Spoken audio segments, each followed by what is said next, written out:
First of all, welcome to the Ghost of Brickpile Castle.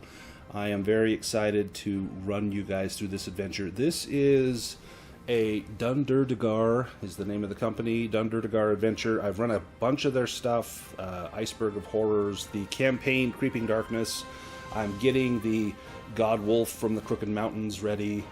They've got a lot of really great stuff. In fact, they have a Kickstarter right now for a Dragonbane adventure, which I backed as soon as I saw it was available. So their stuff's always really good. And I've run this adventure once before, and it's a lot of fun. So we're going to have a blast with this.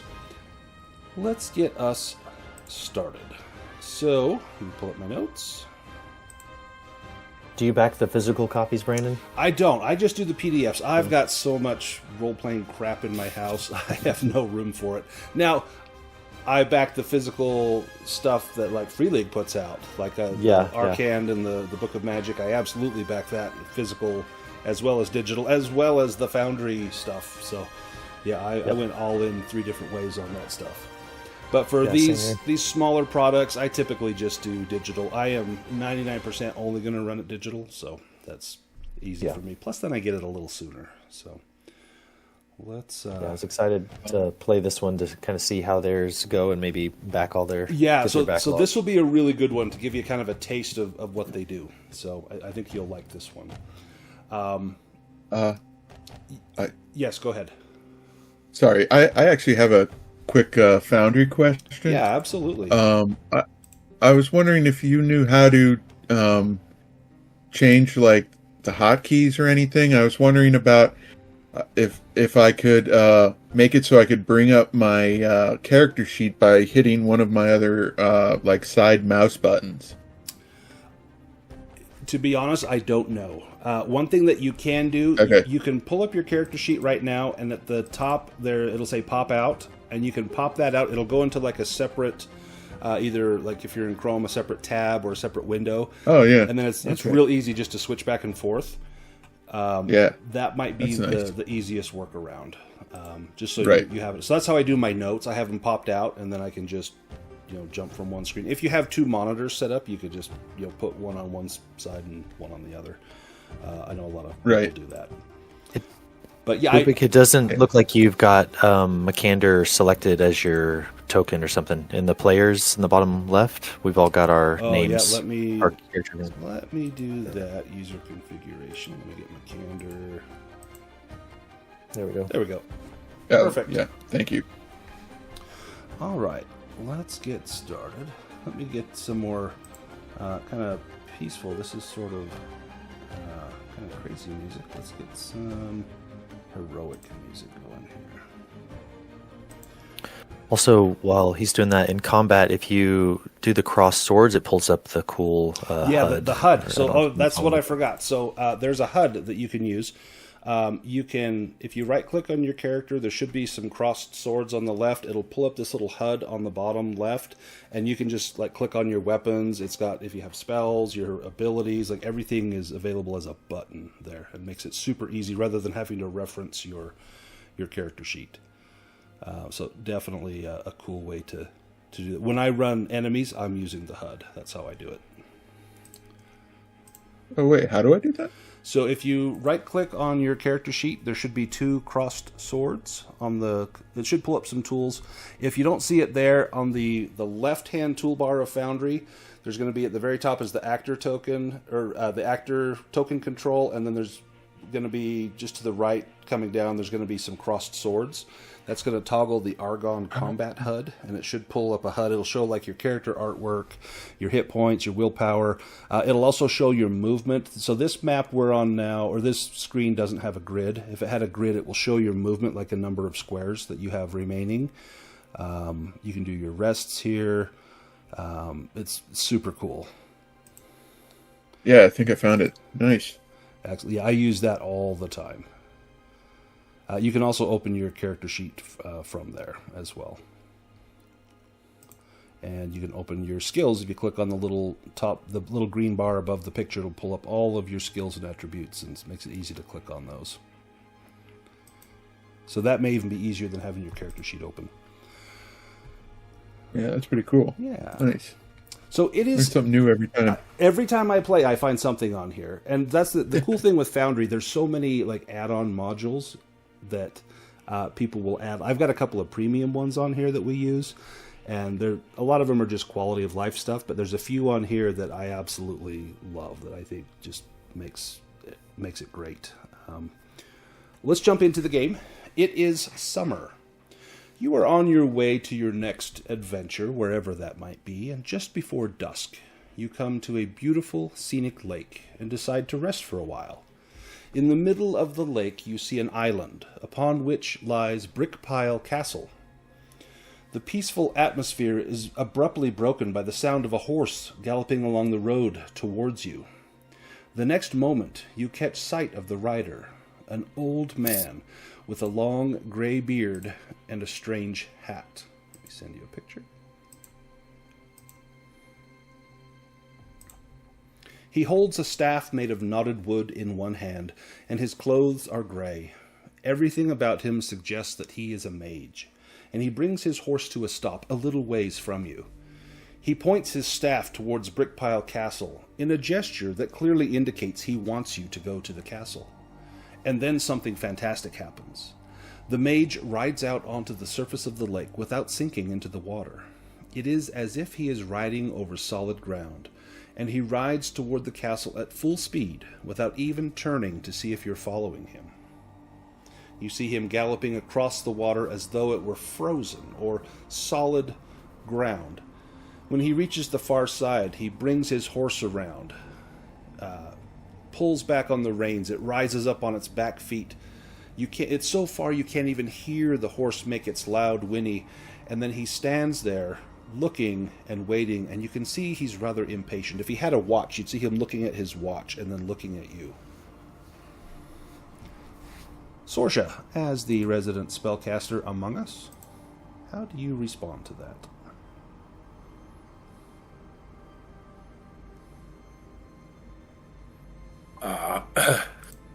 She will take a look at the water where the old man rode across. Try to look to see if there are tracks in the water, as if it is ice and frozen. And then send Serpentine out in the same path to see if he has to swim or if he also can get across. He seems very reluctant to approach the water, and then he, with tongue flicking out, he begins to slowly put his body across the water, but you can see that it's not solid. He's slowly sinking, and as he begins to disappear under the surface of the water, he quickly scrambles out, rather irritated by the water. This is not a marine or an aquatic snake, clearly, and while he's able to swim, this was not a solid surface like you might have suggested to him. Or her. I'm not sure if Serpentine is male or female.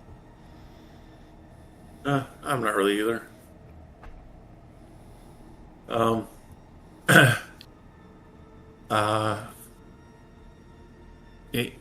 any of you old men wizards riding horses? In fact, none of you have horses. You're all just Well, burning through boot leather.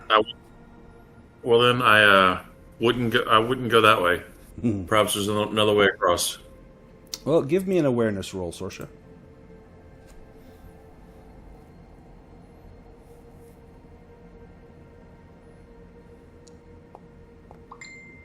I hear there's a castle nearby. Yeah, you can see the castle. You can see there's actually a jetty coming out from the castle where one might land a boat.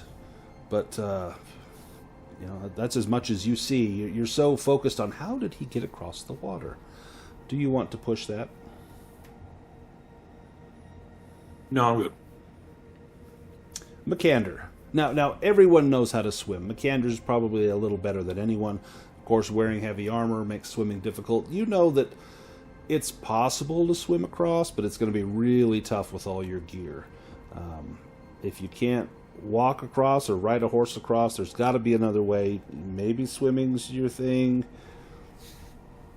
With a jetty there, maybe there's a boat around. What would McCander do? Well, Cander's looking around at everyone else's face to sort of gauge their facial expressions to see what sort of gauge how they're feeling. And he sort of mutters to himself, I got a bad feeling about this. And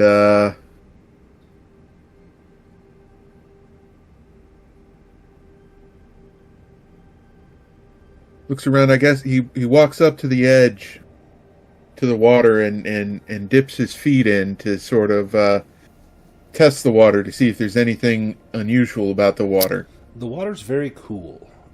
It's cold. It's clear, but the visibility if you were underwater is maybe 10 or 15 feet. It's a lake, but it is free flowing. There's a slight current to it, so it's not stagnant.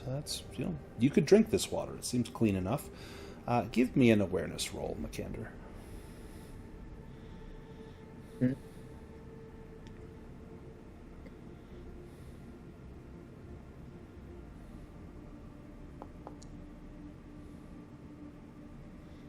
Do you want to push that?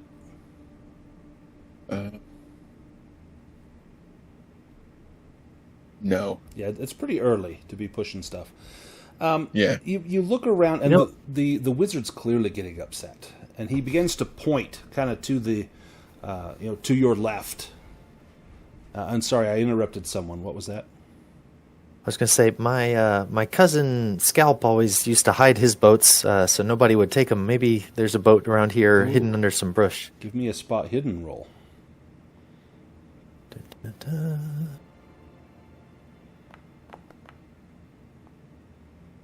Hey. Yeah. In fact, you see two small dugout canoes. They've taken a large tree, felled it, taken the bark off, carved much of it out, charred it with flame to make it hard, and a fisherman has just kind of hidden it in the brush here while he is probably at home preparing his catch for supper. But you don't see anyone around that might own these boats. I, for one, don't like to make wizards angry. Yeah, you've probably heard tales of what wizards might do when their ire is up. It looks like these boats would each hold 3 people, so you would need to take 2 of them to get across. You would all kind of know the basics of how to operate a boat. It's not hard. You paddle and don't tip it over. But I will need someone to make a strength roll if they are going to be paddling, and we just need 2 groups, and whoever wants to do those strength rolls, I'll let you guys kind of decide amongst yourselves. But whoever goes in the lead boat, I will need a seamanship roll to see just how well you can navigate this lake. Essentially, just don't roll a demon. So, Sorcha. I don't know what boat she's in.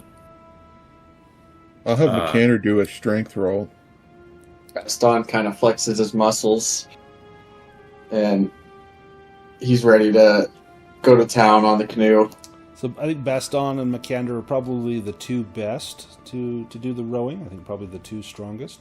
We'll need a good pair of eyes in each canoe to maybe look for, you don't want to hit like a submerged tree or something that you might get hung up on.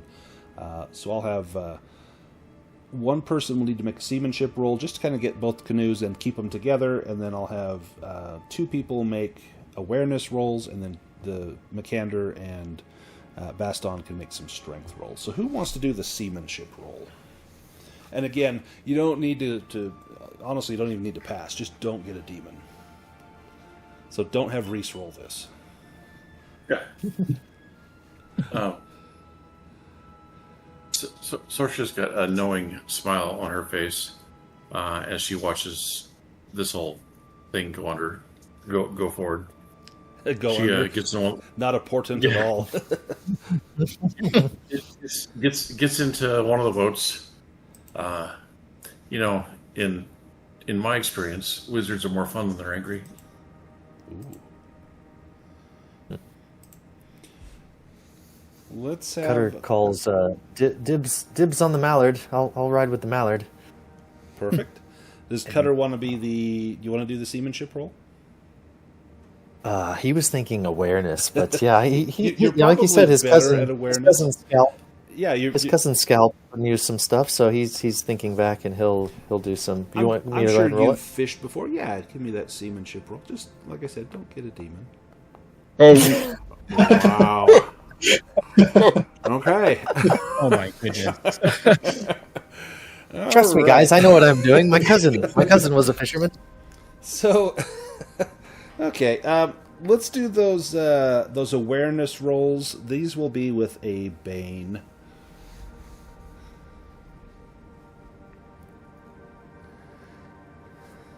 So maybe Fabio and Sorsha can do the awareness with a Bane. Alrighty. The good news, Cutter, is you'll have a chance to improve your seamanship at the end of the session. Yeah. Nice. So Fabio passes. Sorsha, you do not. Do you want to push that?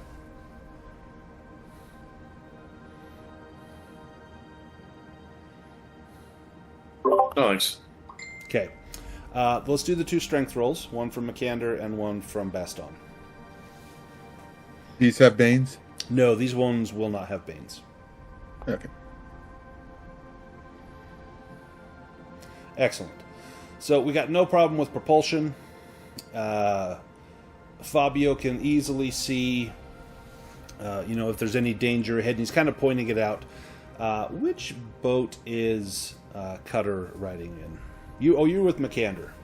I called him. Yeah. So Oh, he is?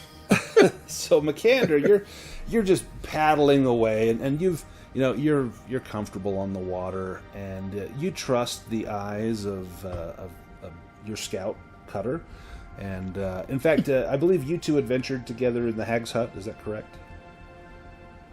I was a different Makander. But yeah. Different Makander. That's right. Well, maybe you recall, your cousin telling you about the Hag's Hut. Yeah.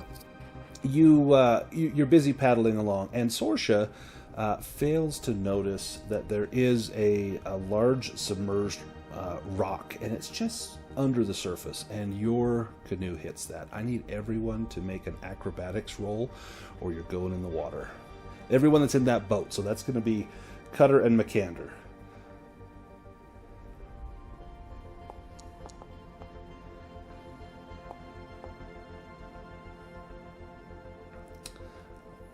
Cutter makes it very agile. Does Makander want to push that?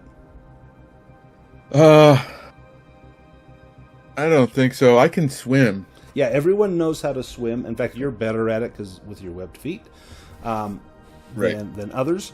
But your armor is going to make it difficult. So I think I could still make it. yeah, you hear a loud splash, and Makander is in the water. Now, with your webbed feet, you get a boon on any swimming roll, and so this is going to be a swimming roll to be able to bring yourself back up to the canoe. The people in the other canoe see yours kind of tipping back and forth, and then Makander just unceremoniously plops out. So let's do a swim roll with a boon, and I think you'll have a bane from your armor as well on that. Oh, so they They'll cancel negate each out, other? Yeah. Oh, God. Do you want to push that?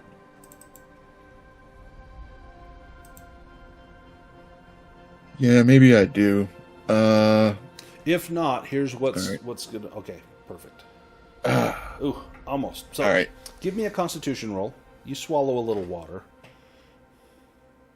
You are skilled at swimming. Oh, geez. Okay. You're going to take some damage. Your armor does not protect you. Only 2 hit points. 2 hit points as you inhale a little bit of water. It's nasty. And when you get up to the side of the canoe, Cutter kind of helps you get back into the canoe, and you find that something has gone missing. I'm going to roll and remove one of your items randomly here. Suffering succotash. 8. Let me roll a D8. Didn't you used to have plate mail on? Yeah. Your torch is gone. And you're not sure what happened as you grabbed your pack, and it was maybe bound on the back of your pack with some leather straps, and it did not survive. It's somewhere in the lake. That could have been worse. Far worse. Yeah. Yeah. Yeah, your bagpipes fine. could have gotten destroyed, so thank goodness. Right. I'm fine with it. You make it back over to the other side. As you're headed over there, looking at this trouble, you see the wizard just shaking his head. In fact, he takes his staff and he just hurls it down to the ground, and you can see him like he's almost like he's shouting, but all you hear is kind of the faint echoing sounds. And then he picks up his staff and he just walks up towards the castle. When you get to the castle, you tie up your boats at a wide jetty, and a guard carrying a long spear comes down to greet you. And he says, "Yes, the Lord of Brickpile Castle would like you to join him for supper. My name's Hald. I'm one of the captains of the guard, see? And Lord Giantheart wishes your company. In fact, he insists. So please, follow me." Is Lord Giantheart the individual whose temper is inversely proportionate to his age? Oh, you're talking about Raven Yule. Oh, that lot. Whew. Don't get on his bad side. He's the court wizard, he is. Old Raven Yule, he's got a bit of a temper, but he's the wisest among us, which that ain't saying much, if you know what I mean. But yeah, it's 'twere him that summoned you, and on behalf of Lord Giantheart. So come, let me show you the castle while I take you into the dining hall. Is the wizard a mute?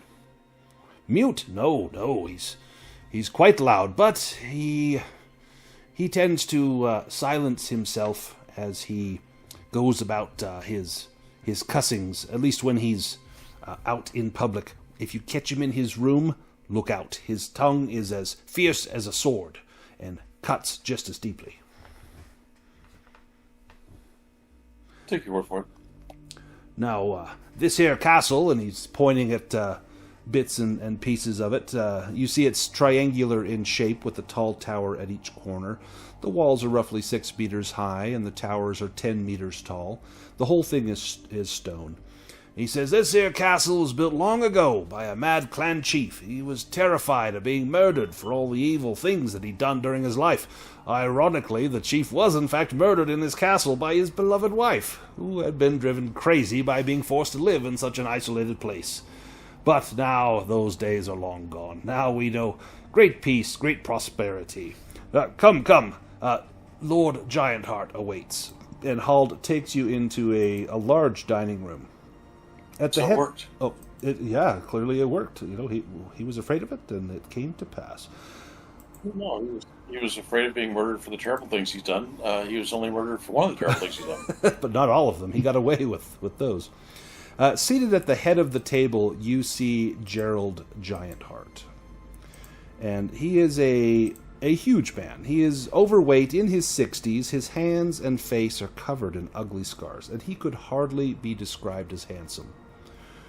After the sumptuous feast is finished, he rises to his feet and says, "Oh, dear friends, for many years I was one of King Lofar's most trusted and faithful servants.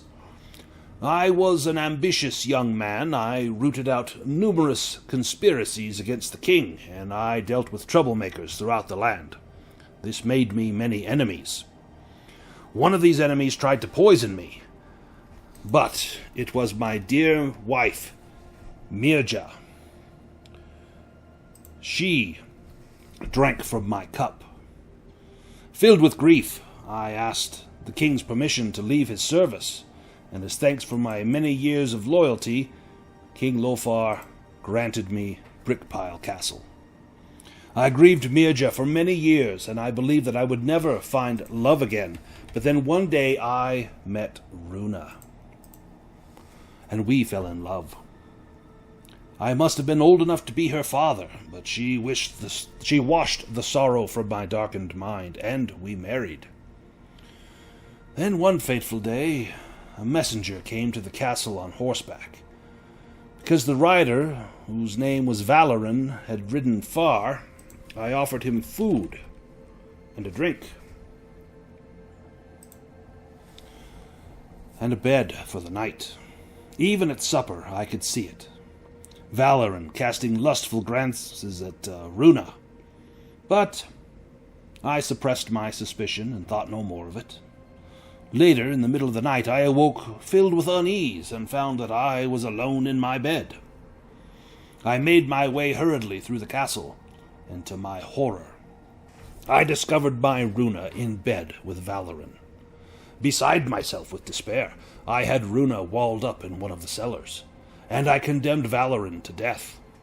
However, the scoundrel managed to flee despite being hit by an arrow, and now he lives as a bandit in the forest nearby. After Runa's betrayal, I tried to forget her, but 1 year to the day after she had been walled up in the cellar, her ghost began to haunt me and the castle. This is where you come in. Will you help me to ensure that Runa's soul finds peace? And I'm going to post his little speech to the chat so you have a record of it.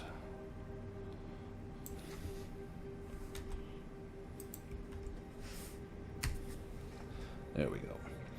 Will you help me ensure that Runa's soul finds peace?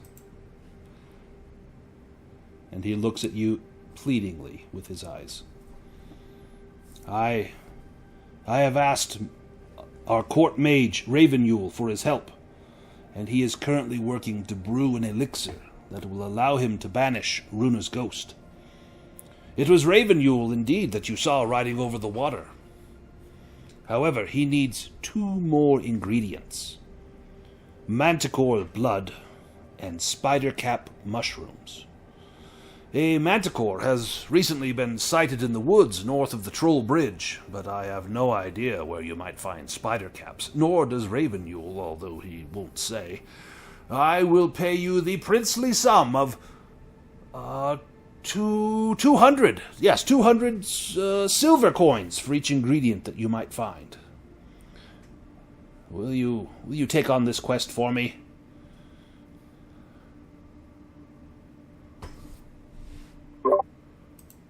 Whose rest are you trying to ensure? Seems to me that your murdered wife, the second one you have,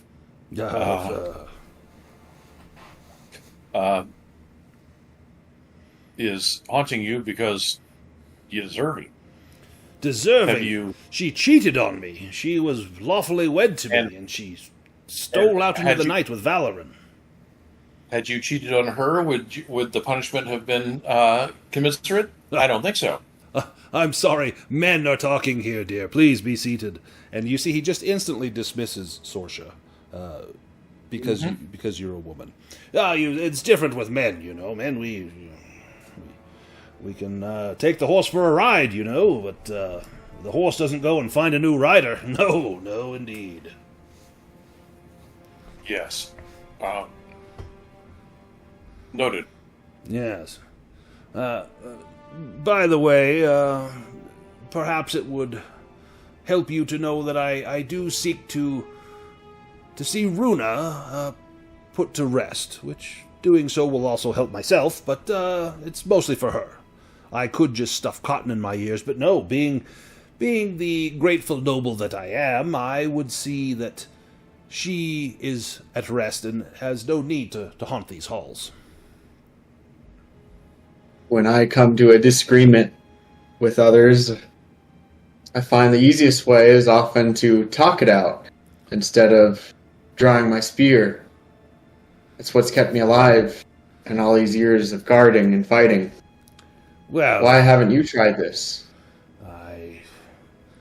I've tried speaking to that ghost. All it does is scream and terrify the help. I, of course, am not afraid, but I can't sleep well because of the noise of the servants being upset, and I wouldn't have my servants be upset.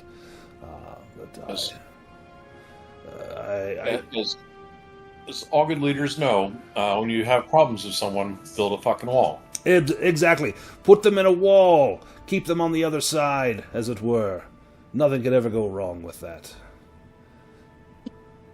Of course, now there's a great sound coming from her side of the wall. So, I want to make Brickpile Castle great again, and you can help me.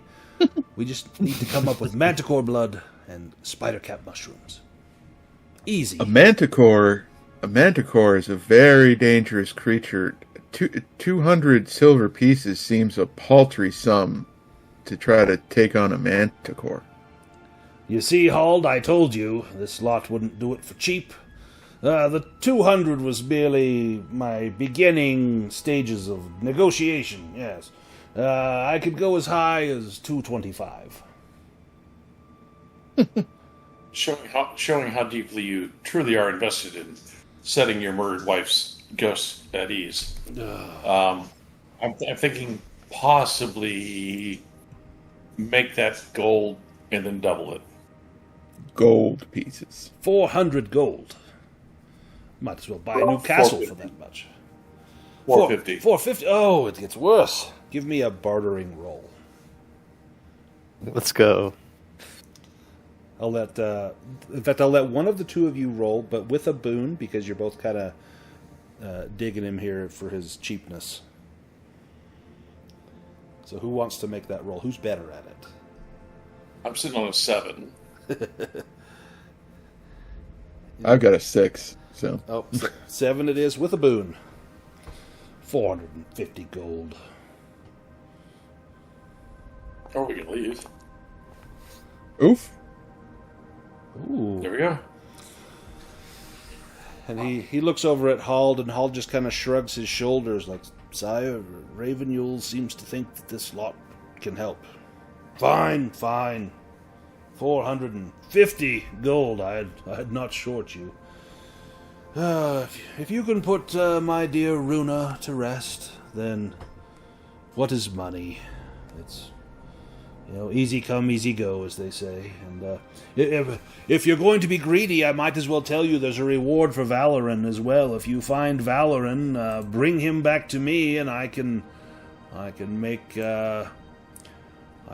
you all very rich.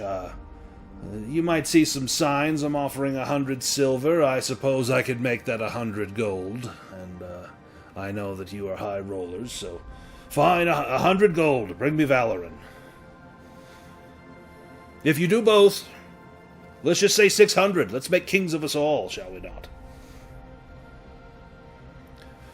Do we have a deal? And he holds up his cup, eager to seal the deal with a drink. Your wizard has the ability to walk on water. Why has he been unable to procure these ingredients? He's busy, you see. He's doing this research, and he knows what he needs, but I can't go ask him to go do grunt work. That's why we hire the grunts. No offense. He'll not dirty his shoes going after, some paltry manticore or digging for mushrooms, so... I grunted. Yeah, nice. He's not a truffle hog to go rooting around for these Right. mushrooms, so... do you not want the money? I can find someone else if you don't want the money. I might as well I like stuff money. a gold coin in each of my servants' ears to blot out the sound. It would cost me less than all of you. It absolutely would. It does drop the property value quite a bit, though. Yeah, that it does. The resale is a little bit low. All right, 450 gold, and I think you offered that per ingredient, right? I did. He actually did. I did for each ingredient. 900 gold. Oh, heavens. Each. No. then- We cannot do each. I must draw the line somewhere. You'll bleed me dry. And 100 for Valorant. And 100 for Valoran. Bring him to me. Yes, 100 gold I'll happily pay for that. Is that a dead or alive thing? I wish him to be alive. I wish to see the light go out in his eyes for taking the love of my life and soiling her so that I couldn't deign to use her any longer. I mean, so that I could not love her any longer. It's a real Romeo and Juliet type thing. It is, yes. If only I had some poison, you see. No, but, Yeah. drink up, and he raises his cup. I point to you, do not drink. Noble Lord, hunting manticore is dangerous work, as we said. Would you perhaps offer an advance for us to buy some traps and equipment? Oh, I was kind of hoping it wouldn't come to that, because then I have to send someone to go and retrieve your bodies when you inevitably fail. Very well, I can give you 200 gold now. But none for Valoran. Many have tried to find him, and none have returned. I'll give you 200 gold advance for the manticore and the mushrooms, but not a penny more.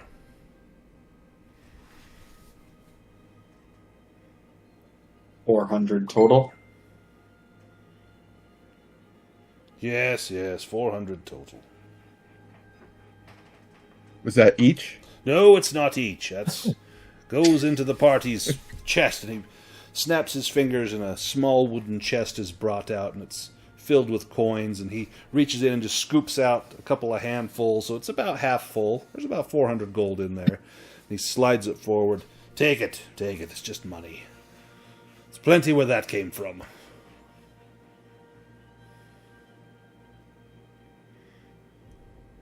You know I just taxed the locals, right? The farmers will pay for this, so.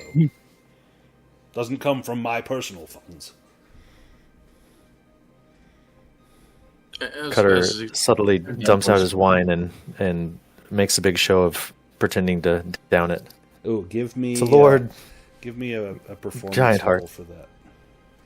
Oh no.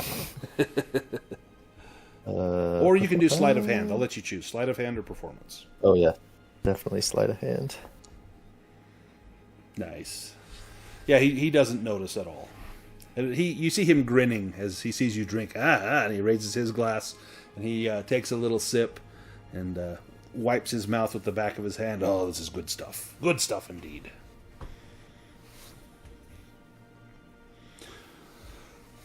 What about Fabio? What's Fabio doing during all of this? Kind of probably not paying too much attention.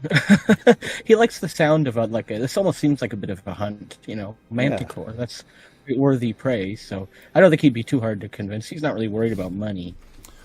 Give me a myths and legends, Fabio, to see what you know about manticores.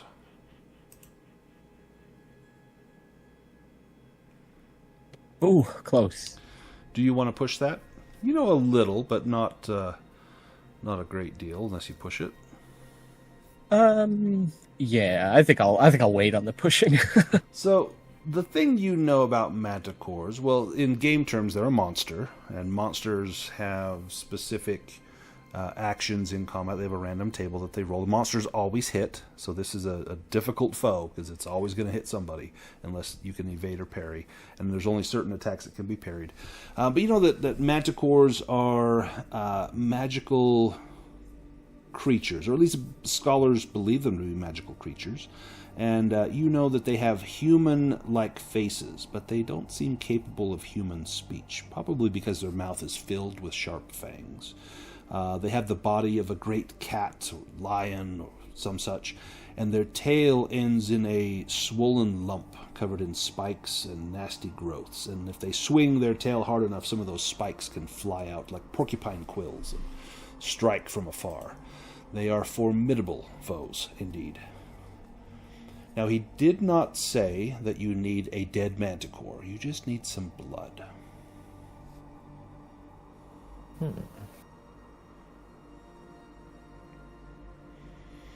Let me have Sorsha give me a roll, maybe bushcraft, to see if you know anything about spidercap mushrooms.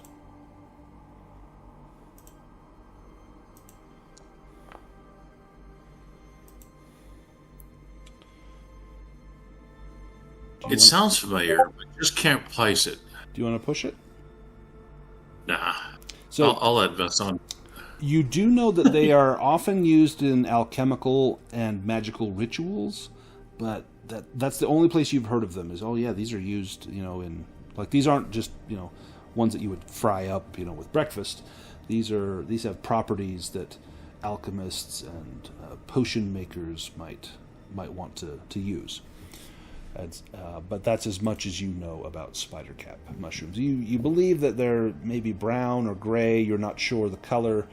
You probably wouldn't know one if you saw one, but maybe you can find someone that does. The Gerald Giantheart gives you a map, and I'm actually going to take us to the map.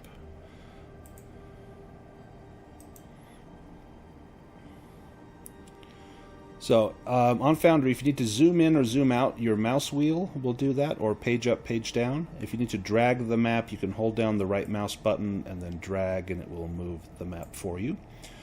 We are all... do I have the part? Oh, let me grab the part. Would we know anything about the local geography or the towns that are on the map? Or are we strangers in this land? You are basically strangers in this land. Let me pull the party token. So right now we're here at the Brickpile Castle. You know that the lake or the river here is called the River Rumble. And let me put that on the map. We came from the south. Yep, you would have come from the south. Kind of coming up right past the legend here on the map, coming up towards the castle. You heard that there was a few towns nearby, but you haven't heard of any of them or stopped at any of them before. But he provides you this map of the area, and he does point out because he mentions where the Manticore might be. He says it was north of the Troll Bridge, and it's the only bridge you can see, but it's number 5. You can see the Troll Bridge is right up here on the map. So as you are finishing, your negotiations, he gets you some money. He says I've got some nice comfortable beds that you can all welcome to sleep in, and first thing in the morning, I must insist that you start. I would not spend more nights in this place with those noises at night than I can help. So when daybreak comes, please set off and make a start on the tasks that you've undertaken. Are we agreed? Sounds like a plan. Excellent. I'd say so. Please, let me have my personal valet take you to your room. And this elderly man comes up. He's a little bit stooped. He's got a little towel over his left arm, and goes and he pulls out Sorcia's chair, and very gentlemanly, very kind, and bids you all to follow him to your rooms. You all have your own room. They're all very Spartan. There's a bed. There's a little nightstand. There's a candle holder with a single candle in it. And that's about it. Oh, there's also a chamber pot under the bed. There's a pitcher of water that has been filled that is on the nightstand, and a basin where you can wash your face or wash your hands, or if you needed to shave, you could shave in the basin as well. But that's it. There's not much else in here. The bed is comfortable, but it's relatively old. In fact, they're nice and kind of hammock-shaped because these things have not been replaced in probably since long before Gerald Giantheart took over ownership of Brickpile Castle.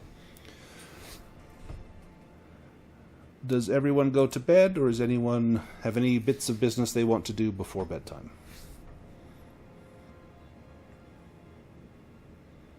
I want to talk to the valet. Yes. The guy that showed us to the room. Yeah, he says, is there anything else I can do for you, my dear? Come in. Have a seat. Is there a fireplace in here? Yes, your room does have a fireplace. He specifically got you one because he didn't want you to be cold. You get the sense that Gerald wouldn't have even paid any attention to these certain needs, but the valet did. So I will take out my, flint and tinder and light the fire in the fireplace. Have the man sit down.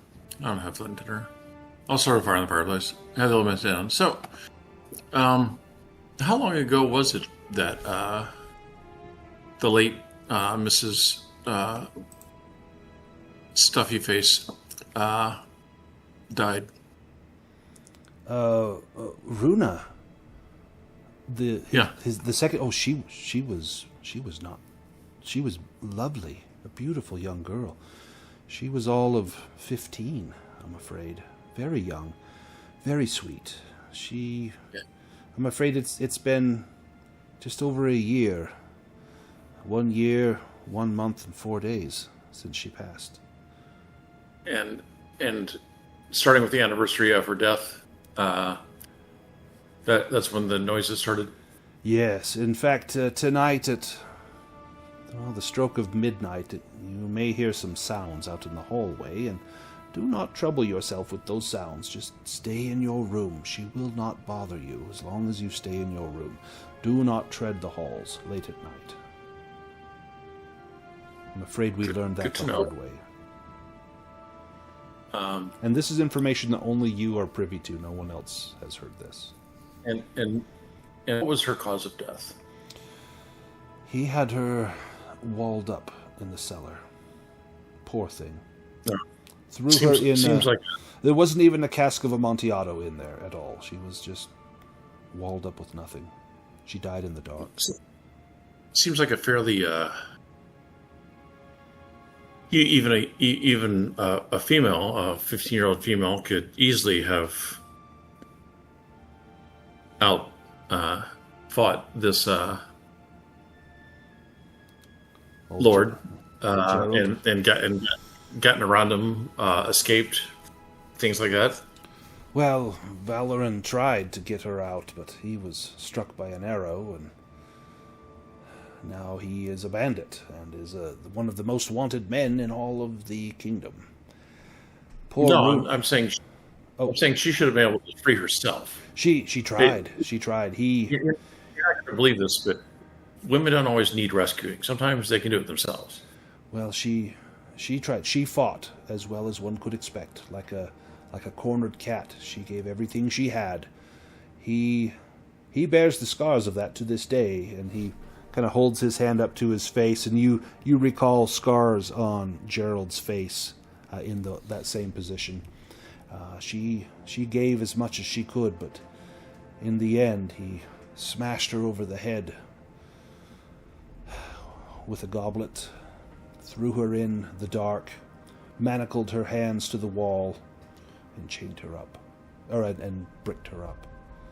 We begged him to stop, but we could not be thrown out of the castle. This is our livelihood. We've nowhere else to go. And so, to my eternal shame, I stood by while this. And what's the life of a 15-year-old girl to your livelihood? My dear, you pain me with your words, but they are deserved, indeed. What was the mage's role in all this? None to this point. He asked that Gerald stop, and Gerald would not. And Raven Yule, he was quite forceful and energetic, but in the end, the threats were made against Raven Yule, and he stood down.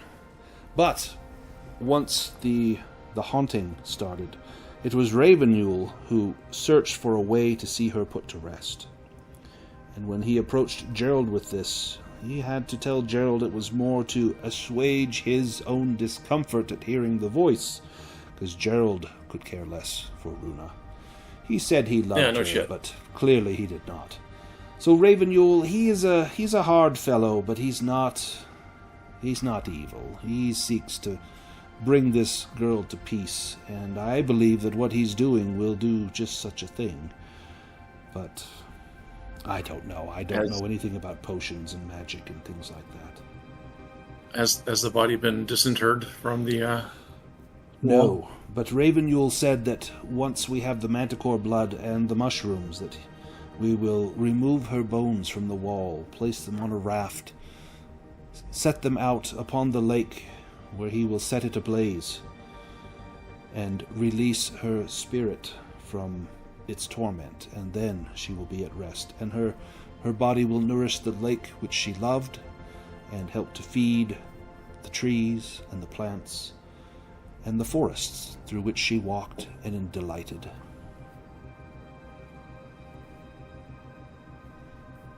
I'm sure she'll be happy about that. I think Raven Mule should start tearing down the wall now and getting those bones ready. You could speak with him in the morning, and if you approach him with confidence, I think he will listen. But be warned, he is of short temper. He despises those he deems less intelligent than him, and that's pretty much everyone. But he's more bluster than anything. Just, we endure him because he is powerful. Yes, you seem to endure a lot of shit you shouldn't endure. We do. One day, hopefully, I will outlive the lord of this castle, and we will have a better lord take his place. Yeah. Let me know how that turns out for you. Yes, I hope I am still here to see it. I will, word of advice, don't marry him. It appears that's a very short lifespan. Yes, indeed. Keep him at edge. If there's any rapping on your door, do not answer it this night. Nothing good will come of that. Yeah, and is it his intention to kill Valorant or to imprison him? I believe he wishes Valoran dead. He speaks it every chance he gets. Anytime he addresses the royal court here, he begins and ends his speech with "Valoran must die." Much like Cato the Elder in ancient Rome would say that Carthage must burn. Or yes. so I hear. Yes. Well, I mean, you're old enough. You might have been there. All right. I may well have been. I forget. All right. Thanks. That's a lot of what I needed to know. But yeah, I will talk to the hothead in the morning and have him start taking the bricks down and getting the body out. Well, good luck speaking with him. Is there anything that you would like for breakfast? No. No. I think I'm good. Very good. Very good. I will see that you are not disturbed, but again, if you hear a rapping on your door, do not open it. Be sure to lock it from the inside, dear. And he shows you where you can bar the door from the inside. In fact, it seems as though he gave you this room specifically because the door also locks. If you saw any of the other rooms, they don't lock. Sir, and Serpentine will curl up next to me. I assure you that they'll have to go through my friend here before they disturb me. Oh, he's delightful. Well, the good news is we have mice in the castle, so I hope he'll find himself a supper tonight. Perhaps.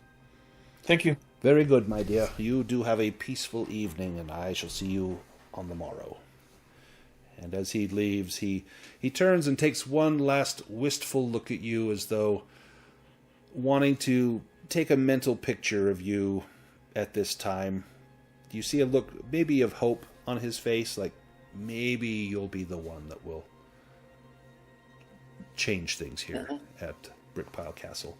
And then he shuts the door, and you hear him padding away. Anyone else do anything in the evening before going to bed? As we were being led to our rooms, I think Cutter would have asked maybe precociously if where the spot was where Runa was interred. Down in the cellar. There's a rather large and fanciful wine cellar. You see, Lord Giantheart. He loves his wines. He's got all sorts of wines and brandies and other vintages down there. And there was a particular spot that he was quite fond of, and he had the racks removed, the barrels taken out, and that's where she lies bricked up. And we fear to go into the wine cellar, but because he drinks so much, one of us must go, and so I typically go rather than send any of the rest of the staff. It's my duty, you see. Cutter makes a big yawn and makes a big show of being really tired, and then I think he'll slip into his room and listen at the door because he wants to maybe slip out and find a place to hide. Give me an awareness roll.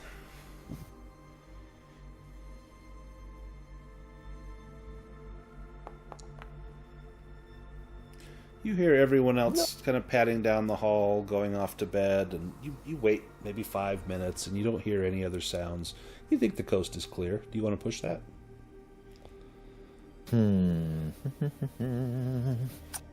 No, I don't think so. I think he'll take his chances, yeah. Okay. Anyone else do anything?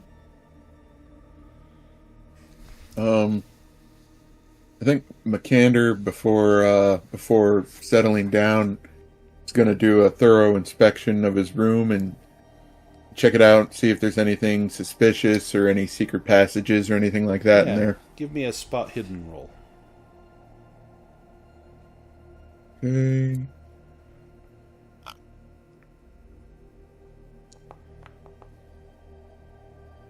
Do you want to push No, that? I'm not going to push it. No, I'm not going to push it. You do find something. There's 100 copper coins kind of placed in a stack, and it's near the little nightstand. It's outside, but it's in a nice, neat stack, all stacked up one after the other. Kind of a tall stack. You have no idea what that might serve, what purpose, but there's 100 copper coins in a stack right there. Huh. I think I'm going to leave those. Okay. For all I know, they may be left out for the ghost or something, and I don't want to disrupt something. Right. Fabio or Baston doing anything? Baston's just been kind of sniffing around everywhere, Ooh, as if give me a spot hidden. he wants to find the scent.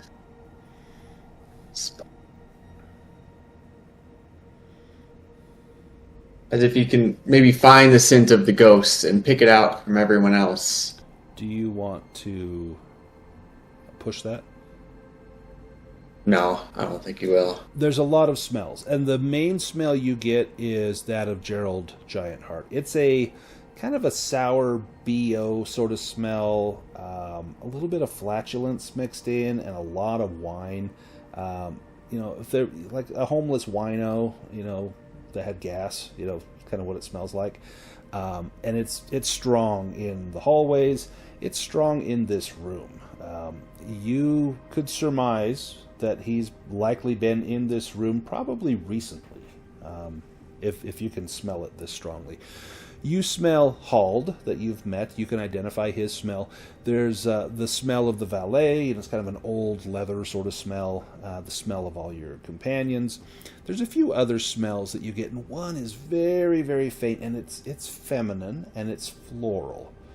And it's, as you smell it, you're not sure, but you know that if it were like some of the female staff, they likely could not afford perfumes. But this smells like a perfume that you're getting just a very faint whiff of.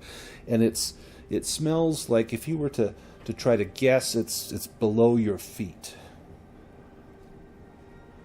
Okay. Baston's he's going to just, if his door doesn't have a lock, he'll just kind of set something in front of it. Not something heavy, but just something that'll make some noise. Yeah, there's when the no door lock. opens. You could set like your water basin kind of tipped up on its edge. If it opens, it's going to knock that over. It'll clatter to the ground, kind of thing. Absolutely. Or He'll go do that since he just doesn't trust Lord Gaston's scent in here. yeah, it smells like he's been in How here is- probably today or yesterday, very recently. His servants should be the ones to attend the room, not Right. him. Yeah, you wouldn't so. expect to find his smell in your room. It should be, the scullery maid kind of thing. So after he does that, he'll head to bed. As you crawl into the bed, it smells like Gerald in this bed, and you smell there's sweat on your sheets. It's his sweat. He has lain in this bed very recently. Gaston, he won't be able to handle that being Wolfkin. It'll keep him from sleeping. So he's going to lay down on the comfiest place he can find on the floor if there's a rug or anything else. There's not a rug. You could take the blanket off. The blanket's not too bad. It's more the sweat on the sheets. You lay the blanket on the floor, and you could kind of curl up on that, and it's not as comfortable as a bed, but you'll sleep more soundly than being surrounded by that scent. What about Fabio?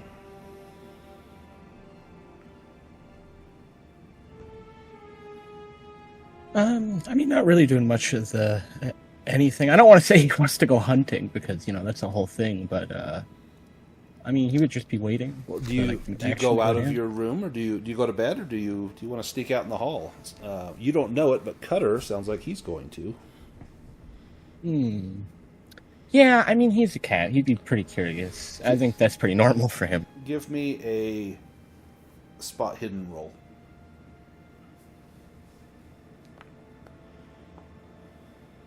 Oh, You hear scratching sounds, and they're coming from the wall.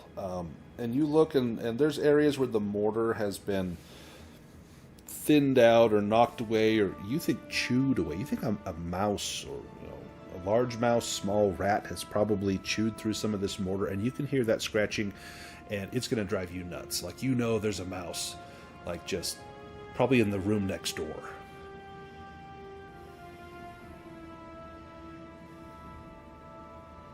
oh dear. Yeah, well, I can't resist but check that out. About the same time you poke your head out, Cutter, if you're going out, you poke your head out, and you both kind of turn and look at each other and make eye contact, like, oh, I guess I'm not alone. Do the two of you Cutter will go out together? wave with a little grin. I think he'll go off on his own, but he'll kind of wave and grin, tiptoe the opposite direction. So, Fabio, the room next to you, this is not one of your companions' rooms. You're not sure what this is. There's a door. It's not marked or anything. There is a lock on the door. It's very simple, very small. Without lock picks, you could probably pick this if you succeed on a sleight of hand roll. If you want to try and get into this room, I'll leave that up to you. Most interesting. Fabio wouldn't go for the door. He's not really like a locksmith kind of guy, as much as what's going on over here? You maybe press your nose down to the bottom, and this smells like a larder. There is foods being stored in here. You can smell salted bacon. You can smell hardtack crackers, some potatoes, some fruit. Definitely food behind this door, and you can smell a mouse. There's a mouse in there for sure.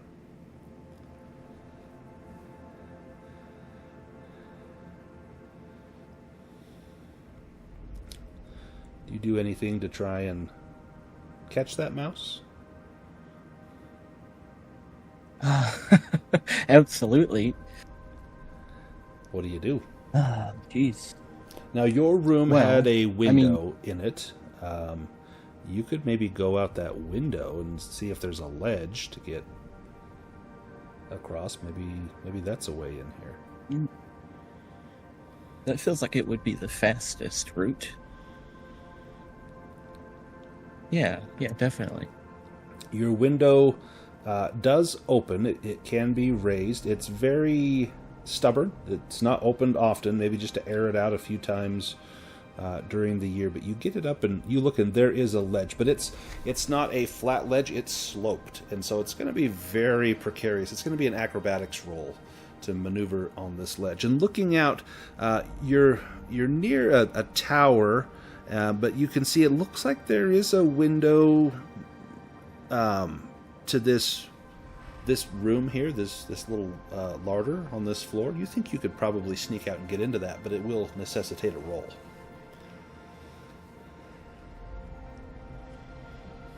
Acrobatics? Acrobatics. Yeah, definitely. Sounds exciting. You get out on that ledge, and it's narrow and it's sloped, and it's a little treacherous. You know, do you get it down on all fours, or are you standing upright? I like to think he would get down on all fours, well, at least while he's really pulling out the jumps and stuff. Yeah, you got more contact with the surface. You get down on all fours, and you're slinking along the wall, and you can feel your body pressed up against that cold stone wall. And you look out, and you can see there's a mist over the lake, and the moon is about half full. You can see the light coming down on the lake, and it's very beautiful.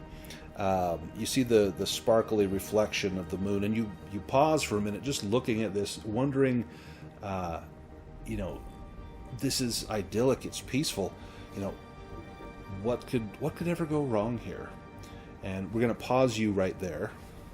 Cutter, where are you headed?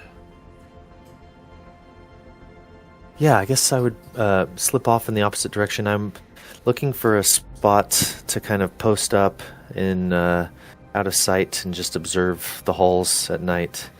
And I think if I were to pass maybe by Saoirse's room, I might take a little piece of charcoal that I had grabbed out of my room and draw a little cap that's a symbol that I identify myself with, and a little arrow in the direction, and just kind of knock on her door to give a little clue to my friend in which direction I might be hiding. And now you did not hear the valet tell her, don't answer the door if someone knocks.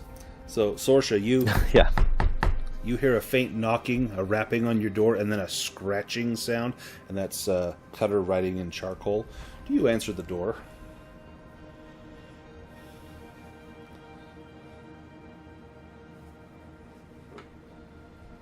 Would Saoirse answer that?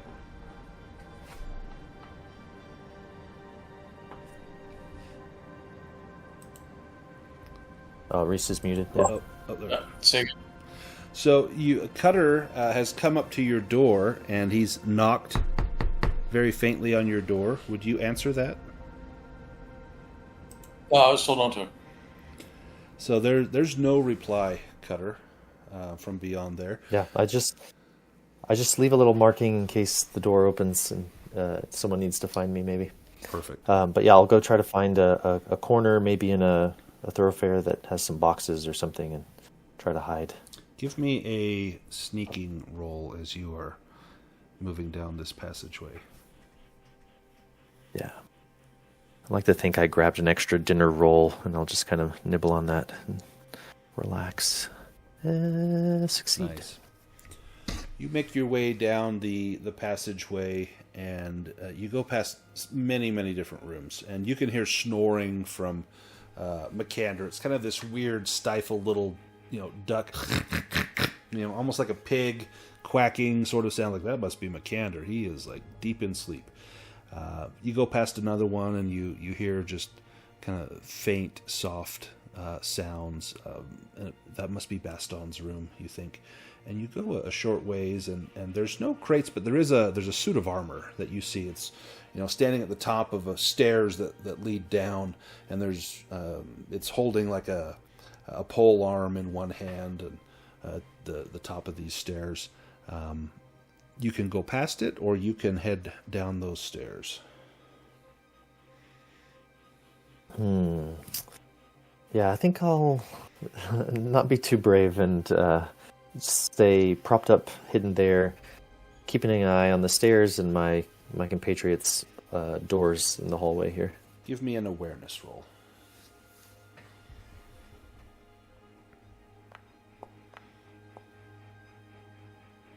Oh, it's close. Do you want to push it?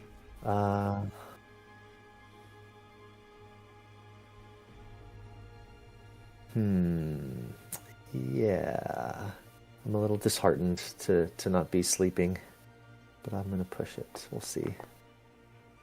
Nope. You're looking around. It's dark, but your eyes have adjusted to the darkness, and you're looking kind of at that suit of plate armor with the pole arm, and looking at the hallway beyond, and you think you might see some movement on the stairs. There's definitely something moving, and as you kind of peek around to see down the stairs, you come face to face with this ghost, and you see this ghost of a womanly figure, and when it turns to look at you, its eyes glow lavender, and it lets out this heart-rending wail that echoes throughout the entire castle. Wakes up everyone. You're instantly awoken. Everyone will need to make a will roll to resist fear, and that includes Fabio, who is out on a ledge when this happens.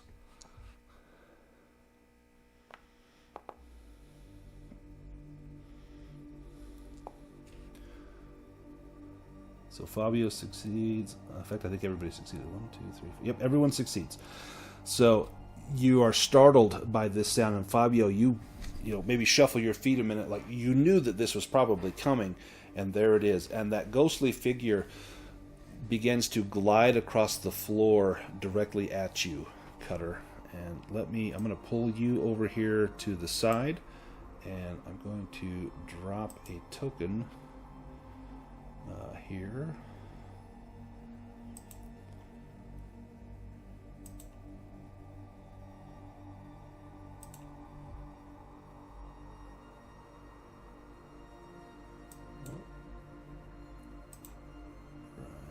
Right there. And I'm going to pull everyone into initiative order as we resolve this. So, in Dragonbane, you don't roll initiative, you draw an initiative card. And so if you go on the toolbar, the upper right toolbar for Foundry, there's going to be 2 crossed swords. And then you go to your, next to your name, looks like a hand of cards, and click on the hand of cards, and it will pull an initiative card for you. Alternatively, I can do it for you if you can't find it.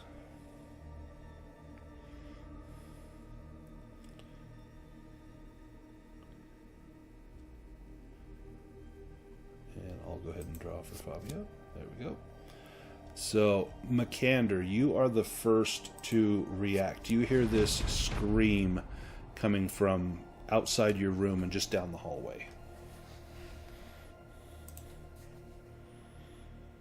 Okay, now, so I just jump out of my bed, right? Mm-hmm.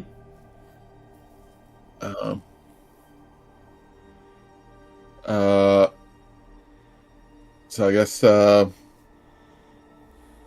gonna head to the door. Oh, I guess I had a change of heart while I was sleeping, and I decided to quick grab those coins. You do grab the coins. The 100. Okay. Yeah, the 100 copper coin.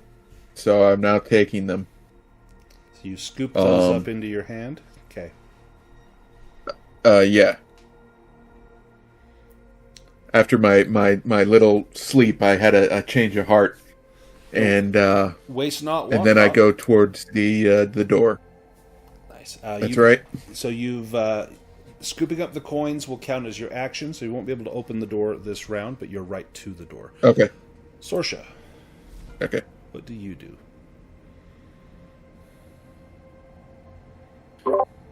Sorsha gets out of bed. She's surprisingly still dressed. Her hair is still in good shape. She opens the door, looks at the ghost. Ah, Runa, I was expecting you. I've got a fire going. Come on in. Give me a persuasion roll.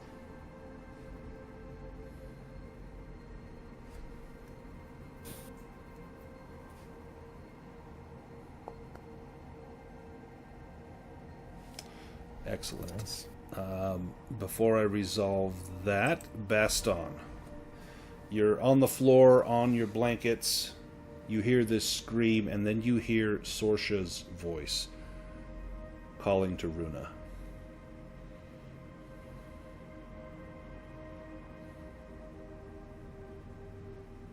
What would Baston do? Baston would get up, he'd move what's in front of his door, and just kind of peek out, slightly open the door, since he hears Sorcerer trying to talk nice to the ghost. He doesn't want to... You see Sorsha, and you see the glow of this ghost, but now you smell that floral scent, that perfume, even stronger. So now that he knows the ghost, then he thinks he can track her down if he really wants to. So you can use your hunting instinct to do that. So hunting instincts, if you catch the scent of something, you can follow the scent of your prey for a full day, and that costs you 3 willpower points. So if you want to use that, you can just drop your willpower by 3 and just kind of click on 3 of those little bubbles. And he doesn't quite want to yet. Okay. For now, Baston's kind of content to just wait and see what Sorsha has in mind. Okay. He knows he's not the best talker, so he'll let others do that. Fabio, you are on a ledge outside. You hear screaming coming from the castle. This ghostly wail. Yeah, I definitely heard it. I kind of want to know what it is. Can I see anything? Not from here. In fact, you're kind of in between windows. So you don't see it, but it sounds like it's in the hallway just outside your room. Oh, interesting. All right. Fabio would be trying to get to like the nearest, through the window to see if he could find it. Do you want to go back to your room or try and make it to that pantry? Ooh, that is tempting. That sounds like the more fun thing to do. Okay. Yeah. Give me one more acrobatics roll. This is to get that window opened while you're perched on the ledge. Yeah, easily done. Once you open it up, you drop in kind of with a soft pad as you hit the ground. You stand up, and the first thing you do, you see this room is just full of food, and there's some good stuff in here. There's sausages hanging down. Like this looks great. And then you see the mouse, and the mouse is sitting on the ground with a small nugget of bread in its paws, and it's eating it, and it looks at you, and it just drops the bread. Its mouth is open, like, holy shit, that's the biggest cat I've ever seen. And then it darts for the door to run under the door. Do you go after the mouse, or are you going to open the door to see what's going on in the hallway?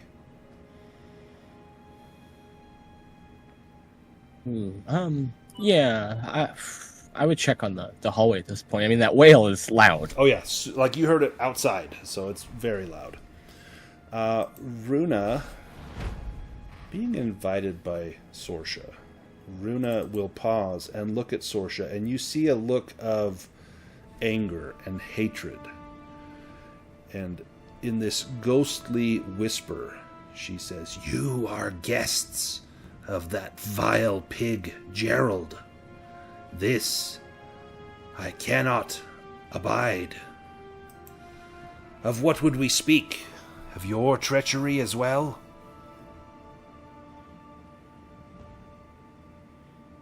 Right, have this conversation in the hall. Like I said, I've got a fire going.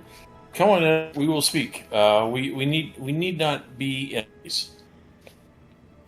She slips into your room, and with a wave of her hand, she closes the door. And then again, with Dragonbane, Runa is a monster. She gets multiple actions in combat. So for her first action, she has a little conversation, goes in, shuts the door. The second action, she looks at you and says, "Are you to replace me as Gerald's wife? If that is the case, run." I'm not... Runa, I understand that you were very young when you met Gerald. I have lived a few more years, and I see your husband for what he is. I would not be the third wife he killed. No. It is my intention to set all of this to right. His wizard is looking for a way that he can set your spirit to rest, and I am looking for a way for you to be avenged. To avenge me, see that Gerald dies, and that one of pure heart ascends to the leadership of Brickpile Castle. This was my home once, and I loved it. But I did not love Gerald. He does not deserve this place. I'm not, I've only been here for a few hours. The only person I've met is Gerald, and his completely brainwashed, incompetent, useless flunkies who allowed you to be killed.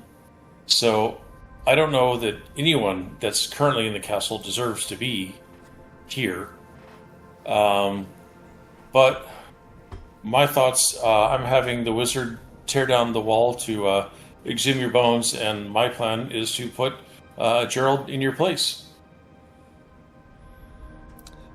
Runa sits. She definitely is intrigued by your plan. She says, "My time is short. I must return to where I am trapped. But I will give you a word of advice. Seek Thorkatla in the woods. She will know where to find what it is that you seek. Thorkatla is wise. She is knowledgeable. And she loves the man that I once loved." That would be the young Mr. Valoran. Yes.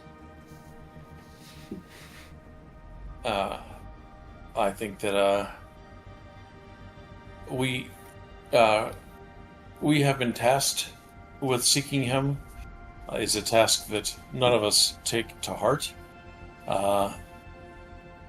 But is this Thorkatla wise in the ways of alchemy and herbalism? That she is. She is a witch of the wild, a witch of the woods.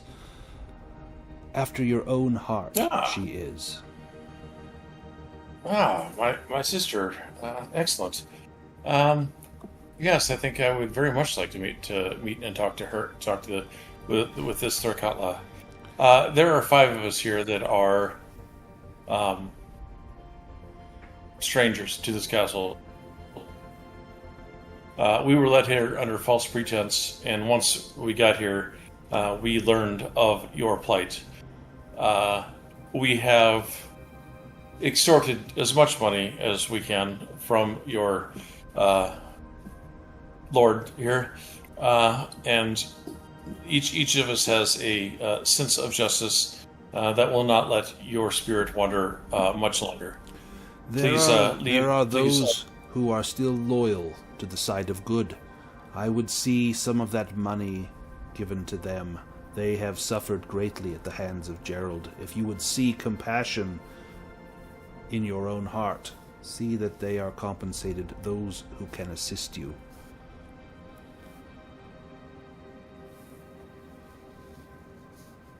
You may, of course, take as you choose, but know that there are people here in the castle who suffer because of him. Least of all myself. I'll think about it, but truth be told, you like money? If they saw or are aware of your fate, and yet continue to show up and put themselves in this danger, and continue to serve this individual did that to them, I have a hard time giving them the label of innocent. You are very wise. Perhaps your wisdom will make the difference. Ravenule is wise but as for now- well, but he is haughty and proud. There is goodness in his heart, but, as you say, he remains here while evil deeds have been done under his watch. And people think that he has some kind of power. He chooses to use it poorly. But for now, get what rest you can. I have to do the same because I have a busy day tomorrow. Please allow my companions a night's peace, and we shall set all to right. I must visit Gerald now. I torment him nightly. But I will keep my cries down for your benefit. Yeah, can you send him a message for me? Yes. What would you have him know? Tell him the redheaded guest knows him for exactly the coward that he is. He's totally gonna think it's Cutter, but that's awesome. So I will see that he dreams this tonight. I agree with. I like this plan. I'm glad to be part of it. And Runa, she stands up straight and then she bows her head. And then as she backs away, she just passes right through the door. She bolts down the door right towards Cutter very swiftly, moving very quickly. Cutter, she's just coming straight at you. What do? You didn't hear any of that conversation in the room with Sorsha.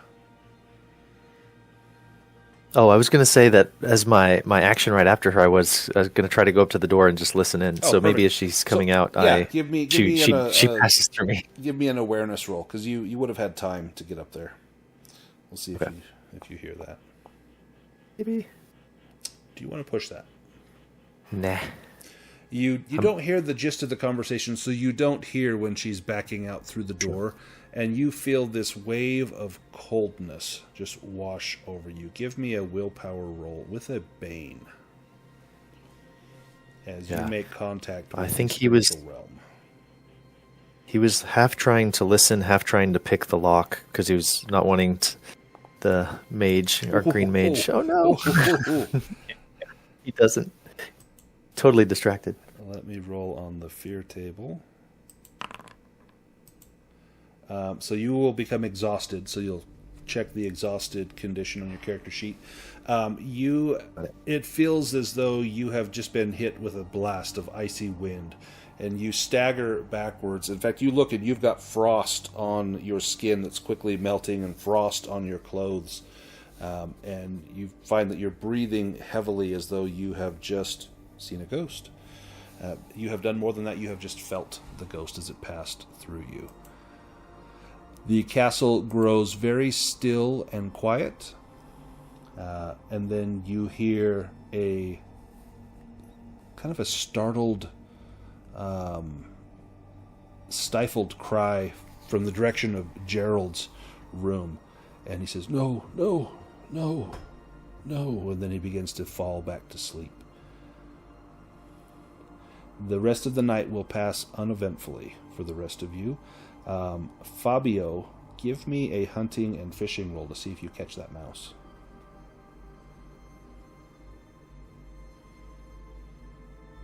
Hunting and fishing? Sorry. Yep.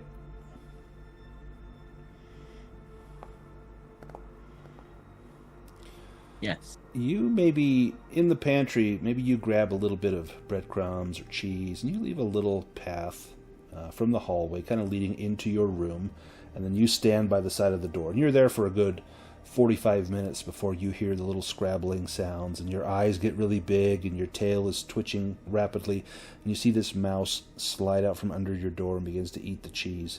And then just as you pounce, you hear this kind of crunching sound, and then the scene will change to morning. But everyone will get a nice full rest, so everyone will recover everything. So for Hunter, on Baston, if you go to, there's a picture, it looks like you're in a bed. It's below where it says willpower. Click on that. That's your shift rest. That recovers all your conditions, all of your hit points and willpower. Perfect. And then that will start out a new day. I think everyone should be just about cleared out. With the morning, when you wake up, there is a fairly small breakfast. It's mostly eggs and gruel that has been set out. And Gerald is... he's not there for breakfast. But the valet is, and he says, "Oh, the lord of the house says we need to economize now because all of his money is going towards other things, and so I'm afraid breakfast is a little bit Spartan today." And he almost feels ashamed to have to give you such a meager breakfast after the feast that you had last night. But but nevertheless, he does give you a hearty breakfast, so that will count as your meal for the day. And you are welcome to head out on your journey. Let's go back to the map. Anything you want to do in the castle before you head out looking for manticore blood and spidercap mushrooms? You do see Hald. I'll ask the valet if he knows where I can find Thorkatla? Yes. Says the old witch. Oh, you don't want to go there. No, she's to the east. She lives in a small hut in the woods. We don't go there. It is of course the land belongs to the lord of the castle, but we tend to steer clear of things to the east. We focus more on this lake and the surrounding area. There are a great number of ruins in this area that we don't worry ourselves with. The woods here around the castle are more than ample for hunting, and this lake provides all the fish we should ever need. So, we don't go to the east. But you'll find her there, near the troll bridge, I believe. In fact, that would be number 4 on the map. I'll go ahead and put that on there. In the time that I've been in this castle, that's the first intelligent thing that I've heard about your lord. As a witch myself, it's best if you leave us alone, especially if you have a tendency to kill your wives. Yes, well, Gerald doesn't really go out of the castle much at all. There's no horse that can bear him, I'm afraid, and so he spends most of his time here, and he sends, his servants and staff to go and hunt. He's a gamesman and various fishermen and whatnot. I believe that Gerald will be spending a lot of time here. Oh, indeed. Right.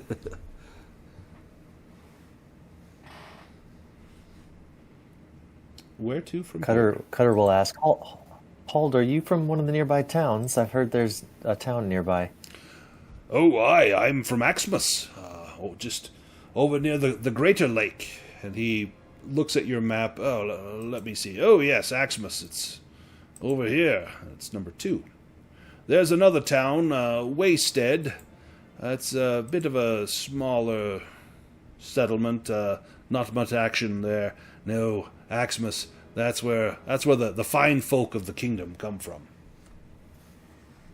There's many a hunter there, a fisherman. That's the place you want to go for adventure. Waysted, that's old folks. That's a retirement village. You get the sense there's a bit of a rivalry going on between Axmus and Waysted, and clearly Axmus folk don't like Waysted folk. I'll toast your name in the tavern next time I visit there. Oh, you should go there today and ask about. There's a tavern called the Bread and Mead. It's the finest place in Axmus. You can't go wrong there. Go to the Bread and Mead, tell them Hald sent you, and, well, they probably won't give you a discount, but they'll at least know that you're friends of mine, and that you come from the castle.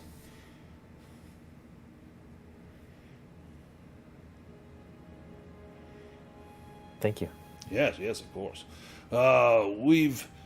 We've boats waiting for you. None of those canoes that you came across are no. We've a ship with a mast and a sail. We'll get you to the shore in no time at all.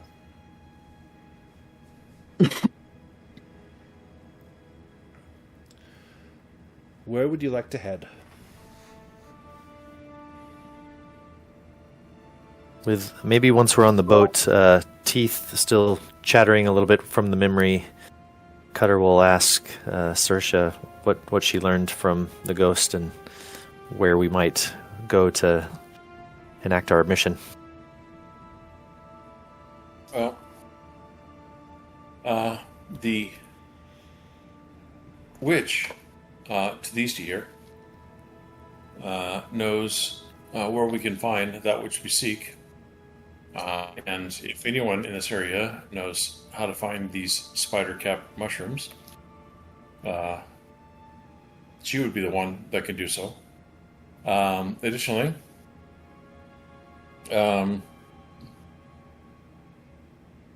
she may know where we can find Valorant.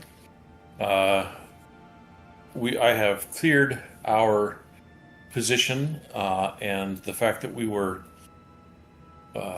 invited here without knowing what that invitation meant. And talking with Runa last night, I made it very clear to her that we will support her spirit being laid to rest, and perhaps that of her husband becoming one.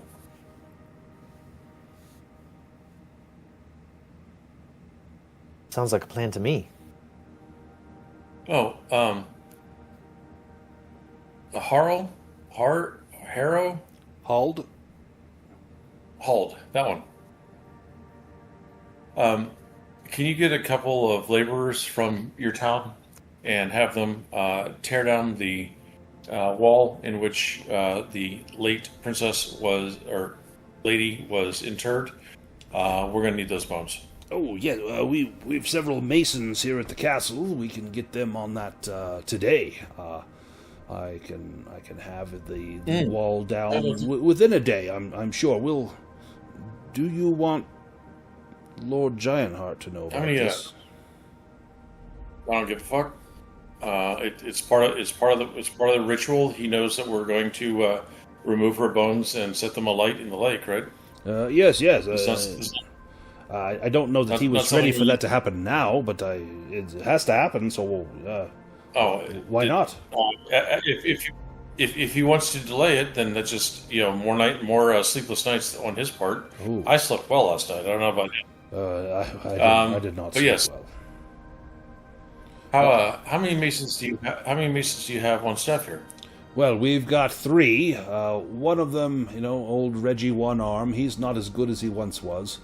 The other one, he's my grandfather. He's very skilled, very knowledgeable. And then we've the young lad that's here on an apprenticeship, and he just got here a few weeks ago. But he shows promise. That's for sure. But it doesn't take much to knock down a wall. We'll have this done. You need skilled labor to build walls, not to knock them down. Exactly. Yeah, destroying anyone can do that. So your grandfather was one of the masons that walled the lady in there alive? To his eternal shame. Yes. Uh-huh. Well, as long as he feels bad about it, I'm sure. I'm sure he does. I cannot speak for him. Of course, he is his own man, but it brought great shame upon our family's name. In fact, as it should have. I often sit at night and wonder the fate of my honor for serving Lord Giantheart. But what choice is there? You needn't worry about it no longer. You have none. Oh well, there's that put to rest. Well, perhaps. Tell me, can a man find honor again? Can it be regained?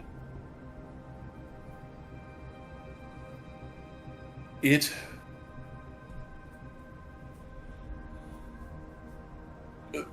deeds that you were complacent in were so bad and so unforgivable that whatever solace, whatever redemption you may seek, has to be commiserately good. Do you understand that? There has to be a balance. I don't know what the balance is for the taking, for the walling up of a 15-year-old girl alive. I don't know what is so good that it offsets that evil. If there is such good to be had, I think it's time I find it. I have been bereft of honor for far too long. I would seek to restore my family name, as meager as it is. You certainly want to find it in the service of Lord Gerald. When the time comes, I hope that I'm man enough to reclaim my honor through deeds, at the cost of my very life, if I must. Yes. Well, so far, you're not off to a good start. No, but let me put you on the right path. Valoran, I know where you can find him. Help him. You do? Help him. Yes, I have kept this information from Lord Giantheart because, well, Valoran doesn't deserve the fate that lies in store for him. You'll find him to the north of the Troll Bridge. There's a crossroads. To the west from the crossroads is a small path leading into a patch of trees. He and his companions, they make a camp there. You'll find him there if you seek him. Do not do him harm. He is not a bad man. I must atone for my own sins. Valoran, well, he has none, as I hope you will see. You should meet Valoran. And looking at your map, it looks like it's up here.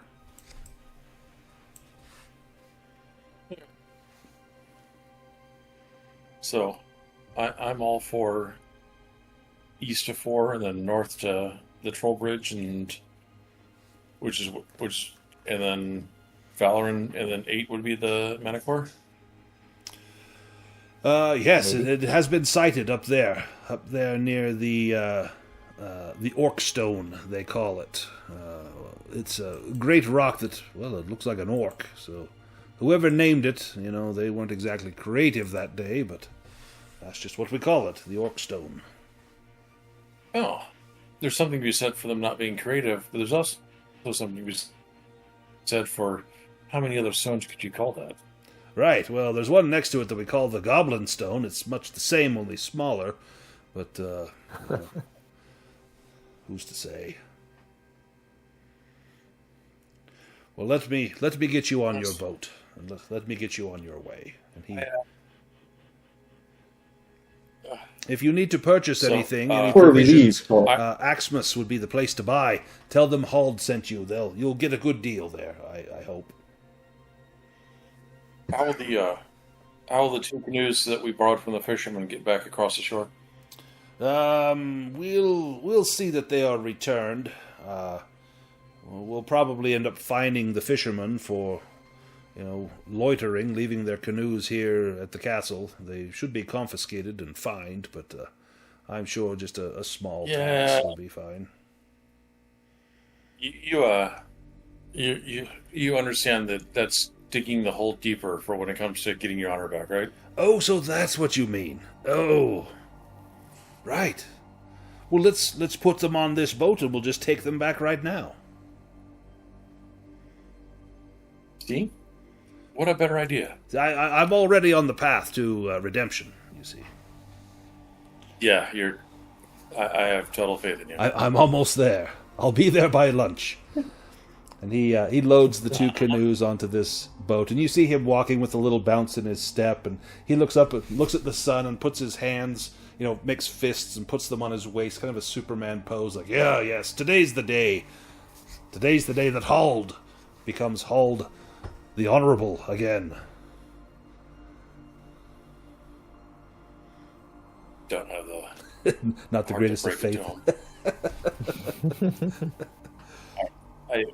I'm not going to get. In real life, I have to go between people and their delusions far too often. I'm not going to do it now. That's just a family reunion. I wish that wasn't an accurate statement. Well, Hald, in his excitement, he goes and he swats the back of the sailing vessel like he's swatting a horse to get it to, gallop across a field. And it just does nothing but just knock his hand. He's like, damn it. And walks back, and the sailing ship just slowly meanders out of port. Going again after the power outage. So I think the last thing I heard, Hald had bid you all farewell, and you were headed down to the south, and then everything went black. So we'll kind of pick up from there. So the journey across the lake is rather quick. You end up at this trail, and now we've got to head elsewhere. Let's get... there's some sound going. Meg's crawling. Where do you want to go first? You want to go to Axmus? Do you want to go to visit Thorkatla? Definitely need to go east. The question is, do we want to get advice maybe from the people living in Axmus about dealing with Thorkatla, since Hald mentioned she's a evil witch, I think was his words. We do have a sister of hers, of sorts. Yeah. We're very, very big fans of the locals thinking we're evil. Mm-hmm. It stops them from coming around often. Baston kind of sniffs. I'm certain Thorkatla will welcome us. We do have some gold to spend, but I don't have a need, and we may need to return that or use it to, if we plan to do something with Valoran, provide it to him.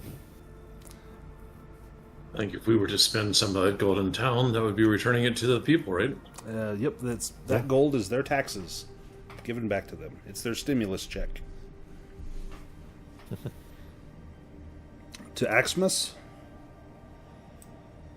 Sure. Sounds like a good plan. Excellent.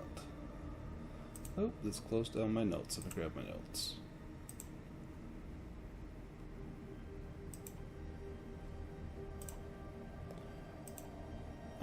We've got a map. It's relatively quick to get to Axmus. It will take us less than a shift. I am going to have someone make a bushcraft roll. It'll be just a straight roll. We've got a map, so there's no negatives on there. Who would like to? Cutter's a city boy. Maybe Baston? Is Baston good with bushcraft? Hunter? Less good than you would expect, but he can give it a shot. Yeah, go for it. Fabio's a hunter, right? Oh, yeah. Oh, jeez. Okay. Okay, well, maybe the power will go off again. Let's see. I'm going to roll on the journey mishap table here. Why is he walking into the tree? Let's see. Goodness. Here's a random roll.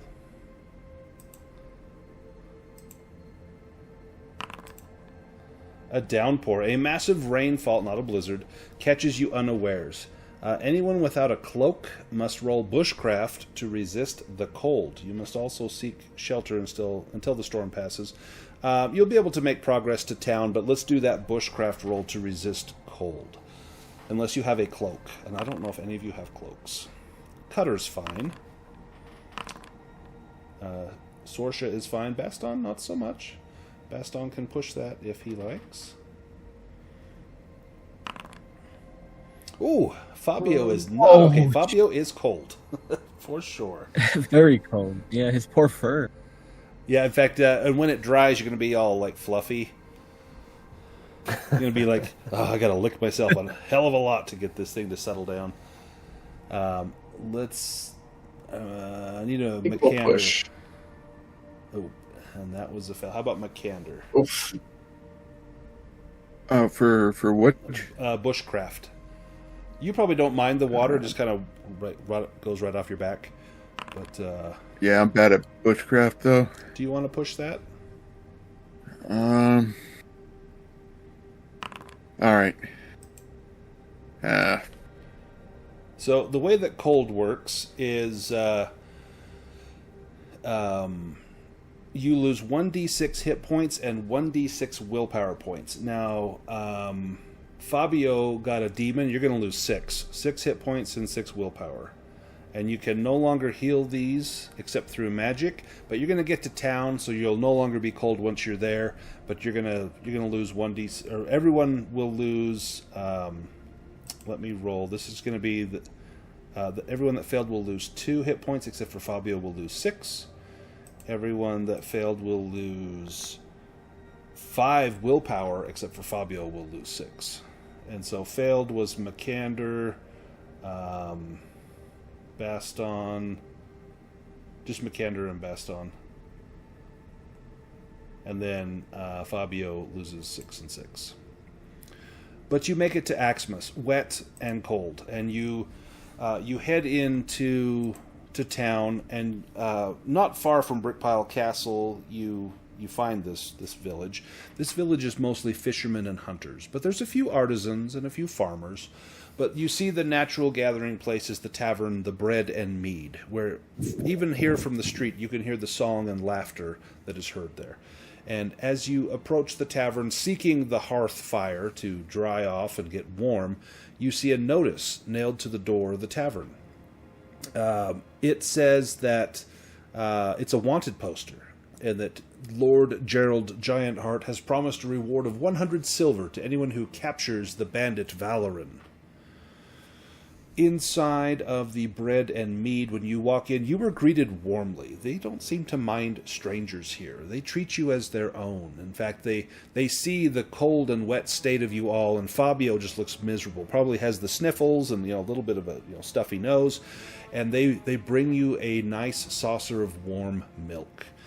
They heat it up for you. They bring it to you, and then they also bring you a small wine. Oh, this'll warm you up, love.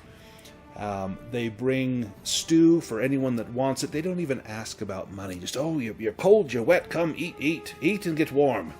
And much talk is going on in here about life in Axmus, and everyone seems to be relatively happy. But you can't help but overhear a few people with disparaging comments about the leadership of town, or the government, or the man. And a few people, they all laugh, and then someone says, shh, not so loud, there's strangers in town. And then, oh, yes. So anyway, I saw this bird, strangest damn thing. This bird was flying from tree to tree, and the conversation goes back to more mundane tasks. But you get the impression that people in Axmus don't exactly love Gerald Giantheart. He's kind of the butt of some jokes. There's a hunter in town, and he is telling tales of a great stag that he felled, and he's standing up and he's gesturing with his arms like he's about to shoot an arrow, and he says, yes, I saw this great stag with his mighty antlers and shot him right through the heart. I did, yes, from at least 100 paces. The arrow went right through the beast and stuck in a tree right next to him. A pity there wasn't a squirrel on that tree. Could have had a small snack to eat while I was dressing out that great stag. And people are kind of nodding their heads like, oh man, I wish I had half his talent. Oh, Hurek, you're the greatest hunter among us. Oh, yes. And Hurek sits down and takes a big bite of crusty bread and throws it down with some ale. The waitress comes up. Anything else I can get for you guys? Anything at all? Tea or beer or wine? Whatever you like. What can I do for you, love? And she looks down at Fabio, and she reaches out a hand and puts her hand on your front paw and just kind of pets it. There, it's all right. You're warm here. You're dry. We'll put some hot milk in your belly, or some meat if you like. What would you like, love? Oh, so generous. I like to think he can purr. He's definitely purring Ooh. with that Oh, the cold was terrible. Oh, You've it already is, done it so is. much. You need a good cloak, you do. Why, there's a gentleman in town that, well, they're not the finest that you might find, but they'll keep you dry and warm in a rainstorm. You shouldn't be caught out in that, precious. No. Oh, thank you. I will definitely grab one. I clearly need it. Oh, yes, you do. You never know you need something until you don't have it. Rope or, a knife or whatever. Hurek looks over at Baston and kind of looks at Baston, sizes you up, nods his head, recognizing a fellow hunter, looks at Fabio and the bow on Fabio's back. Yeah, these guys know their way around a bow. And Hurek comes over and he kind of puts his arm around the two of you, and you can smell the beer on his breath. He's been telling his stories in here for the better part of a few hours. Yeah, men after my own heart. Although a bit hairier than me, and he kind of rubs his beard and laughs and pats you both on the back. Tell me, have you found much game in these parts? Here and there. Here and there, that's what I tell. Never tell anyone where you find the best game. Always send them somewhere else. Truthfully, we're looking for a few things. We're on the tail of a manticore. Manticore, you said? Looking to find something that we can really brag about taking down. Well, if you want to make a name for yourself, I saw tracks recently. I can tell you where you might find one. Well, of course, it's telling directions is thirsty work, and, well, I'm afraid my glass is all but empty. I'm sure for a few silvers and a refill or two, I'm sure I could tell you all the details you need know. I think we both need refills. Ah, yes, we do. Best on order of another drink. For the cost of 4 silver, he will give you the directions that you seek.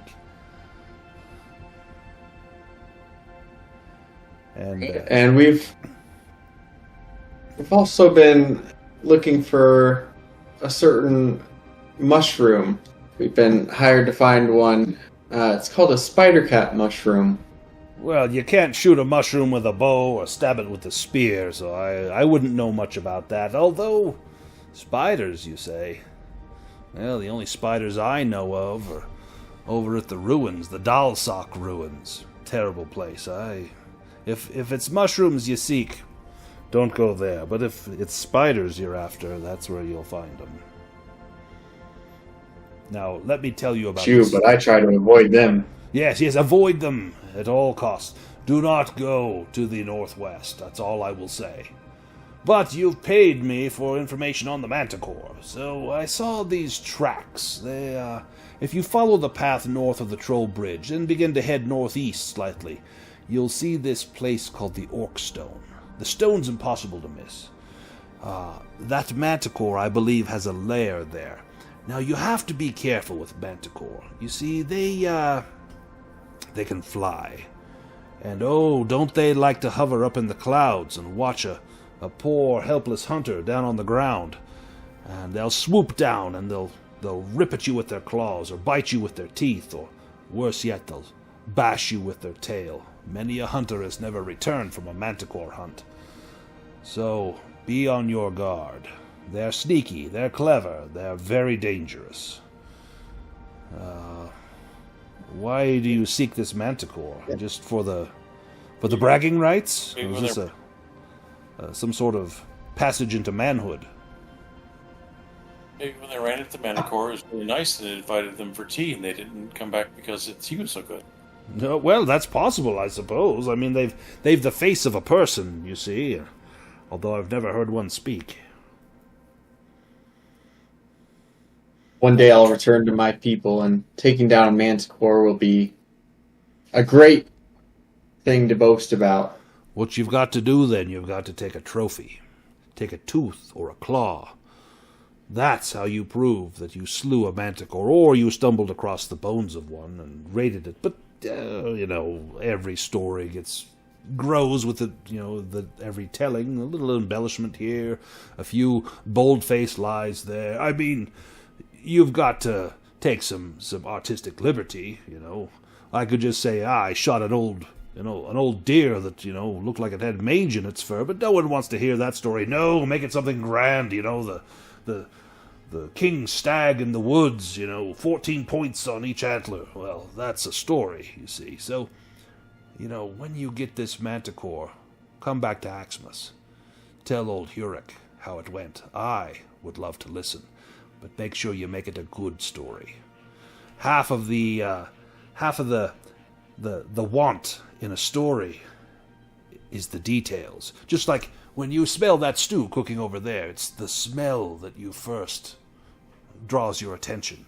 And so those details, draw people into your story. Don't just say, hey, I killed a manticore. No. Embellish it. Let it grow. This information, this tip, this is free. I'll not charge you for this. And he burps. Oh, excuse me. I'm afraid I'm in my cups a little bit. Tell me, what if this manticore gets the best of you? What shall I call you when I tell people about those brave souls who went to make a name for themselves? Because I sense this could be a story I tell over and over again, and it will keep me well hydrated. What do I call you, friend? My name is Baston. Baston. Oh. Well, that is a fierce name, a warrior's name, indeed. And you, Sir Cat, what do they call you? You can call me Fabio. Fabio, that's a name. You need something other than Fabio. Fabio, it sounds mysterious. How about Forest Fox? Now there's a name. Yes, Forest Fox. That's what we shall call you. And Baston Bloodjaw. Yes. That's the name right there. Bloodjaw. Forest Fox. Ooh. Truth be told, my name's Stephen, but Stephen doesn't get the drink spot. No, Hurek, that sounds like a mighty warrior, so it's all in the presentation, you see. Now, let me get back to my tale. I'm going to tell them about this squirrel that I once killed, but I'm going to make it sound a little more, grander. Gentlemen, let me tell you of the great grizzly bear that I once slew. And everyone's, oh, yes, Hurek, come tell us. And he heads off, and he kind of bows to your table. You get the sense he's maybe more of a bard than he is a hunter. But it does seem like he might know his way around the woods. So maybe he does a little bit of hunting here and there, but you suspect that if he were to see a manticore, he would probably run. Master of his craft. Yes. Whatever his craft is. Indeed. He would make a great fisherman, for sure. The inn is warm, you're well fed, you've got some information on where to find this manticore. Do you ask about Thorkatla?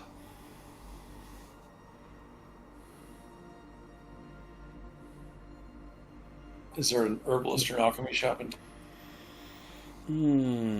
There is not an alchemy shop. There's a medicinal store where they sell, it's kind of mostly snake oil. Like, you would know a lot of this stuff. Like, that doesn't do anything.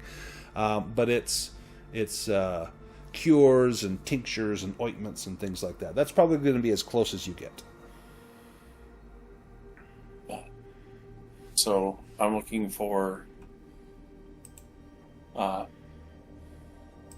if they happen to have any spider cap mushroom one in stock. Spider cap mushrooms? Well, no, we don't. Yes. We don't have any of those. You can go get them yourself. They're easy to find. I can tell you that much. Although it's not always the safest thing to get them. You see, spider caps aren't a particular species of mushroom. It's simply the name that's given to any mushroom that grows on the back of a giant spider. Find a giant spider that's got mushrooms growing on it, you'll found spider cap mushrooms. They could be anything. They could be toadstools. And that's not hard to find around here, you're saying? Oh, go to the west, to the northwest, the Dalsock ruins. There is this place where, to be honest, no one remembers who Dalsock was, or why he had a building constructed so far from a decent civilized place like Axmus. The only thing that survives is his name, and it's been passed down from generation to generation. All that's left of that proud building that once stood there is a dark stone ruin, consisting of walls and a floor covered in webs.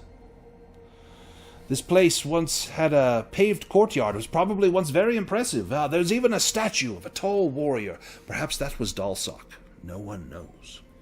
But what we do know is that we don't venture there because of the spiders. So if it's spider cap mushrooms you seek, well, Dalsock Ruins would be the place to go. And that is number 9. Well, appreciate the information. So you're saying there's no way to distinguish once the mushroom has left the spider's back. There's no way to distinguish if it's a spider cap or not. Right. Well, you see, there's something. It feeds on a bit of the spider's essence, and whatever it draws from the spider is what gives it their properties. I do not have any in stock, but I know of a great many uses for them. It is said to be able to do a few things. One, it's supposed to help with your vision. 2, it'll make a man quite hard. Of course, everything I have in my store does that, so, that's just applied to everything. The third thing that it is said that it will do is it is said to allow someone to become released from the bonds of pain, the bonds of arthritis, the bonds of anything, You're bound with, constipation. Well, it will release that. It will free it. It's a freeing sort of thing, and it will also make a man quite hard. In my experience, so will a glass of water. Yeah, pretty much anything, if you ask me. All I have to do is just drop this coin on the floor and bend over, and old Edward, whoo! I'll tell you what, it's like a knight on a horse with a lance. Before you pick that up, I'm gonna want to leave. Edward sticks his head out. Hey, what? Huh? And do you know of my sister and her cottage in the woods? Thorkatla. Yes. Lakatla, yes. Thorkatla. I know of her. I know her quite well. Her hut is small, made of animal skins, and well, it's rather difficult to find, but if she wants to be found, she will be found. I will warn you that she does not like strangers wandering around her home, especially those who carry sharpened steel. If you wish to speak with her, leave your sharpened weapons away from her. Do not bring them into her home. She can be of great help to you. She's a fine woman, but she has to keep a certain air of mystery about her. Some of these things I sell here is nothing more than, water and a little bit of frog piss, but, you can't just say that. No one will buy it, but if people think it makes them better, it does. So, you got to keep that. It's called headology. Yes. What you said. I call it frog piss, but yes. Now, if you see Thorkatla, tell her old Ginny here wishes her well, and perhaps she will invite you into her home. Appreciate that. If you sought out Thorkatla, you might be able to sell these rubes some actual healing. Well, if I sell them healing, they don't come back now, do they? I've got to just give them enough. Actually, the problem is they come back all the damn time. Oh, I stubbed my toe. Oh, I got a hangnail. And they come and ask for more medication. That's because it makes them hard. There's a reason that we keep an air of secrecy around us and don't invite a lot of visitors in. Once they start coming, they never fucking stop. Oh, it's true. It's true. So, let me let me tell you something. When you see Thorkatla, be mindful that you don't speak of Valoran. She loved him, or loves him, I should say, and, well, he's a wanted man, and if she were to think that you were after him, well, she would not be kind to you at all. So do tread lightly on that topic. You're smart enough to see the locals, the people in the castle, for their gullibility and for who they are. Why is it always Do you us really women think- who have to see that? Why do we always have to see through the bullshit that men lay? It's even more than eggshells. The fragility of the male ego is excruciating. That's why I have this ground rhino horn. It goes for quite a few gold, but it keeps the men coming back. Yeah. We have no intention of doing Valoran any harm. Then you are a friend to Thorkatla. Yes. Tell her Ginny will, said that you are good folk, and she will invite you into her home. We will be sure to do so. And I will inform the rest of the party that before we get near Thorkatla's steading, we may want to sheath or in other ways put away sharp, pointy objects.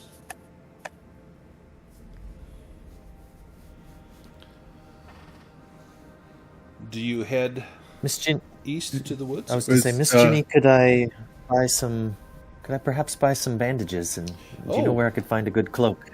I've bandages here. I would be more than happy to sell them to you. You'll find them. Let me pull up these bandages. I've got them right here. I believe they're under trade goods. And how much do I sell these bandages for? Oh no, it's not trade goods. It's under medicine.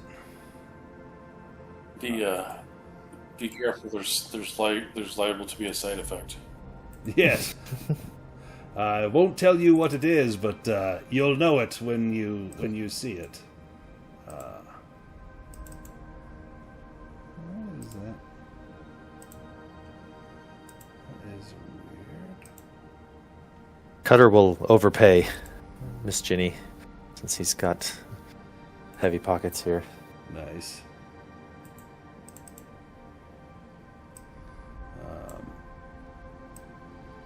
That is weird. I'm looking at the bandages, but it's... Yeah, we can add it. We can add it later. I'll make a note. Well, I was looking at the item. It doesn't give me any information on the item, and it should. Yeah, you can definitely get some bandages. This should have the price. No, it doesn't have the price. I looked up it's 5 silver for 10, and they give...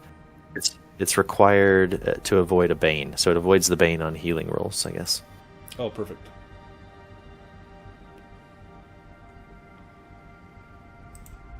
So yeah, if you want to pick up some bandages, she has those. She has some healing potions. They're expensive. They're 50 gold. But she would be willing to part with some.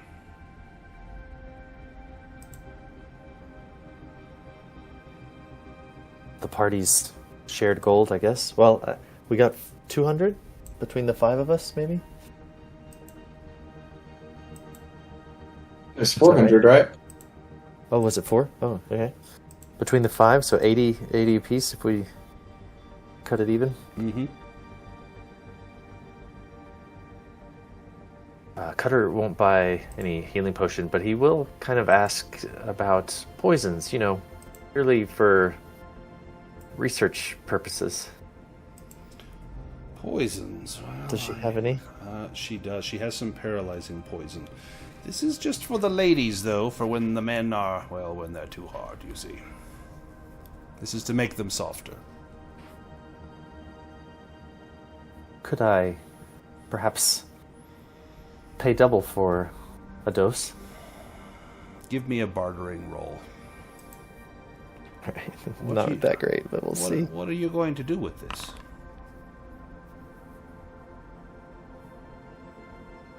What's your intention here? Just curiosity of a young mind.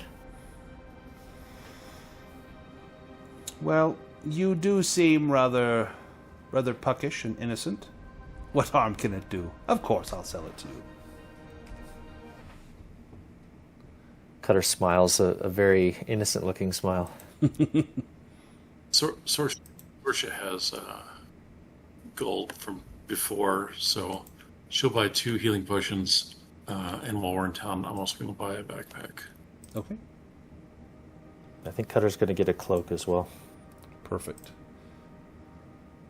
Wanna And you should risk be any able more to rain. dragon. So if you go to the items, you should be able to see these things, and I think you've got Oh, cool. permission for them. They go to oh no, you don't have permission for these. Ah. Yeah, I don't Okay, see I can drag abilities them. can progression. Let me see if I can configure ownership here.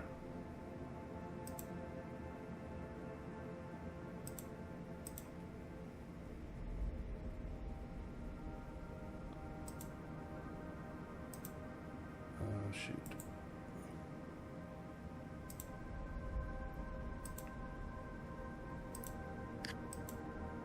Okay, now if you go to, in the items, if you go to gear and clothes, now do you see the items there?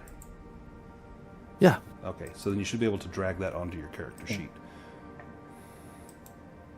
Where is this? So it's the items. Yeah, It I looks got like a it. little suitcase. And then it might be under Dragonbane rules, and then there should be a gear directory. And then you should see clothes. And then I'm making all the rest of these visible as well. After the power went out, it's like my thing kind of glitched on me here.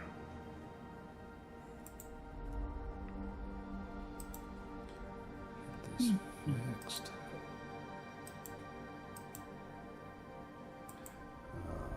Grab this one too.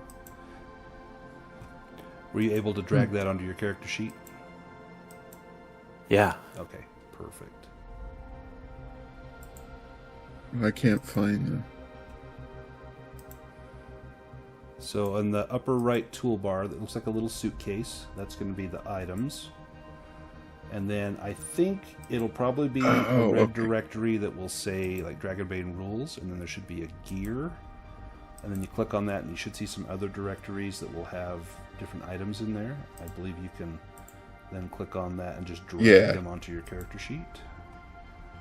Yeah, I see that now. Perfect. Thanks. Yeah, because I was going to buy a backpack too. So that should be under containers. Yeah.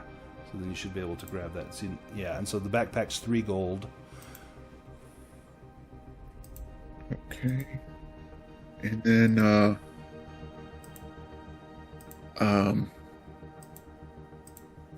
was wondering if there was like an armory in town I could buy like a crossbow. Yeah, so there would be a store that would sell various weapons and armor. They would have anything that is common or uncommon. A light crossbow is uncommon. They would have that. It's 75 gold. But they would have a light crossbow.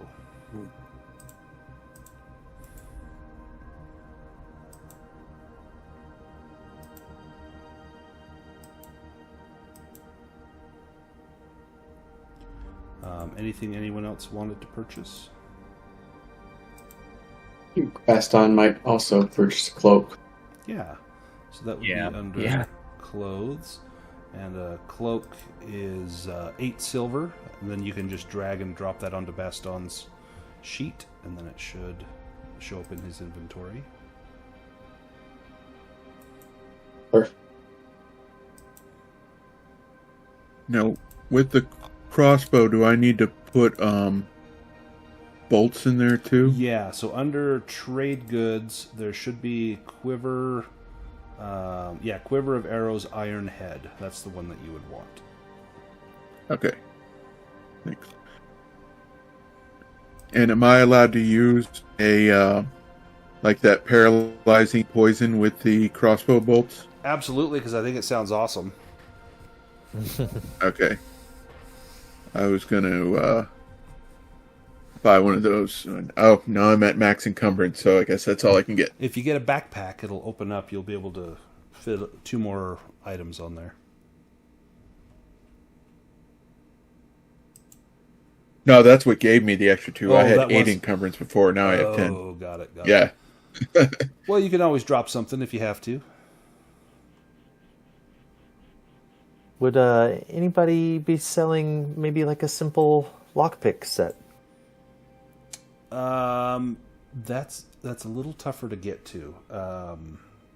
That would Yeah. take a bartering All right. roll. No worries. As you're kind of asking, like, who do I talk to about specialized gear? Wink, wink, kind of thing. A bartering roll. We'll see if you can find one. Find a shady character on the street and nope. It's going to be kind of tough to Not gonna find push. in Xmas. Yeah. All good. Cutter will smile at the group and say, I'm ready to go adventuring in the woods, I feel like. Tough to find a person. Yeah. Tough to find a house with a lock on it. Yeah, right.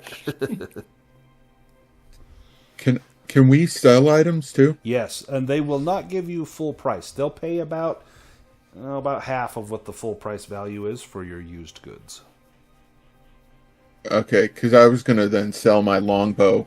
Longbows are expensive. I'm gonna use a crossbow instead. So yeah, Yeah. longbow that's actually worth quite a bit of money. I want to say they're like 100 gold or something. They're super expensive, or 50 gold. So they'd give you 25 gold for a longbow. Okay, cool. And how much was the paralyzing poison?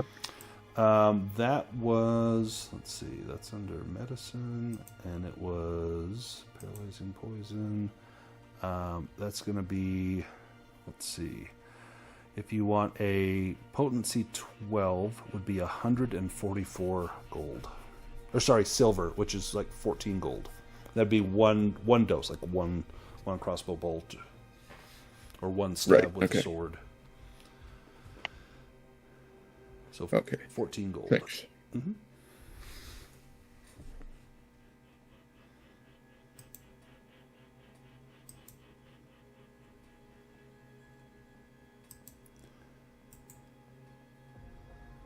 Anything else that anyone wants to get while you're in town?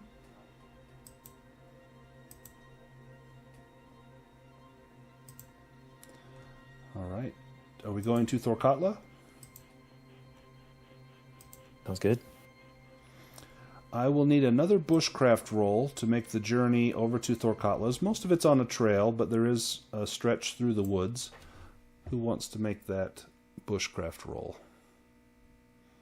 Sorsh is willing to step forward and lead us to Thorkatla's because she'll probably allow us to find her more if Sorsh is leading. 100%. So I'm actually going to give you a boon on this bushcraft roll because you are being watched. As soon as they step off the path, Cutter puts his dagger in his backpack. Nice. You did it. Sorsha, as you begin to head into the woods, you notice a few telltale signs, and these are, tricks of the trade. Maybe some a symbol scratched onto a tree, carved into the bark, or a mark on a rock. These are maybe alchemical symbols or magical symbols, but you know that these are sacred to the covens, and that you recognize this is the work of a sister witch. And as you begin to get close, you see a round fur and animal skin lined hut in the forest, and it's in a glade that's very quiet, very peaceful. There are many birds. In fact, some have built nests on this hut. There's a little bit of smoke rising up through a vent in the top, and there's a dozen or so long sticks stuck into the ground around the hut with various animal skulls on top of them. The cloth... Once we Oh, sorry, go ahead. once we have entered the clearing, I will tell everyone to stop and say we will wait here. She knows that we are here. It's very rude to enter a hag's hut uninvited. You see the cloth covering the doorway pulled back, and a woman sticks her head out.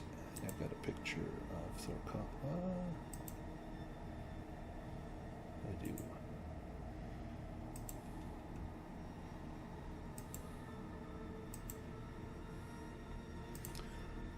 A woman sticks her head out of the opening, and she smiles at you. She says, Everything I expected. She says, "Sister, you are welcome, but those with you may not pass through the circle of my hut. I don't like strangers wandering around my home, especially those who carry sharpened steel." Your caution is warranted. I will vouchsafe for my companions here.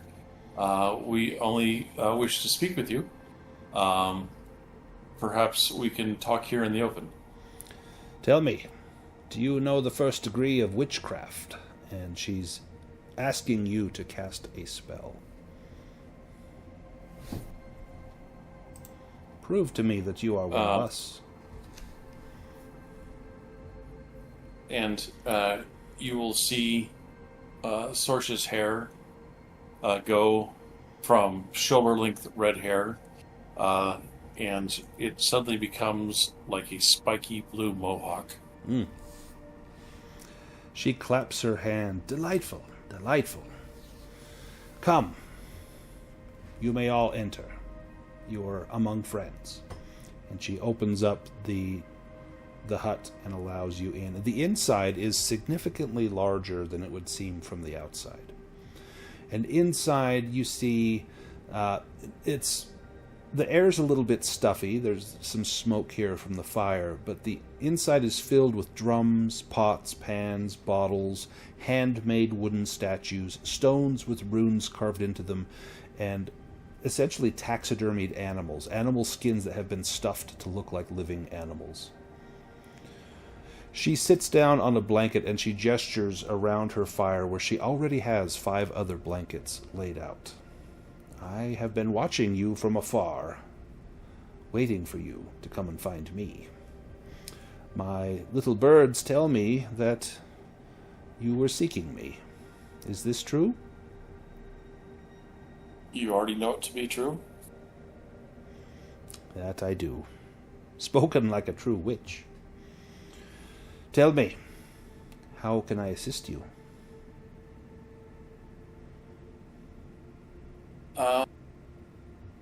Really, the question is, we would like to get to know you better, as we feel that we will be assisting you. Assisting in me? actuality. How will you be assisting me?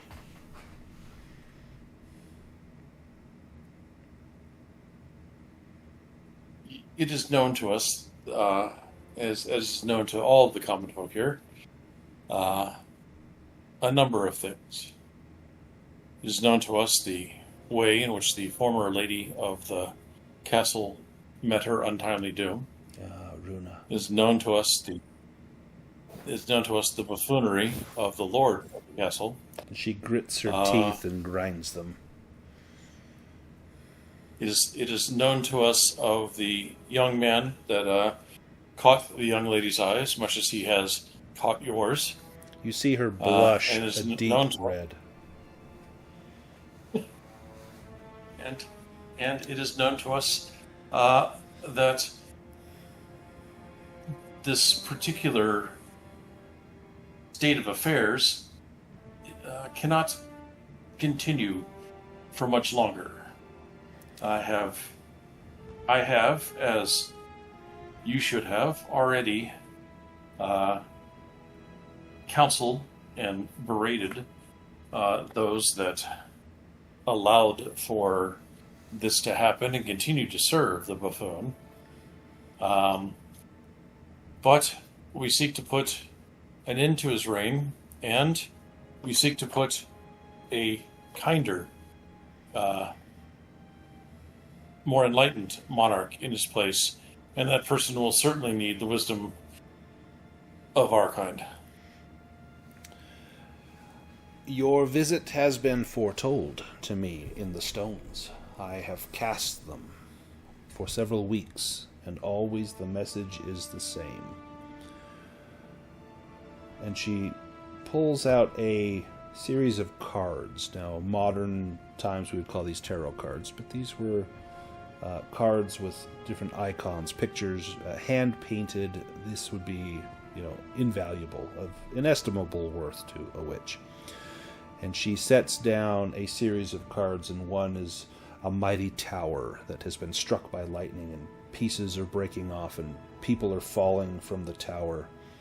I see a great change about to take place. This card calls out to me.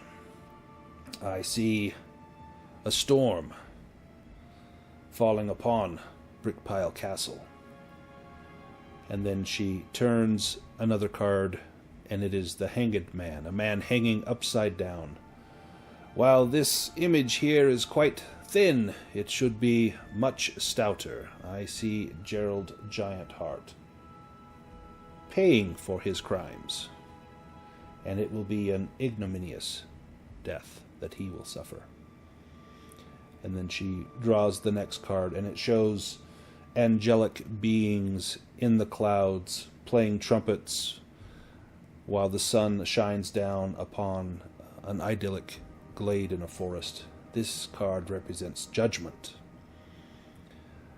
I think that you are that judgment. You are the storm that will fall upon Brickpile Castle. You will right the wrongs of Gerald Giantheart. You will see him as the Hanged Man. Of this I am certain. And whatever help I may give you, I shall. So tell me, how may I serve?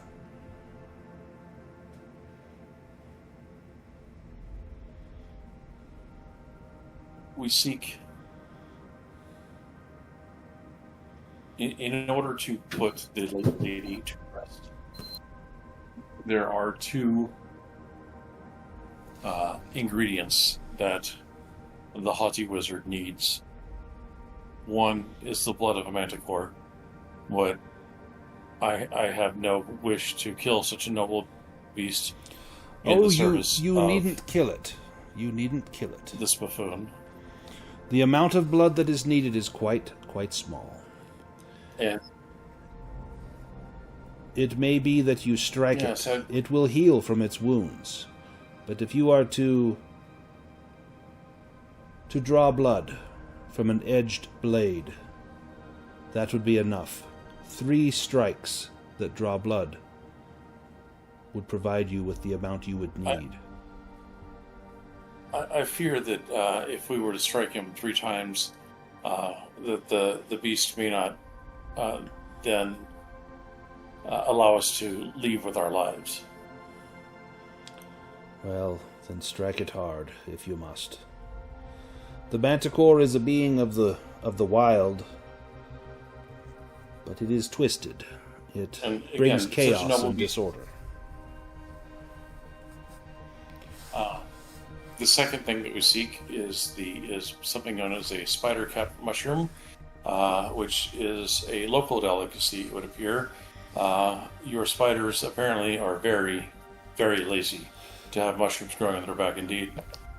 The largest of them are generally the slowest. They let the smaller ones bring food to them. The fattest among them are so slow that perhaps your small, agile rogue here could sneak onto its back, scrape a few mushrooms off, and be gone before the spider even knows what happened. Much like a fly buzzing around a horse, The horse may swat at it, but it does not crush it under its hoof. No. It is but a brief nuisance. So you need not destroy the spider either. But if he were to fail, I would hope that he would have friends nearby to defend him. Cutter shivers. Oh. He had a bad experience with the spider. And the last thing that I seek, your friend Jenny in town Oh, yes. wishes us to pass her greetings to you and indicate to you that we are friends, but you already knew that as well. That I did. And if she vouches for you, then I have nothing to fear.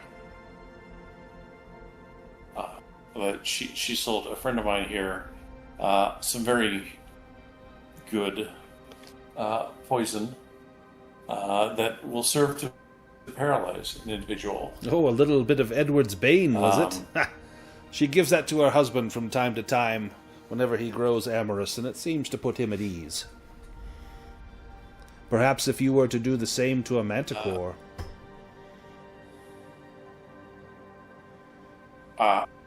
I had thoughts along that line, but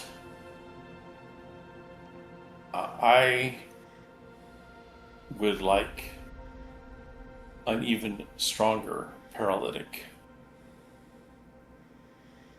For I have, as you have seen in the cards, lightning to strike. I have just what you need. I have been crafting this for quite some time. It takes many, many days to distill to this concentration. And she pulls out a small vial of clear blue liquid. This dose will render a man all but comatose. And she hands you a bottle of potency 19 paralyzing poison. This is as strong as it comes. And What is the duration of this? It will last for one, and she would say a shift, basically 6 to 8 hours. This will put a man to sleep for the night. Even an ox of a man. Well, sister, your cards and the stones have led you to be as prepared as one could hope to have been, and I am in your debt.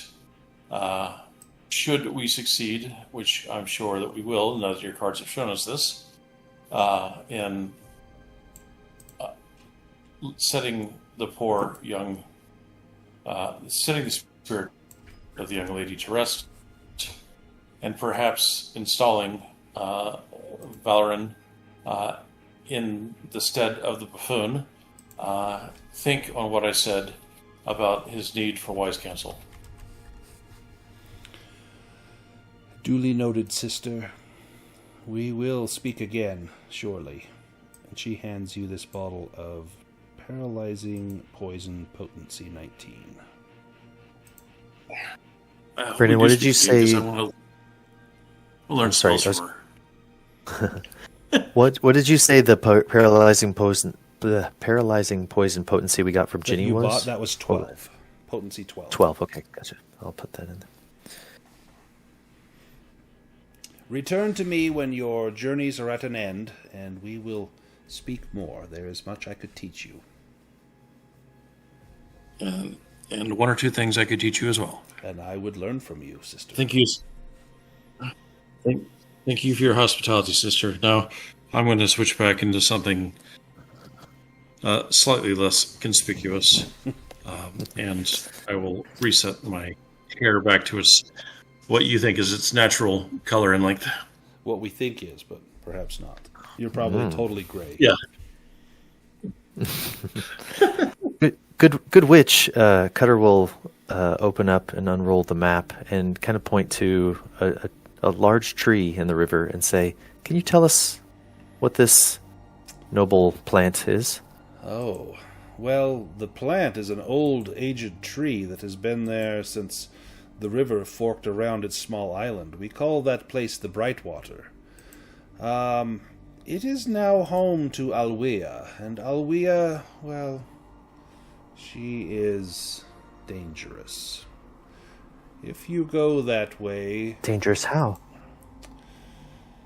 She lies. She tells lies to lure men to their doom. If you would seek Alwea, I would encourage you not to believe her. She was not always this way, I suspect. But do not listen to her lies. Thank you for your warning. Yes, you are welcome. The last warning I can give you is the Troll Bridge is aptly named. And you may have to pay a toll to cross there, or poor Raggle may take offense. It is his bridge, you see. Well, there was the Orc Stone, the Goblin Rock. The Troll Bridge. Pretty much get over it. Yes, there's the spider crab mushrooms. Penis You landing guys- over there you near guys the know- castle.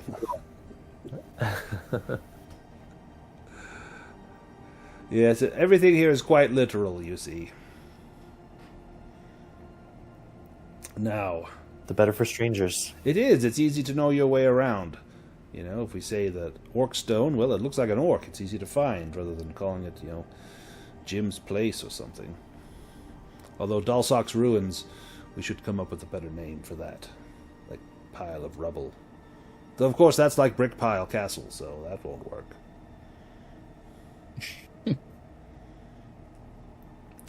Well, go now, and go with all of the goodness that you can muster, for it shall be needed this day.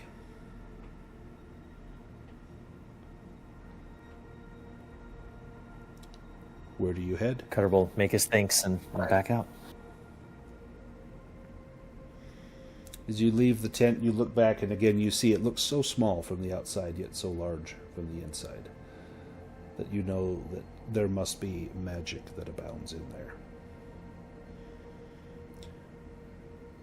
What do our two hunters think we should do? Where do you go from here? There would be, if you don't want to take the Troll Bridge, you could go to the Brightwater and try to cross to the island and then across the other side of the river.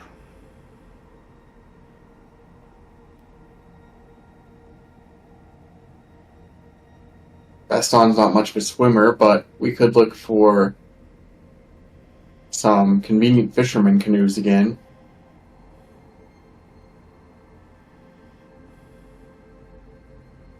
Though, have we heard if there's actually a troll on the Troll Bridge?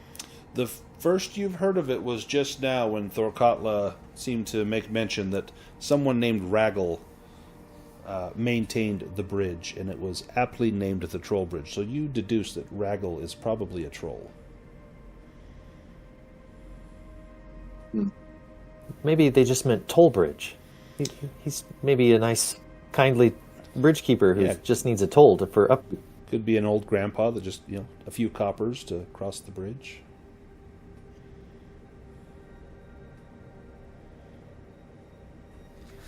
Well, where do we go? Elrin is just practically on the other side of the bridge, according to our information.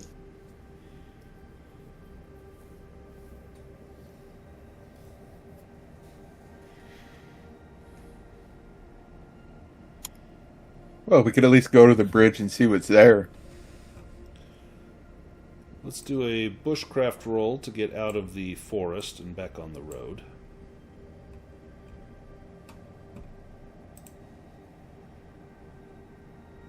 Who wants to do that one?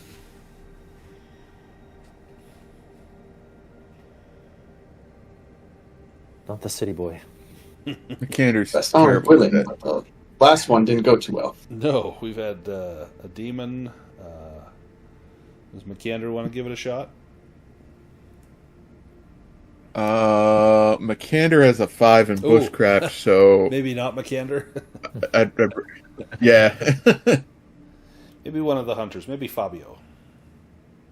Of course, Fabio got us caught in the rainstorm, right? I also got a demon. Oh, yeah. Yeah, he got a demon. I can tell it was an improvement on my bushcraft, and I wouldn't remember if I rolled a dragon. Oh, yeah, I got cold. Yeah.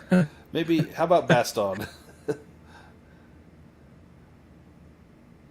Well, I've got a 12. Cutter has a 6. Yeah, Cutter has a 6 if you yeah. like that. Another. I mean, McCander can try if no one else wants to. Baston looks like a wolf, but he's really just more of a fighter, let's say, than a huntsman. Right. Cutter was leaving little bread trail here as he was coming, trying to. Oh, You want to push that?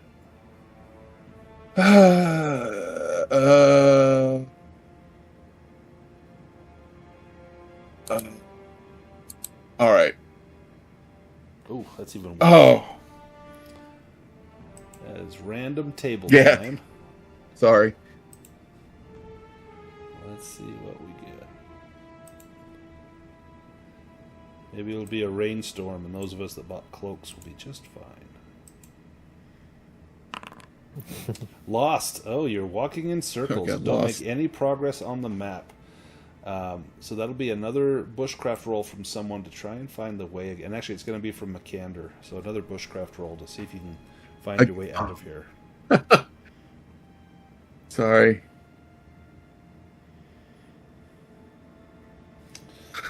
You end up over here Oh, no. at the Brightwater. You think that this is the troll bridge, but you end up not where you thought.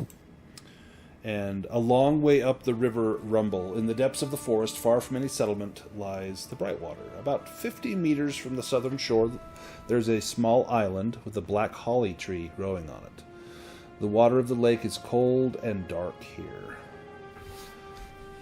When you get to this spot, the Brightwater, you hear a bewitching song. And as you look out over the water, it's this lovely singing voice. And you see the most beautiful woman you've ever seen sitting in the water. The only thing that is strange about her is that the color of her skin, it has a faint greenish tint to it. And she looks up at you. She looks at Cutter and says, "Oh, my name is Alwea. I come from Wasted. A voice spoke to me in a dream and told me that I would find a treasure hidden in the black holly tree on this island. Little did I suspect that the tree was actually an evil creature which was luring me into a trap. The tree is holding me captive now. I cannot leave this water. Can you cut down the tree and break the curse? Will you help me?" Cutter, And she holds out her hand. Cutter looks at Sorsha and says, "I am an ally, and I believe women, but Thorkatla did say that we should not trust anything she says, so he's going to cover his ears and sadly turn his back." Sorsha smiles at him. "Oh, there's hope for you yet." How do we know Should- Thorkatla wasn't lying? Because Cutter says, Thor- "I believe Thorkatla women." is- I never met any of these people until today. And you did embarrass Thorkatla's his sister. She can be Thorkatla. trusted. Thorkatla seemed terribly embarrassed by something that was said. And so maybe... Yes. She looks at Fabio. Lead, "Oh, your fur is so lovely." tempt us not with your lies. "Lies? No, I am cursed. Please, I just Tempt us want not to with go your lies. home." We seek to cross here in peace. "Well, I'll let the little one go first, if you promise to go to the tree, I can help you cross. I can swim quite well, you see.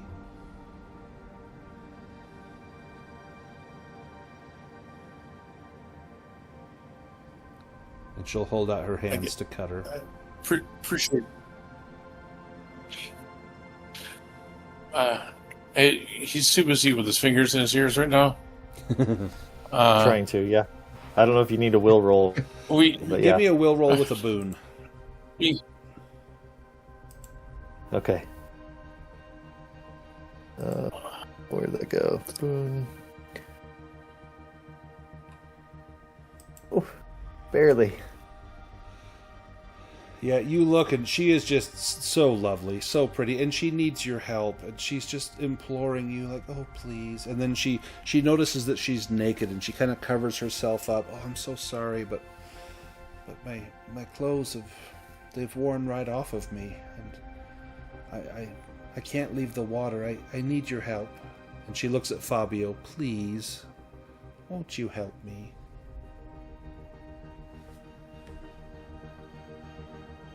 Thorkatla has warned us of your treachery. Leave us in peace. So you won't help me then? You do not need our help. You are quite capable of freeing yourself should you choose to. How could this tree be keeping you here? There's a curse on this tree. I swam out here to try and pick some of the leaves to make a beautiful wreath to celebrate the fall harvest. And there was a voice that spoke to me from the tree, and it cursed me that I would live here forever until it deemed that I could leave. Please, won't you help me? Who do you suppose cursed the tree? It is said that it is the old witch of the woods that did it. You mean Thorkatla? I do not know her name, but if you say so.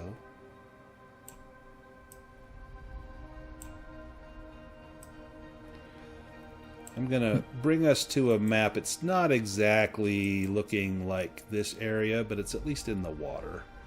So I'll bring us here.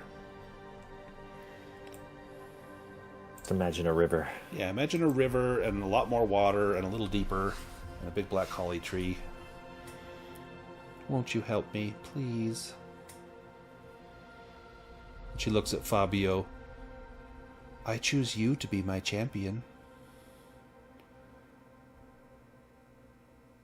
The wise companion of mine has already said no. That's why I asked you. You are the bravest of them all, are you not, sir?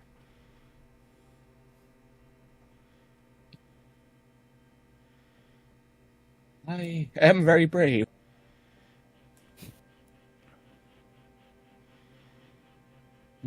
Give me a will roll, Fabio. Yeah. He is quite taken. Oh. Do you want to push that? You know what? I will push that. Ooh. Oh. Sorsha, give me a witchcraft roll.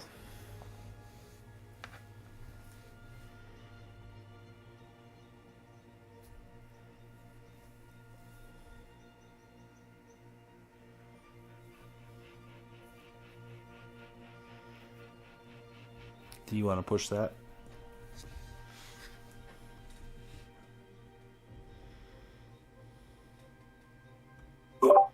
Son, you're on your own.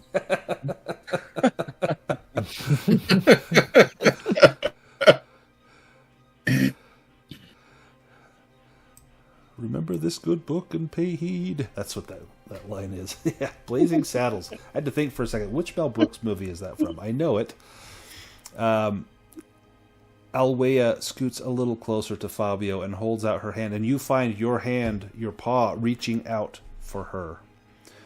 And Sorsha, this does not look right. You guys have all said, like, don't listen to her, she lies. Yet here's Fabio reaching out. And as she grabs your hand, your paw, we're going to go into initiative. So everyone can draw a card.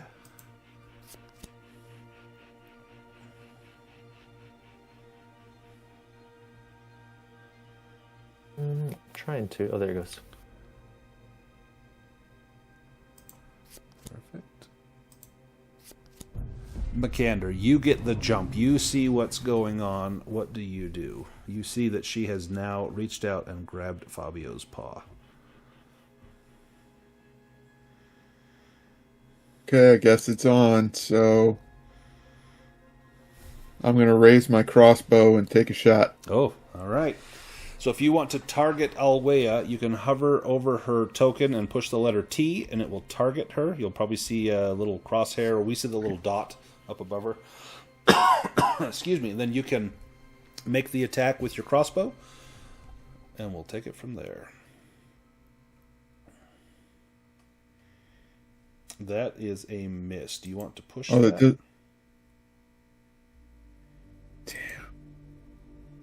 Damn. So I think there's a crossbow skill. And yeah, your crossbow skill is 10. So close. 10, yeah. Yeah, if you want, do you want to push that or take the miss?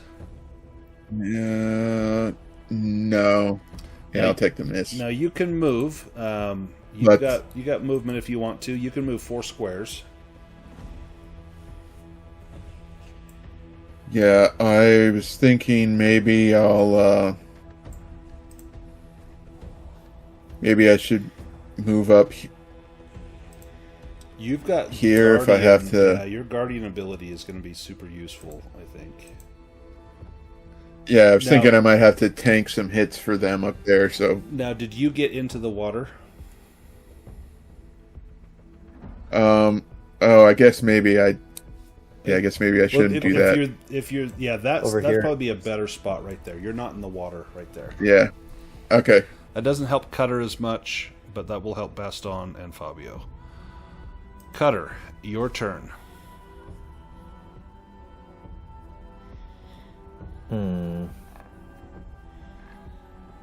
And you can always swap initiative if you want to. So Sorsha goes after you, and then Fabio, and then Alwea goes twice. If you want to swap, but of course everyone except for Baston's going to go before Alwea does, so I don't know that would make a huge difference. Right, yeah. I don't want Fabio to go yet because I'm worried what he might do, but I will swap with Sorsha to see if she's got any tricks up her sleeve. So Hunter, in Dragonbane you can swap initiative, and so you just like if we were playing at the table, you would just you would draw cards, so you would just trade cards. So now Sorsha will go, and then Cutter will go.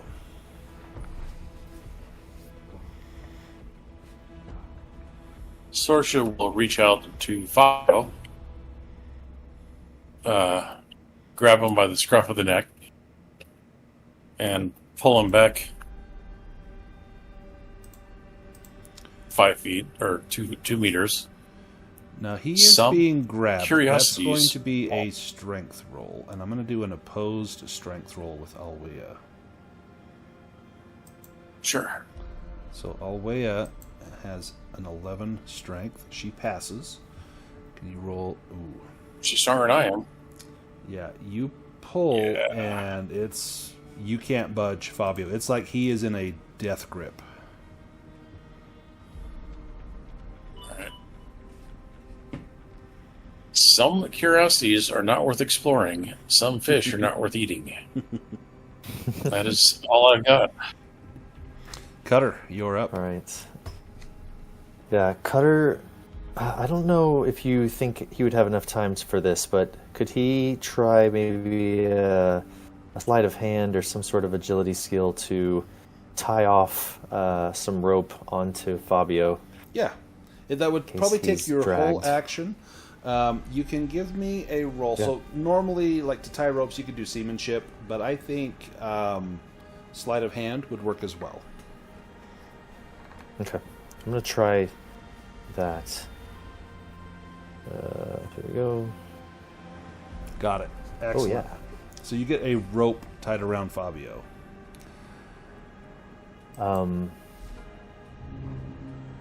Yeah. And that takes my action. I don't know if I move away, will she be able to attack? You'd have to make an evade roll.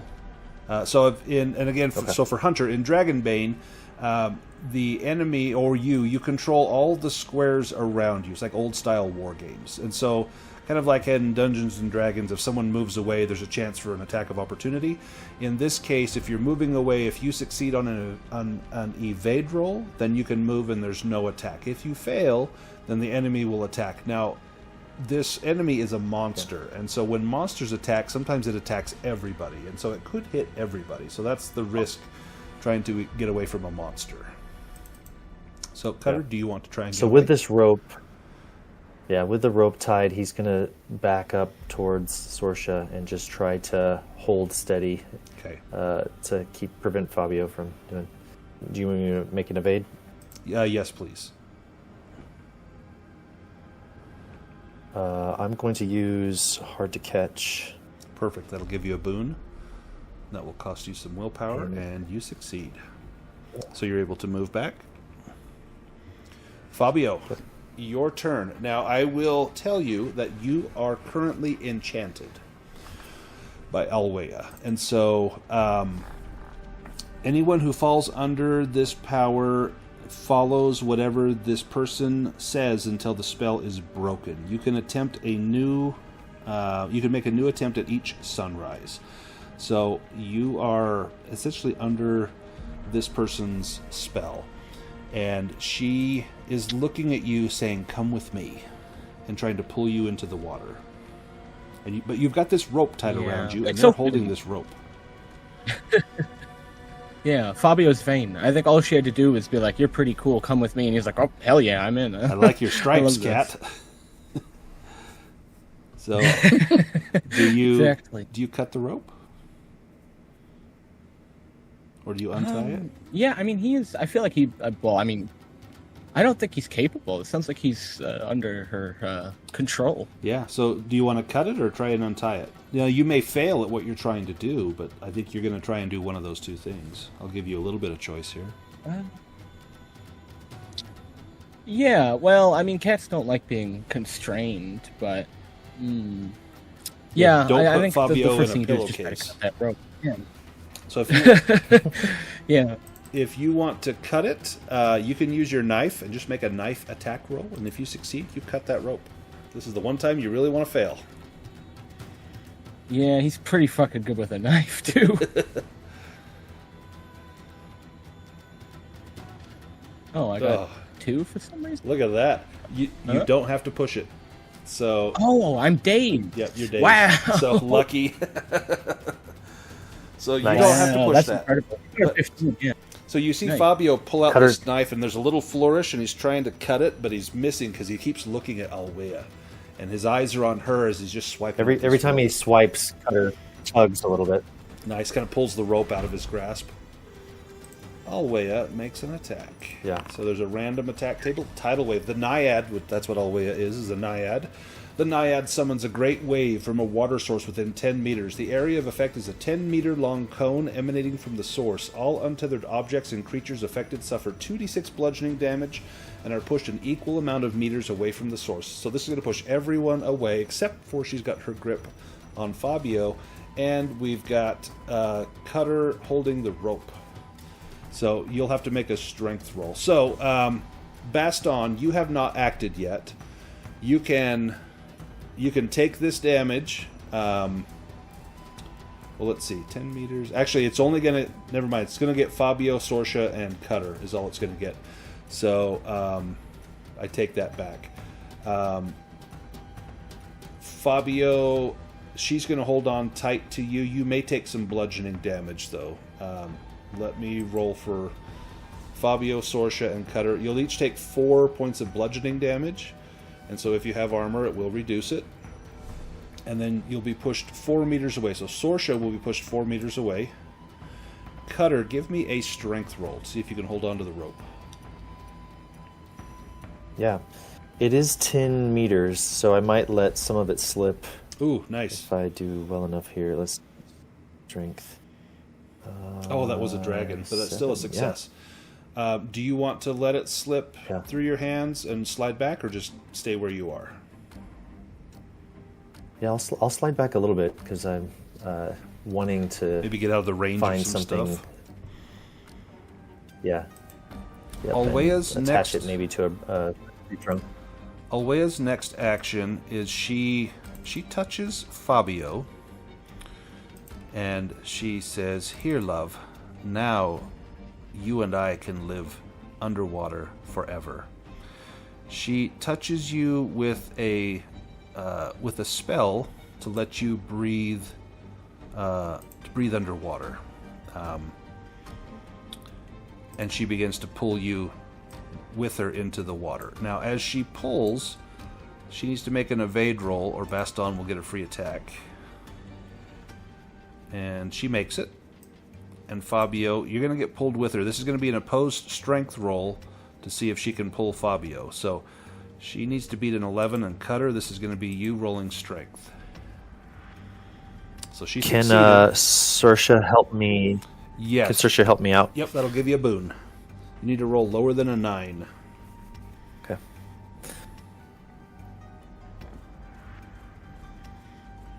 Come on. Oh, a dragon. Okay. That's a dragon, baby. Whoa! So with the dragon, We anchor it down. yeah, you anchor it. She cannot pull Fabio any further. In fact, Fabio, you are now basically horizontal as she is pulling you, and your feet get picked up and the rope, and all you're doing is looking into her deep, lovely eyes. And she begins to snarl and growl, frustrated by her lack of progress. Baston, your turn. Now, you have a long With spear. a- You can reach from there with your long spear. And I can attack through both Yep. Fabio and Kander. Yep. Or if you wanted, you could move over to here and attack across. And then to attack, you'll hover over Alwea and then press T, and it will target Alwea. And then from that HUD or from your character sheet, click on your long spear, and it will pull up the roll stuff. Excellent.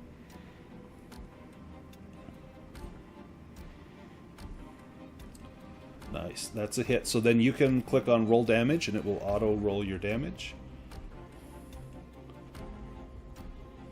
Nice. And then I can apply that directly to Alwea. Nice. That was a good hit. So there's a special module I have on Foundry.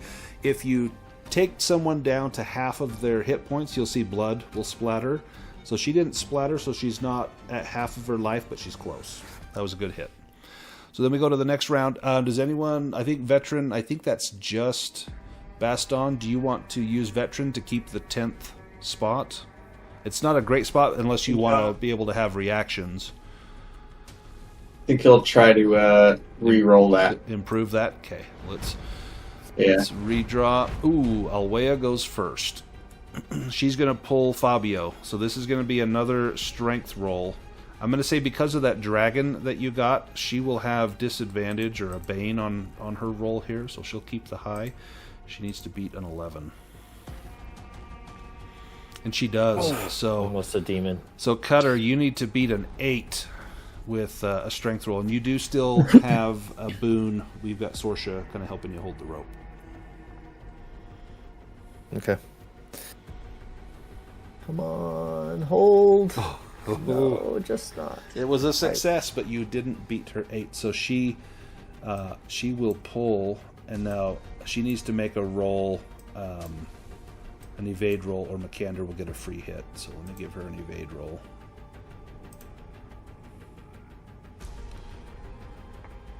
With the success, Brandon, can we say that it dragged us, so we're still Yeah, holding the rope? I love it. But moves us closer, Yep, maybe? So it moves you a little closer, but then you see Alwea begin to lower Fabio down into the water. She's got both hands on him and like looking in his eyes, I love you, as they begin to sink down into the water. And there's a few bubbles from Fabio, but then Fabio begins to breathe in the water just like he was breathing air, and he's just staring right at Alwea. Makander, you're up next. Am I able to walk into the water? Yeah, you're a duck. You can get into the water. You'll need to. Let's see. You'll have to make a swim roll. Let me double check this. I think you get a bane on your attacks if you're swimming. Let me just double check this. I know I've got it on here. Swimming. Funnily enough, my swimming skill is actually really low. Oh yeah, so no ranged attacks may be performed in water, and melee attacks are performed with a bane. So everyone knows how to swim. It just doesn't mean that you're not great at it. You'd be able to get out there in the water. Just because you're in armor, I'm going to have you make a swimming roll. Just don't get a demon, and you'll still be able to make your attack with a bane, or you can use your crossbow. Okay, well, I think I'd do more damage with the melee attack, so I'm going to go for that. You do have a magical sword, the Lion's Claw, so... Right. So just exactly. give me that swim. Yeah, this is what I'm worried about. Oh, it was a 2. Oh, no. Oh. God damn it. Give me a Constitution roll. Just so you do. Yeah, never swim in this game. It's not worth it unless you are like good at it. It's just never worth it. Well, your con 16, you hold your breath, so you're not drowning, but you're underwater. If so, I'm going to say you maybe lose your footing. You're not going to be able to make that attack this round, but next round you'll have your bearings enough to be able to make an attack. Only because of the demon. Okay. Shoot. All right. She is. Right. I get it. Because you have entered the water, she's going to make an attack. Drowning attack. Oh, she's going to... So with her other hand, she's going to grab Makander. And she's going to pull you into the water. You will immediately begin to drown and cannot move or perform actions that require body movement, except trying to break free, which will be a strength roll with a bane. So, and the drowning rule, this is the Constitution each round to hold your breath. And you've already done that, so you don't need to do it again. So, you're fine now, but you're being pulled under the water. Baston, you're up. You can move up to this square, and then you still have reach with your long spear. I think that's what it'll do here. If I can figure out how to move myself. So you can, if you click on your token, you can just do like the up-down buttons, or you maybe drag your token. There you go. I was on target mode or something. Oh, yeah, that'll do it.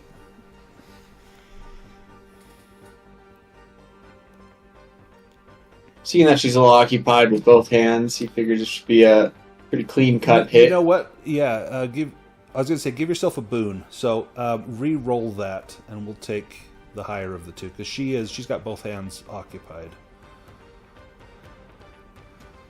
Yeah, we'll take the 4. So then you can roll damage. Right. And she's used up all her actions, so she can't defend against any of this. She's going to take that hit. Nice. And there's blood, so she's below half. Blood. Sorsha.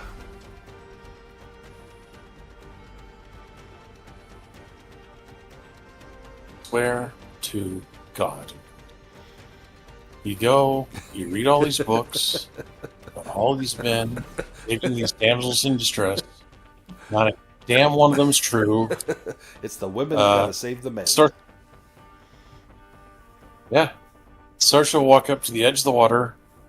She'll play with the ring on her finger, which is very stylized sorcerer's signet.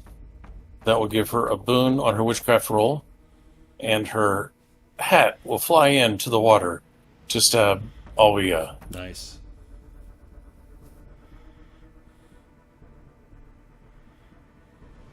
Oh, nope.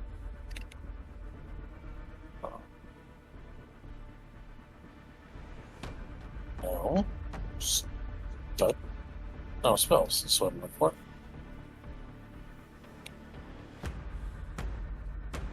Outplayed. Targeting her. Boom. Nice. Oh.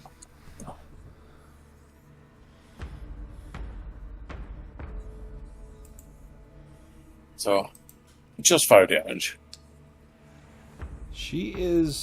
So she's got 6 hit points left. Cutter, do you let go of the rope to try and finish her off?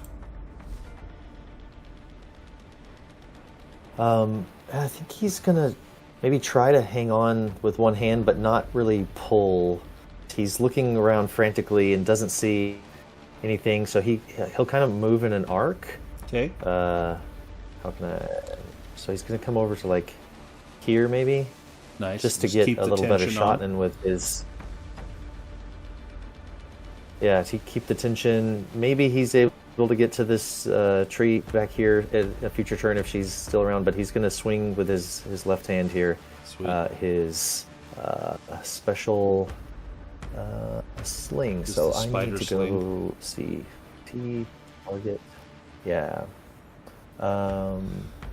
So and I you was trying to probably get you find a round but it's rock not- by your feet, and you kind of you drop your sling and sort of use your foot to kind of roll the rock up into the sling pouch. Then you pick it up while you're holding this rope. I'm going to give you a bane on this.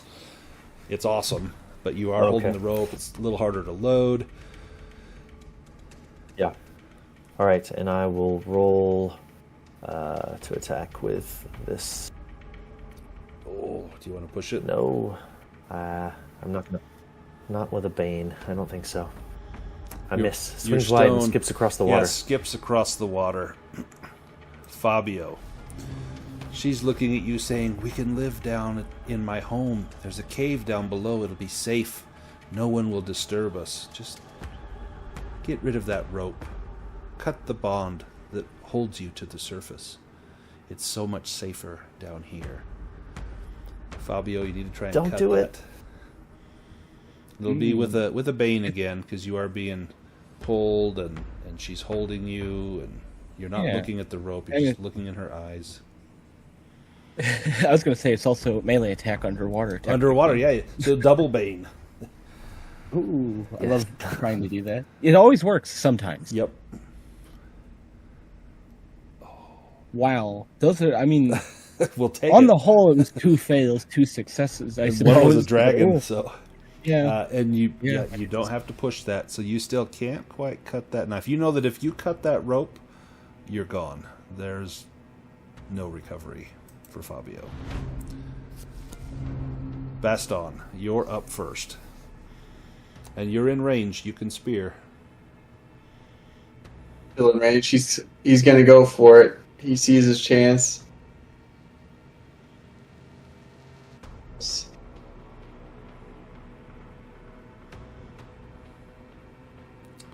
She's going to have to try to defend with one of her actions.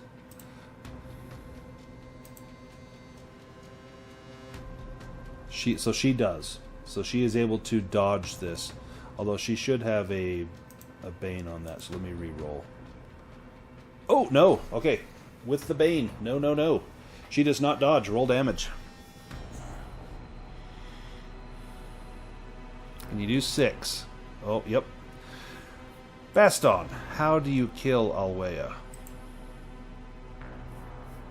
As she's gripping Fabio, I find a spot that's just kind of around his body, and I nail her right in the neck. The With my water spear. just turns dark, like dark wine spilled in the water. And Fabio, you come up and you're looking and you're confused. One, why am I in the water? Why am I covered in blood? And why am I being pulled by this rope as Cutter pulls and drags you up onto the shore? The spell is broken. You are no longer enchanted. And you're back on the shore. McAnder swims back up, spitting out water. But you seem to have defeated Alwea, the naiad of the bright water. Well done. Huh. A lying liar lied to you. Who could have seen that coming? Wow. Never saw it coming. She wasn't lying. I'm brave. and handsome. All the things she Sarsha, said were do true. you have any? Saoirse, do you have any sense of magic around this dark tree across the way? Would it be a risk to us, or I should get we you. investigate it? I'll swim over to it. The water is pretty still here. Like I can't. Yeah, you can give me a swim roll with a boon. Now that you're not in combat, it's a little easier to get across. So Fabio can still breathe underwater. That's going to last for a while. You get across, and it's difficult to swim, mostly because you're wondering, was Alwea alone, or was there someone else here? You don't need to push that. I will have you make a Constitution roll to see if you become exhausted from your Sure. swim.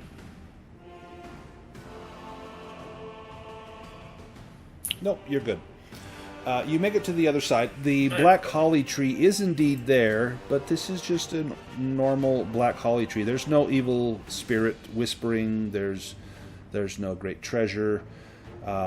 As you got close, you did see that there was a small cave just below the surface of the water, and you can see human bones down on the bottom of the cave. She has lured more than a few people down to her home over the years, and it was almost very nearly Fabio that joined them. If you go into that cave, you might be able to There search was for that. treasure, but you need to be able to breathe underwater. Fabio, Hey, you want to Cat. go for a dip? Yeah, Fabio can still breathe underwater. I'm not partial to swimming, but I do like treasure. So you don't even need to swim. You can actually just Sounds start fun. walking Hopefully under the that- water. Yeah. And you find not a grimoire. Ooh. There is a chest set. There's a scimitar and a great helm.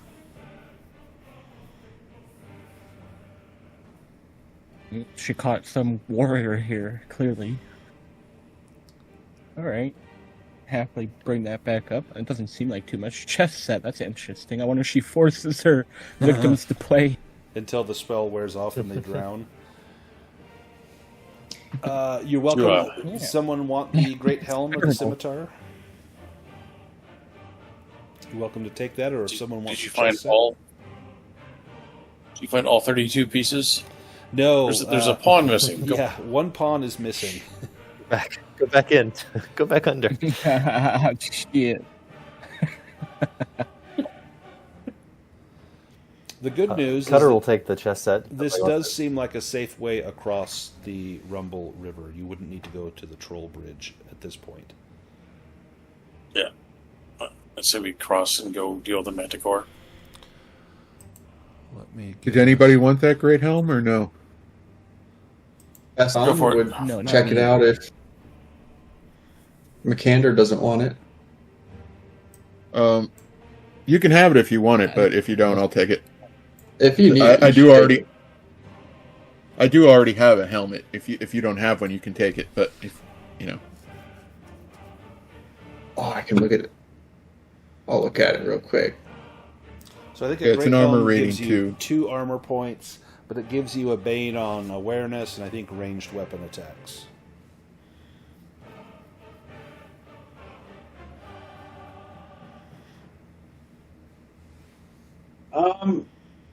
Is ranged? Yeah. Okay. So I think it's like bows, Yeah, crossbows, and slings. Best time will take that. I think it would work pretty well for him. Yeah, because it won't affect your spears at all. So just drag Just the that. short spear if I choose to throw it. But yes, it's just bows, crossbows, and slings, so it wouldn't affect your short spear. Oh, okay. Wouldn't even affect it. Nope. Nice. So if you want to just drag that onto your character sheet, and then I think it will auto-equip it for Yep, you. got it. Did anyone want the scimitar? Great toppling weapon. And did someone take the chess set? I don't mind taking the chess set, but I don't have to have it either. I'm close to maxed out on inventory if someone's interested. Since we're Fabio's in the Gaston same has- place. He's not very smart anyways.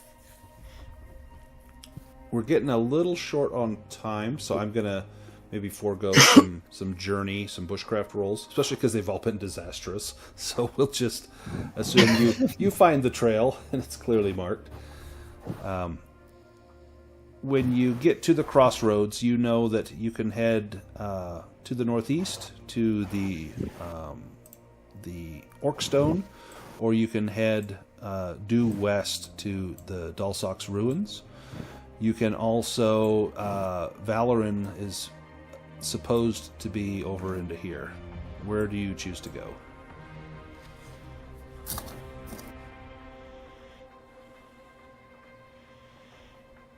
Gonna go after the Manticore?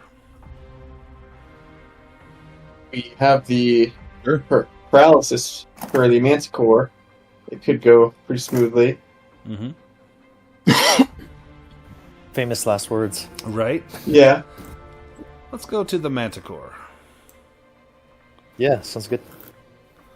All right. Let me get the. Yeah, should I prep my crossbow bolt with the poison now on the way? Yeah. In fact, if anyone needs to That'd be do a good any idea. sort of rest, there's a round rest that you can do that just recovers willpower. There's the stretch rest. It's a 10 or 15 minute rest that you recover a little bit of hit points, a little willpower, and heal a condition. Probably don't have time to do the full shift rest, which would recover everything. But if anyone needs to do that healing, you could do it before we head to the Manticore. And drag some tokens on here.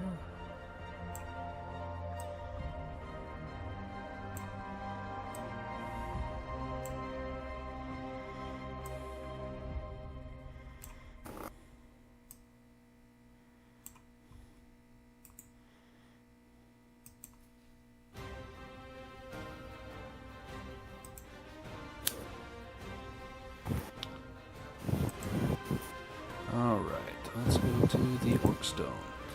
The Orkstone is a natural rock formation in the forest, which looks a little bit like an orc's head. In ancient times, some malevolent person took a hammer and chisel and attempted to emphasize the orcish features, especially the tusks. There is a small meadow next to the stone, and the place is very beautiful. As you approach, you notice that there are no sounds of birds, you've seen no game, everything in here is quiet and still.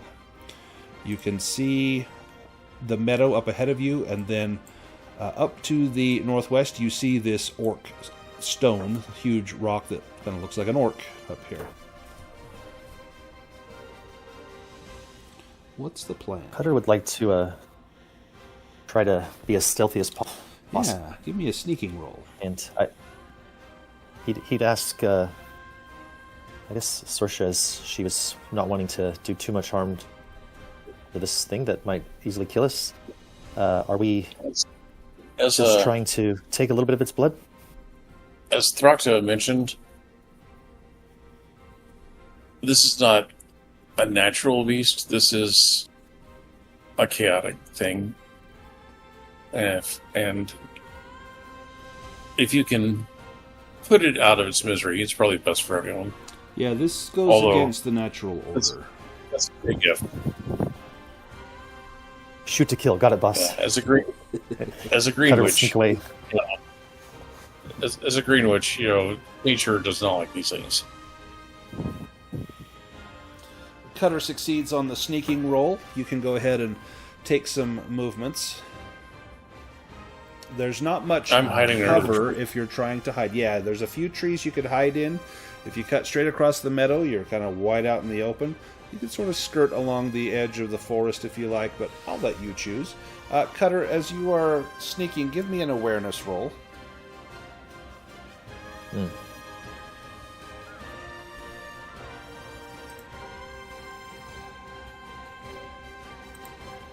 Nope, not gonna push. You look all over, and you see that there are prints everywhere in the ground. There's great scratching marks, great heavy footprints. You see the drag marks of a tail. Here and there are bits of bone. Clearly some great beast has laired here.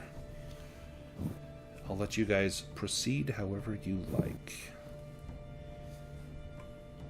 Gaston is going to try and sniff it out if he's able to. Yeah, give me an awareness roll with a boon.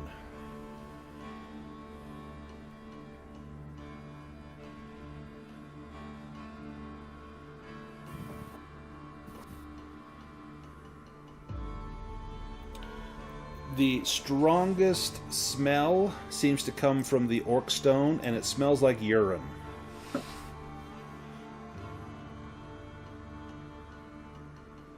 Okay. Do you want to push that, or keep it as We'll a just spell? slowly kind of wander a little.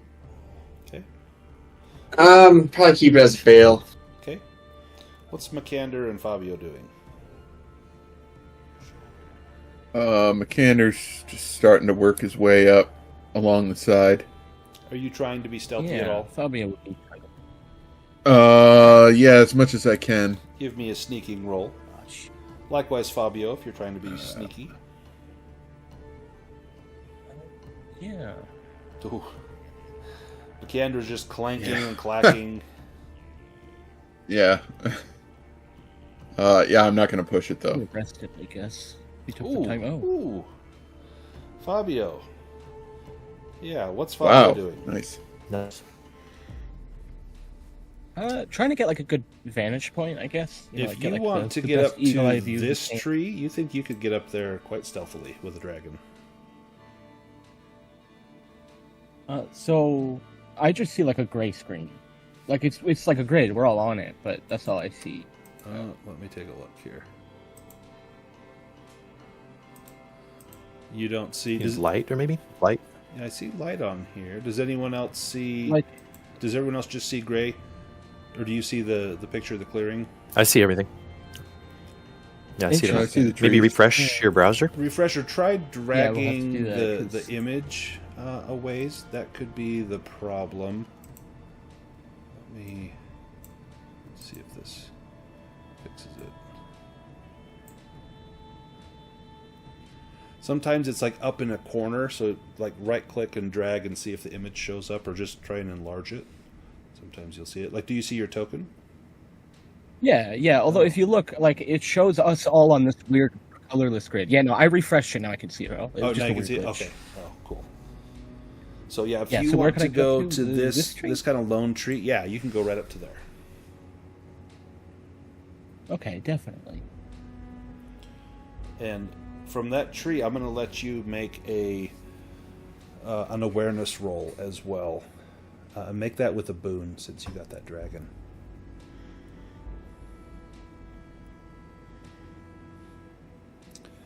You see a shadow on the ground as you're looking, like all over, scanning the ground, looking for signs of a beast, and then you see a shadow, and the shadow passes on the ground. Let me draw this. It seems to come from up here, and this shadow... Oops. Let me get the pen. There we go. And it seems to come across and down, and then swooping towards where Baston is. Oh dear. And Yeah, I guess you try to like shriek out a warning. That's scary, but and nice. you see... Oops. Not that. Get rid of that.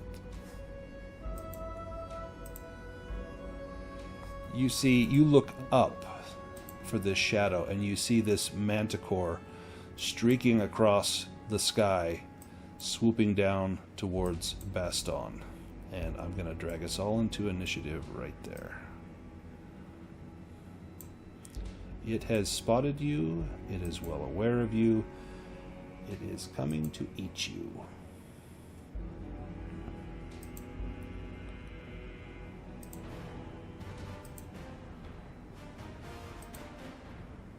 Go ahead and draw an initiative card if you have not already.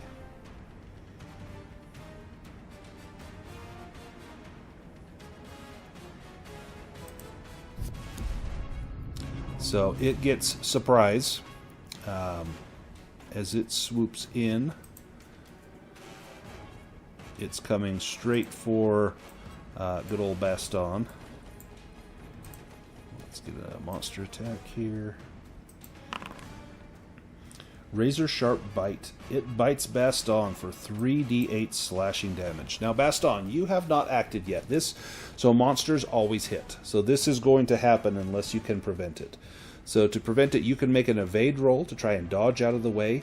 If it were a weapon that were coming at you, you could parry it, and it will usually say this attack can be parried. This one cannot be parried, so you can evade this or you can take the hit. If you evade it, it will cost you your action for the round. He's going to evade. Okay, so give me an evade roll. He'll try for that. That will cost you your action. Oh, I thought it was a 5. Do you want to push that? I think I will. Oh, nice. So you can also move 1 square as part of the evade. Okay. We'll go. Oh.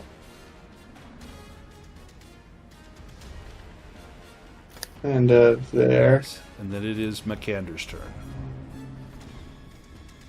Okay. Am I within range for my crossbow? Yes.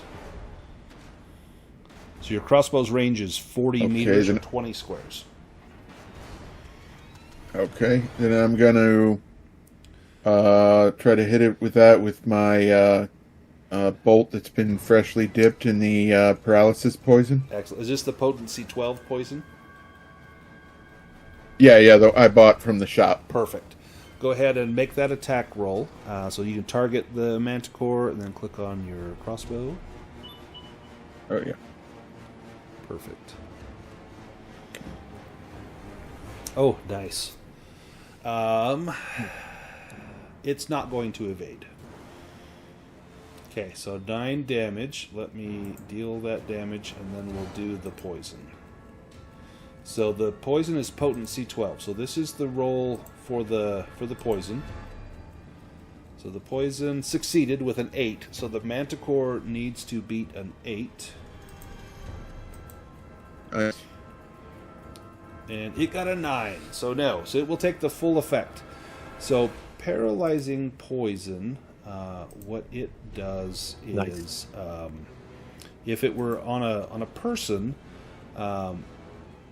you would become exhausted and have to make a Constitution roll each turn. If you fail, you can neither move nor perform actions that round, and it wears off after 1 stretch. So this thing is going to be exhausted, and it'll have to make a con roll or lose its turn. So that was a seriously excellent hit. Its turn. It needs to make that con roll. Its con is 15, so it needs to roll lower than a 15. Yeah. Ooh. Oh. Does that shake off the poison? What? No, I don't think so, because that was such a cool thing. It doesn't shake off the poison. Let's see what the attack roll is. Tail strike. Oh, perfect. It's going to aim its tail strike at Macander. So it aims a dreadful ranged attack with its tail. This attack inflicts 1d12 piercing damage and will inject you with a paralyzing poison with potency 12. This can be parried with a shield. You just used your turn, so you're going to take this hit. Your armor may block all of it. Oh, or not. Okay. So you're going to take 12. You have some armor. You've got 7 points of armor, so you're going to take 5 points of damage. I'll let you give that to yourself. And then you're going to give me a Constitution roll. So this is for the poison. The poison needs a 12 or lower. Nope, so the poison failed. So you just need to get a success. On Constitution. Constitution. Okay. Woo! Oh, okay. With a dragon. Excellent. Thank the maker. I'm going to say no effect. So there's the way that poison works in the game is normally, like, if you succeed and the poison fails, you would take the limited effect. I do kind of a modified version. You're welcome to use the original version. With the dragon, I think there's no effect. In my modified version, you would take no effect with you succeeding and the poison failing. So either way, I think that's the way it's going to end up. So excellent. Baston, you used your turn to evade. Sorsha.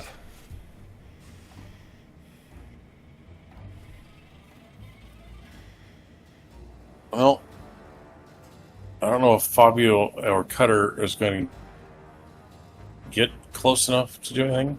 Cutter has a So sling. I will. Fabio's got a bow. Yeah. So that's a no. It might be McAnder and Um, Baston doing the brunt here. Nope. Spells. We'll continue with the throwing the hat at someone.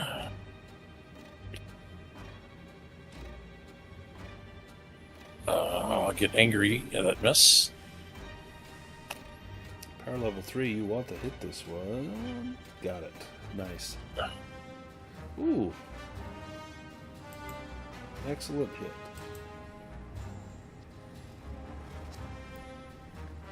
Fabio.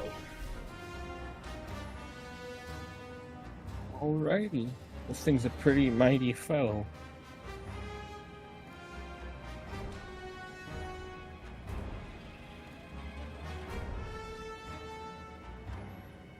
Oh, much nice. And this is Nice. with the Viper's Tongue. This is an enchanted weapon, so a 2 counts as a dragon. So, Hunter, if you roll a dragon on your attack, you if it's a melee weapon, you can deal double weapon damage, armor has no effect, or get a free attack against another enemy. With a ranged weapon, it's either double damage or no armor effect. And so then I'll let Fabio choose. I think double damage is probably the best. This thing doesn't have any armor. Yeah. I don't usually do the armor one. I guess if we're fighting like a knight and Right, something in like heavy plate mail, or it's something. useful, but no. Oh! Yeah, for sure. Nice. Oh, there's blood. All right, you've drawn blood. Nice. Now, if you can just get that blood and run away, you're good. Cutter, you're up. I was trying to measure. Good. I was trying to measure distance here, and I drew a thing that I don't know how to remove. Sorry, but yeah, he's I gonna think if you sneak hit still. escape, will it go off of there? I tried to, but I might not be selecting the right thing anymore. Yeah, we can leave it on there. That's So, yeah, he'll shift slightly to the side.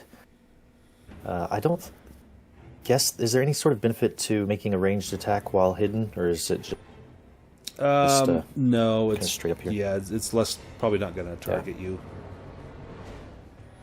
Okay? So targeting. Now that may give you a bane because you're kind of shooting through Baston. Oh, yeah. I would try to. I mean, I guess I've got a little bit more movement. Yeah, if you move up to here, Oh, yeah, come try on. that'll probably get rid of that. Here. I think it goes from the center of your and square then- to the center of the other. And then I think I've got him targeted. So we'll roll. Got him with the sling. Oh, that's a success. Yeah. I'm really good with, I forgot I'm really good with slings. 7. Nice. Take it. And that's his turn. A little more blood. All right, Baston. And now this is a time when if you want to use veteran, you'll keep the number 1 card next round. Yeah, sure. So that'll cost you 1 willpower. So I'll let you take 1 willpower off, and then you can go ahead and take your action. And then I've locked that initiative spot for you. As far as the action goes, Stan will stab it with his long spear here. Oh, okay. Nice. All right, so double weapon damage is probably going to be what you want to do.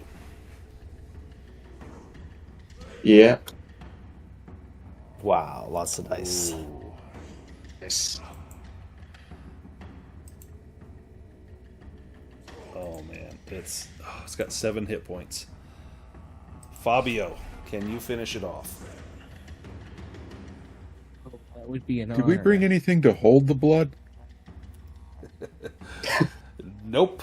Well, you have that vial that you put the paralyzing poison in. So, Ah, yeah, that's empty now. yep. Oh, Oh my goodness. no. All right, roll on the mishap table. Ooh, hit a valuable and important item nearby. Whoa. Let's see.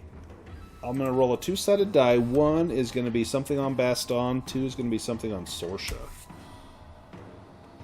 Something on That'd be a hell of a long Baston. shot. This is a long.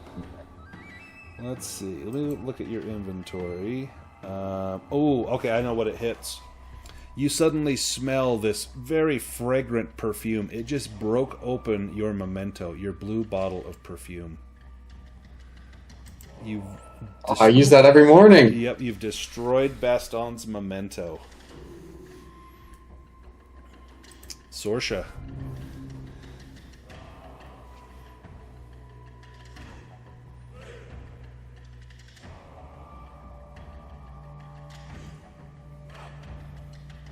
Well, if it ain't broke, throw a head at it.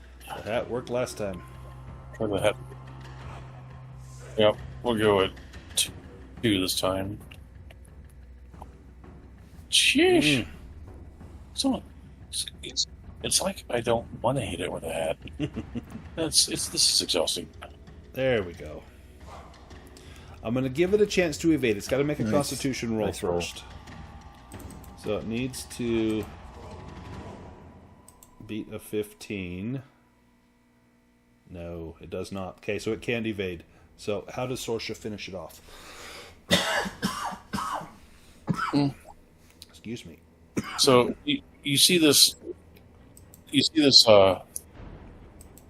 green pointed hat that Sorsha's been wearing, except for when she had blue spiky hair the whole time. And you've seen serpentine is generally wrapped up in the brim of it, which just comes out of the tree, goes into the manticore's left eye, comes out of its right eye, covered in blood, and returns to her head. Nice. Blood dripping That's from why it. she's got red hair. Oh, nice. Uh, How do you retrieve the blood? That's going to take a bushcraft roll to get that out of there. To harvest that. Who wants to do the dirty work? sorry, she can do that. I've got a 13. If you want, let's go get some higher. Nope. For bushcraft? Yeah, that's I got a fine. 5. Last time I rolled bushcraft, I got us lost in the woods, and we ended up fighting that witch by the tree. That's right. Oh gosh. I know who I don't want to roll. Unfortunately, Sorchi is angry, but we'll see how it goes. Oh, hey. Yeah. Look at that. All right. Let me put this in the chat, and then Sorsha, you can pick up the manticore blood. All right. And just to make sure I don't go overweight, I think it was it McAnder or yeah, McAnder got hit hard, right? Not too Yes, hard. Yep. I think McAnder took 5 damage. Yeah, 5 hit points down. Yeah. All right. I'm gonna give you one of the healing potions that I bought, so you'll get Oh, hit nice. points back. Fully but, recovered. Oh, thank. yeah, that way I'm not overweight. Oh, thank you. All right. We just got to go mushroom hunting and back to castle. Let's go to the overland map. You make it back down to the crossroads. It's getting towards night as you reach this point on the map. And you know that this is where you're Let's go told talk that you can find Valoran. Let's go And talk to him. you see a man and men behind him approach. They've got bows drawn, and they clearly know how to use them. And this man looks at you with a rather sad face. And as he looks, you can sense that he is a man that is beset with personal demons. And he says, "Are you friends of the Giant Heart? I am told you can be trusted." A mutual friend And visited me and told me I should speak with you. yes, that would be my sister. We have been watching you. I have been forced to become a bandit to survive in the forest. Since you arrived at Brickpile Castle, I've been wondering who you are. I was on the northern shore of the lake, and I saw you rowing across to the castle. I thought at first you were bounty hunters, after my skin. But now I'm told that you are far from that. We've a camp not far from here, with a windbreak.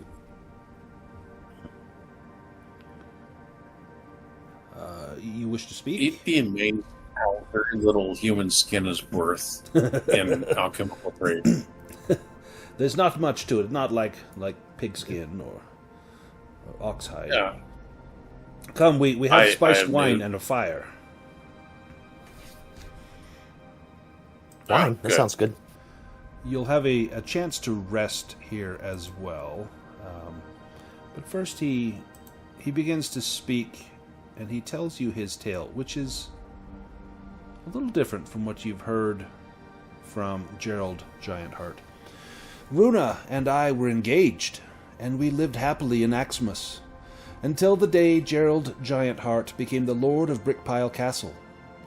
My sweet Runa got a job as a maid in the castle, and she was very happy and content there at first.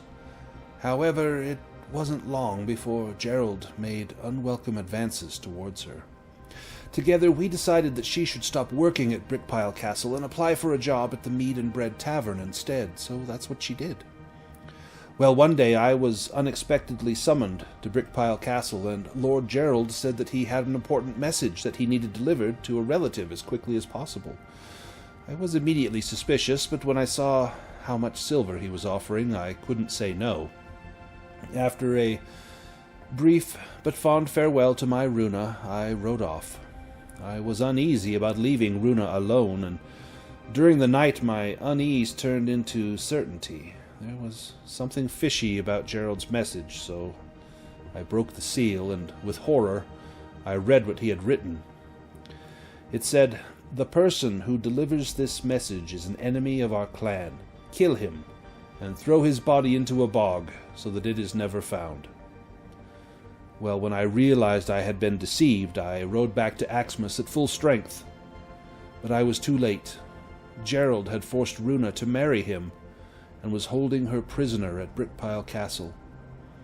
The very next night I gained entry to the castle, and I found Runa, but we were both captured.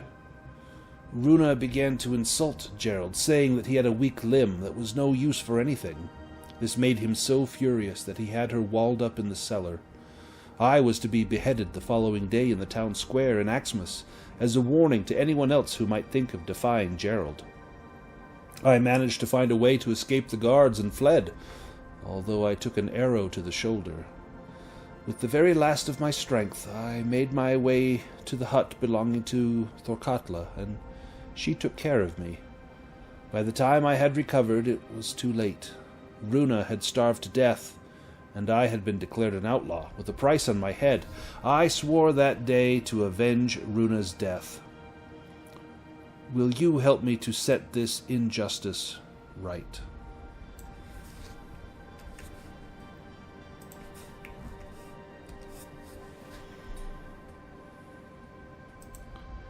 Yep. So Absolutely. here's our plan. We got some manicore blood. We need some spider cap mushrooms. Mushroom. And then the wizard will do a ritual over Runa's bones to set her spirit free, as she has been haunting the castle these past few months. There are some masons in the service of Dipshit. They're tearing down the wall to get at her bones now. Your friend Lataka has given me some very, very fine poison, and so we're going to use that to paralyze him and brick him up in the wall. I have a plan how I can help. You have Gerald's trust. Late at night, neutralize the guards at the gate and use a torch to signal that the coast is clear. My bandits and I will row over to the island. We will join you, where we will make short work of him. If he is truly paralyzed, let me know so that I may have my vengeance, and Runa's vengeance as well. Let us help you in this. This is the right thing to do. It is, but that puts blood on your hands. For someone like me, blood's been on my hands for a while. Are you sure that you want to do that? I just want her to be at peace. What do you intend to do with Gerald?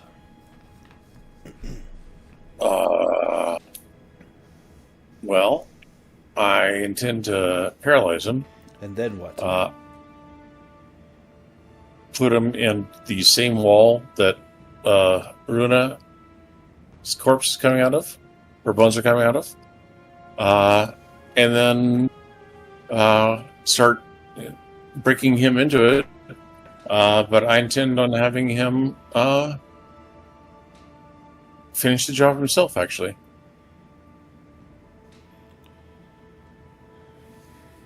But it will. I thought we were going to burn the whole thing to the ground. It will destabilize the region. Who will lead? Who will lead the land? Who will be Lord of Brickpile Castle? That's why someone like you not having blood on your hands is a good idea. And then, if you take wise advice from your friend that healed you, you will be a good leader. Your men obviously trust you. Tomorrow night. That is when this should happen. I will go and speak with Thorkatla, and together we will go to Axmus and Waysted. We will alert the people of what has happened, that they are free, no longer under the yoke of that fat fool. And then signal when it is done, so that all in the towns may know. Light a bonfire on the tallest tower of the castle. Let everyone know that it is done, and then there will be great rejoicing. We can do that. Very well. Sleep and rest here. Tomorrow, go and find those mushrooms, that my Runa may be put to rest. Once you find the mushrooms, return back to the castle. Give them to the wizard. Raven Yule, he's wise. I'm sure he will do well. See her at rest. And then take Runa's vengeance for her.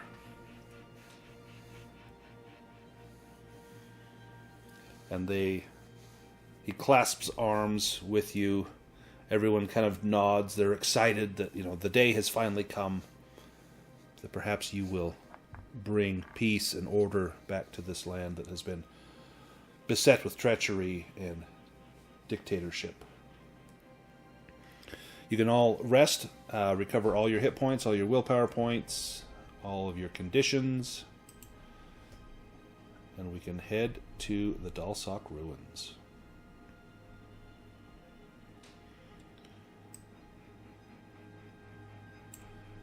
Let me take us to the ruins.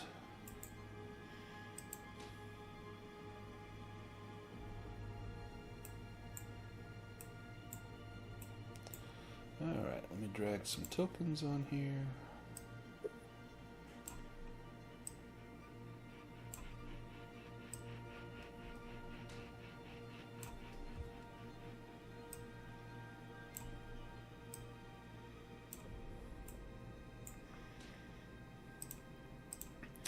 Alright, the Dalsock's ruins. All that is once left of whatever proud building was here is now a dark stone ruin consisting of walls and a floor covered in spiders' webs. You can see that many of the doorways are covered in webbing. They're very thick as rope. In front of the ruins there's a paved courtyard, which must once have been very impressive. All that remains now is a moss-covered statue depicting a tall warrior. And seeing this statue sends a shiver down your spine. You may explore. I'd rather find another manticore than giant spiders. Yeah. Is it nighttime? Burglar? No, it is daytime. You should be able to see, your vision's going to be a little bit limited because of the forest, but like, can you see the statue, or is it all dark? I did. It showed up when I turned my torch on, because it was all dark and I figured I could turn a torch on, but turning it off leaves no light. Let's see if I turn on. There we go. Global illumination. That'll do it. Now you should be able to see without a torch. Yep. Cutter tells Baston, I'm pretty afraid of spiders. I know no one knows what it is, but is there a myths and legends to see who the city it was? Yeah, give me a roll. Dorkla?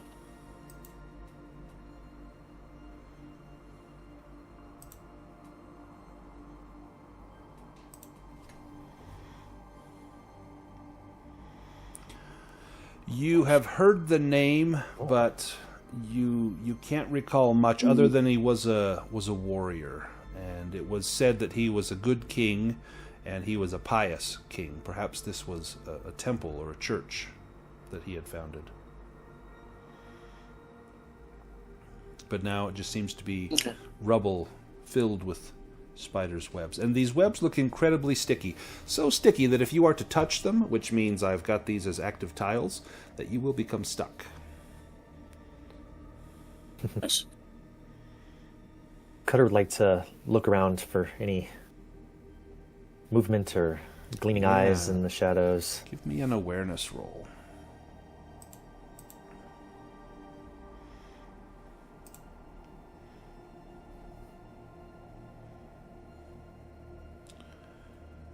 Well, Again, not very aware.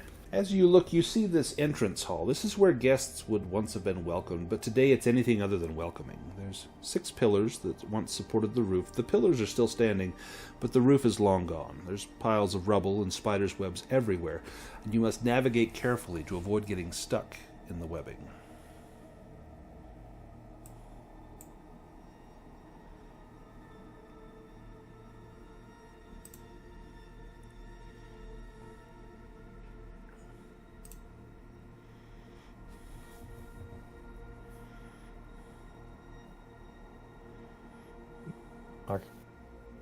Our furry friend, the cat.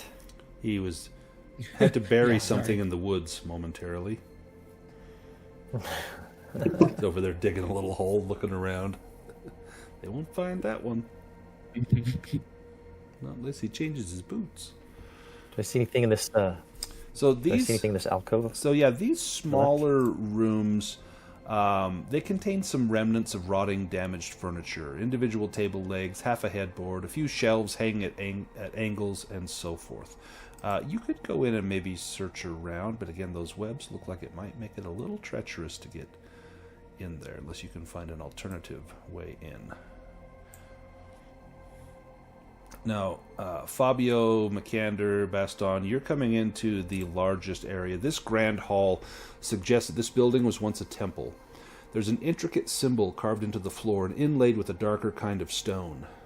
In an alcove, there is a statue depicting a female figure who looks like a goddess. She's carrying a child in one arm and a wolf cub in the other. In the northwestern corner, there's a large pile of bones and skulls.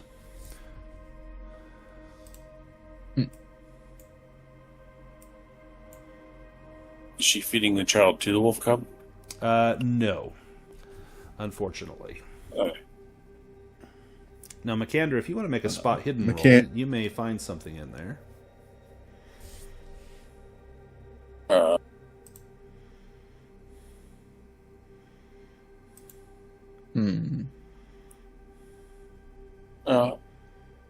right, I'll push it.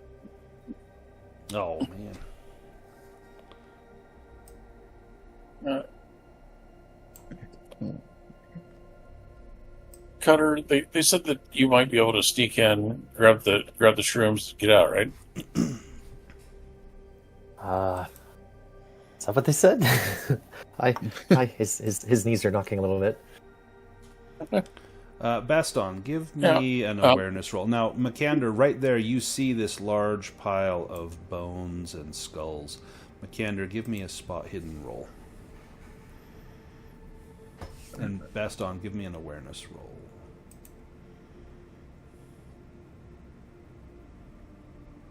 Ooh, I just saw McCander became exhausted. That is probably not what McCander wants. That will affect all of your axe swings. No, I hit the wrong thing, so I switched it to disheartened. Perfect. Both of you failed on that. Okay, perfect.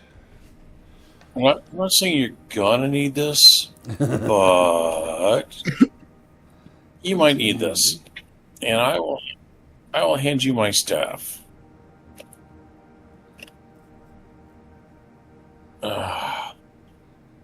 So angry when I had Cutter. to do this more than once. Right there, give me an awareness roll, Cutter.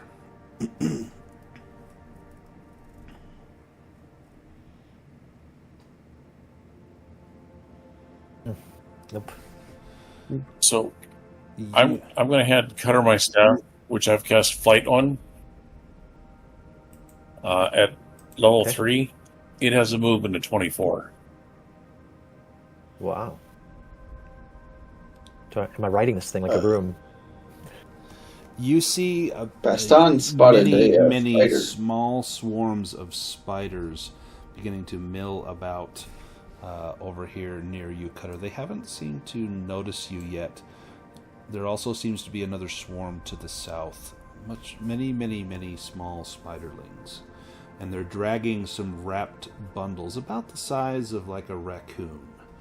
They're dragging large wrapped bundles into this temple. Fabio, give me a spot hidden roll.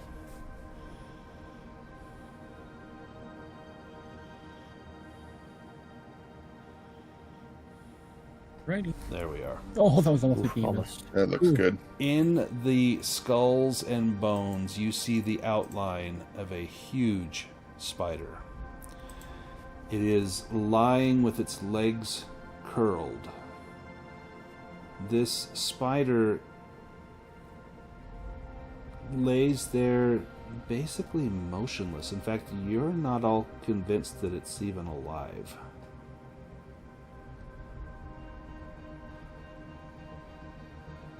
It's just sitting very quietly, kind of like a wolf spider might do on the ground before it leaps. I mean, like it might be potentially dead.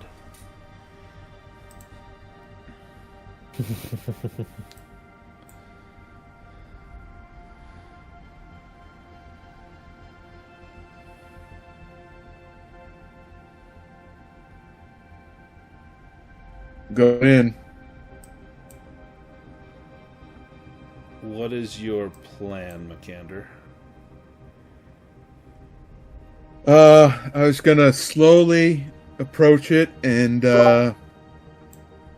see if I could tell if it was alive or dead, and see if I could see any mushrooms on its back. So you do see mushrooms on its back. There are plenty of mushrooms on its back. It is also very much not dead, and it will lunge out at you. Let me update it because it's going to get a number 1 card. Oh, let me shuffle. Let me give it a number 1.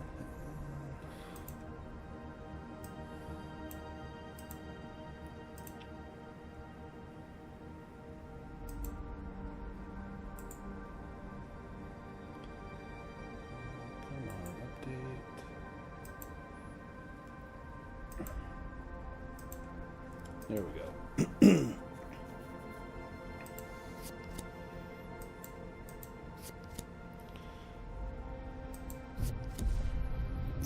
The giant spider will go first.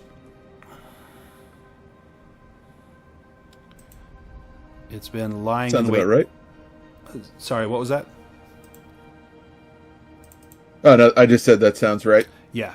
The giant spider, it's been lying in wait for a long time, waiting for anyone to come into its lair. And here comes a delicious duck. And it sees you and decides to make a meal out of you. Now, why won't this... Okay.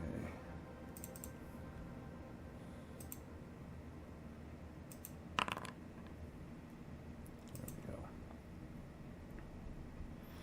With a great leap, the spider launches its massive body at Makander. This attack will inflict 2d6 bludgeoning damage and knock you down, unless you want to try to evade. It'll cost you your action if you want to do that. I can't parry it. Can't parry this one. I can't parry it. No. I'll take the hit then. Perfect. You will, and your armor will block some of this. You take 7, which I think your armor blocks all of it. But you will be knocked down. Yep. So let me knock you prone. Of course, then you're going to get Okay. right up. Your turn's next, so I'm not even going to bother. Your turn, so you can just stand up as a free action. And then... Okay. What is... Hang on, I got... Okay, I never...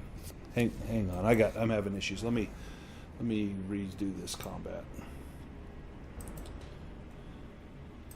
I'm having issues with this. Let me bring this, put a new token. That's the problem. Okay.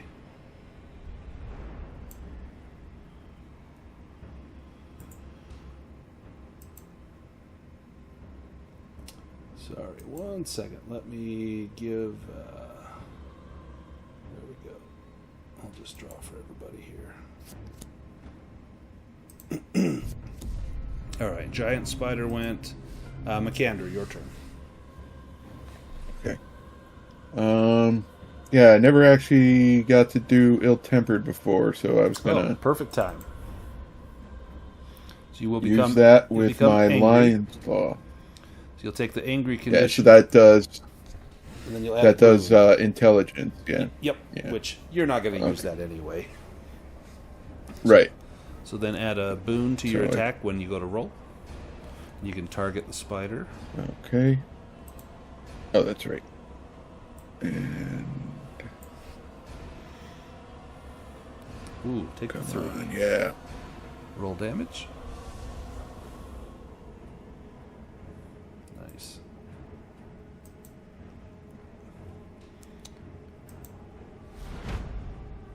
Spider swarm. And I guess that's my turn. Yep.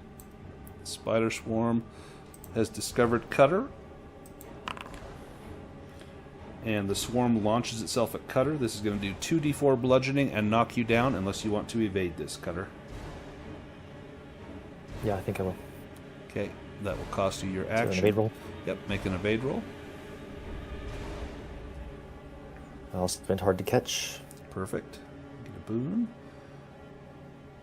You got it. You can move one I can square. shift one. Yep. The other swarm is going to come up and go after Sorsha. Mesmerizing eyes. Ooh, everyone within 10 meters. That's going to be Sorsha, Cutter, and Fabio. Need to make a will roll with a boon.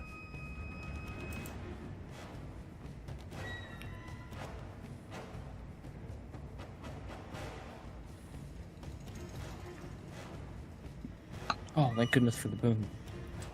Nice, everyone succeeds. Giant spider.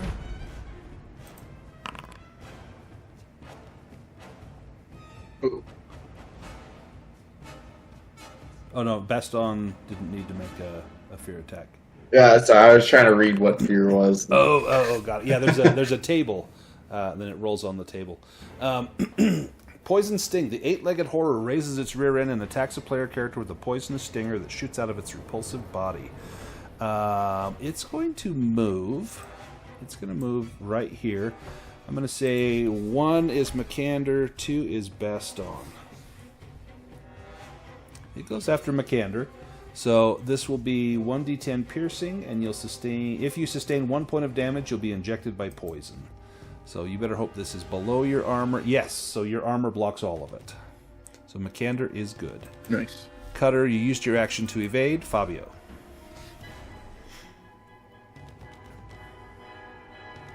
Alrighty. Makander's a big guy. I think I'm going to try to help clear out these horrible things that tried to scare me.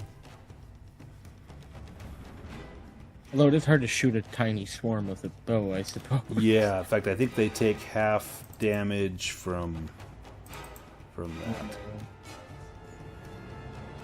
In fact, from any physical weapons, Yeah. even magical ones. But they do have a weakness.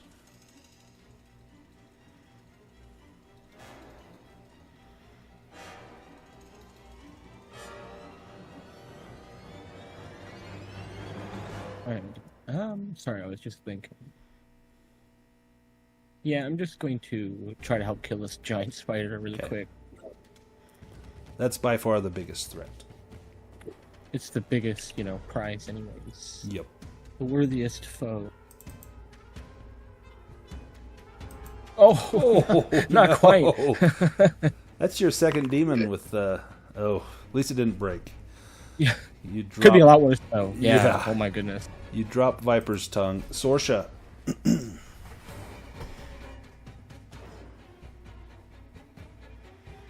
We look at Cutter and like, go get the mushrooms. And I need to find a. I need to find an improvised weapon. Okay. Give me an awareness roll.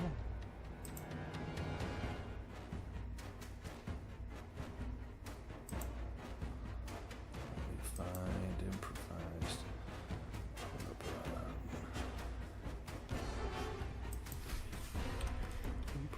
Improvised weapons. Here it is. This would be. Let's say forest. Forest, cave, or inn. Let's do forest.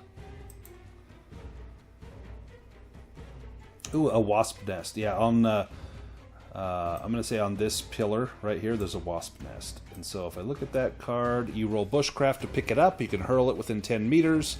The enemy gets badly stung, inflicting 2d6 damage. Give them a bane on all their actions for a shift. It can be dodged but not parried. Armor has no effect. If your bushcraft roll fails, the wasps sting you instead.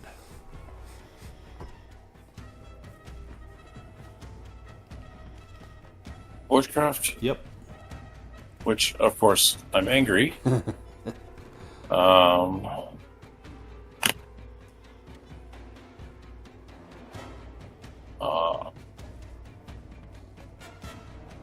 I would like.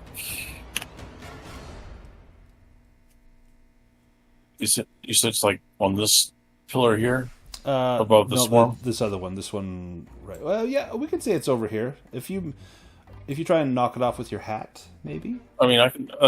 The other one's fine. The other one's fine. Or it could be this one. This one, No, you I'll don't come have down to make here. an evade roll. Well, if I stay here, I'm good. Okay. But if I go there, I'm bad. But if it's on this one, then I will just fetch it Perfect. toward me and then drop it on the spiders. That works. So you don't even need to make a bushcraft roll. It'll do 2d6 damage on the spiders. I'll let you roll that.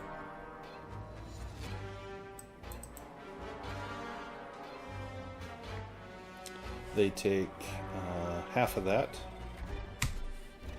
Nice. Not quite bloodied, but it's close. Baston. Yeah, and then I have a movement. Yep.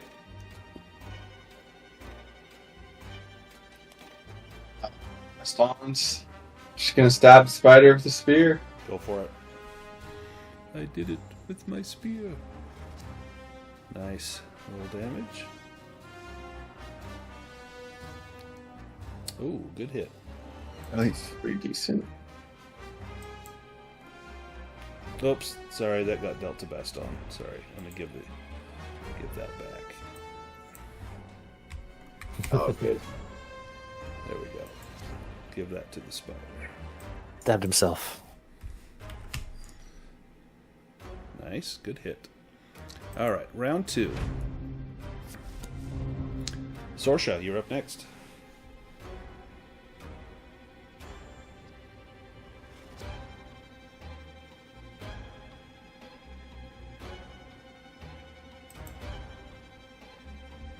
I'll trade the best on. Baston, you're up next. No one fights like best on. No one bites like best okay. on. No one spiders in the eyes. He's got one move, But it's a good one. but he's mastered it. Ooh, Oh, so close.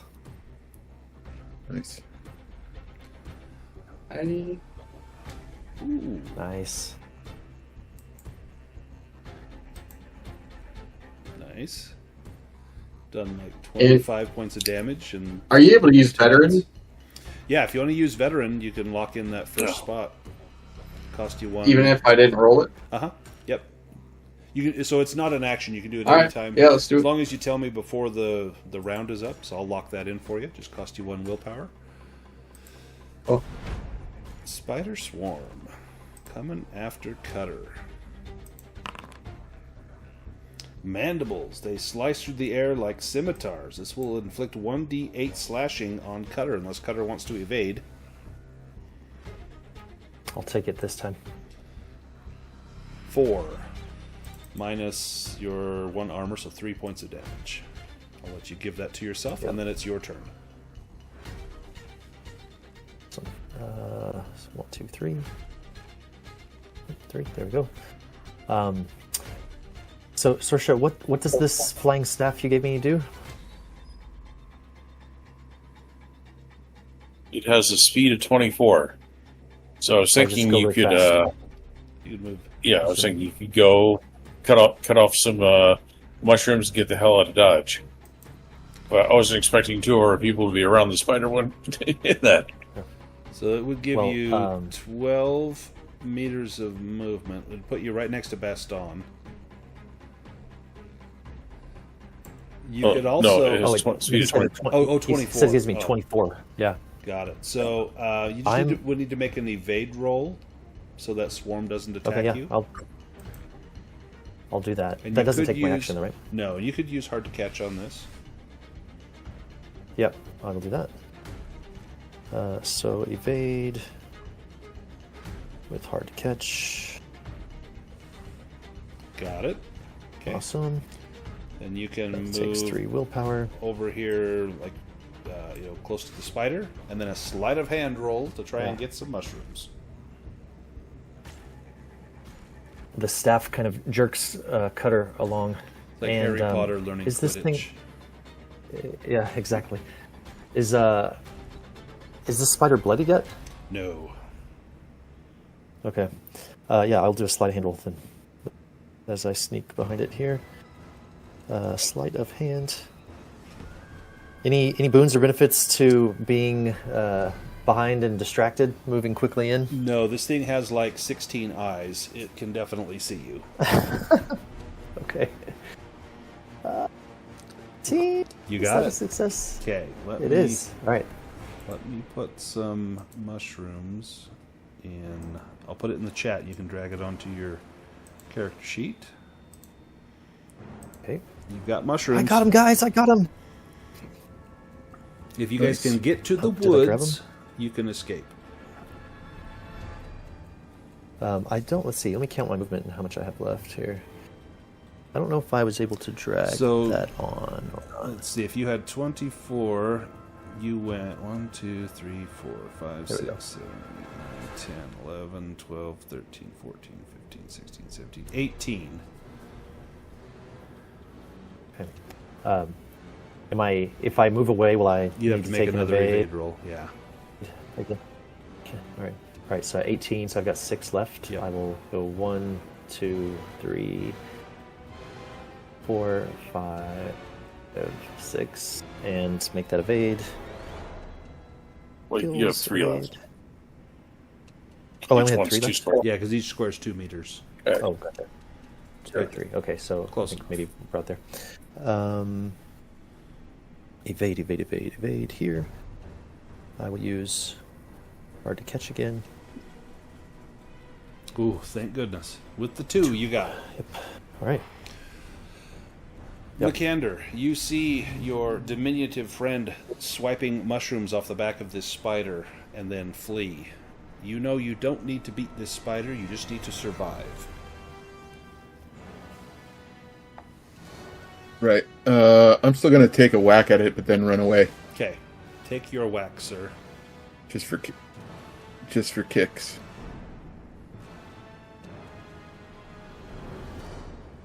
That is a good whack. Well, the damage is not great, but it's something. No. There's a Oh, little it's blood. finally bloody. I just wanted to see some blood. That's all. Now you can move. You've got 4 squares of movement. You'll need to make an evade roll if you try to get away from the spider. If you fail, you'll get a Okay. free attack. Whoa, wait, hold on. Okay. So then I do an evade roll. Yep. Oh, is that under skills? Yeah, There we go. Or on the HUD, it's dodge. Oh, Ooh, a demon. Okay. I blew that. Well, let's see what the free attack is.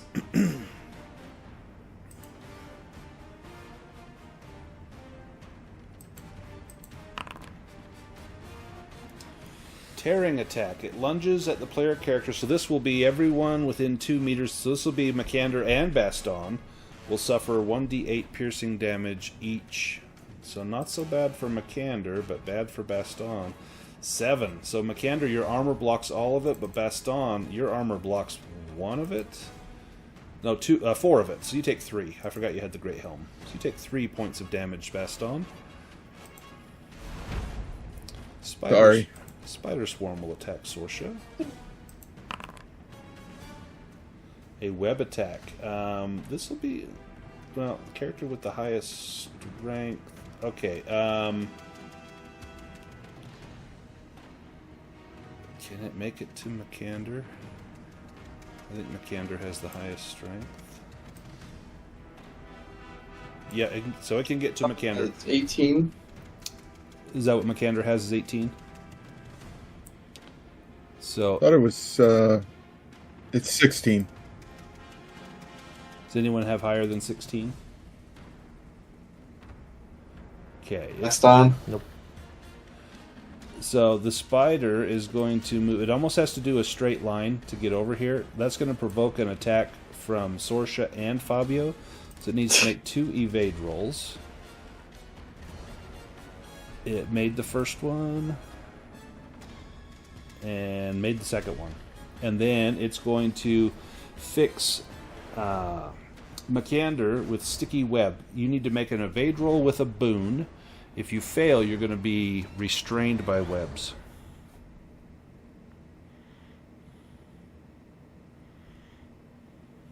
I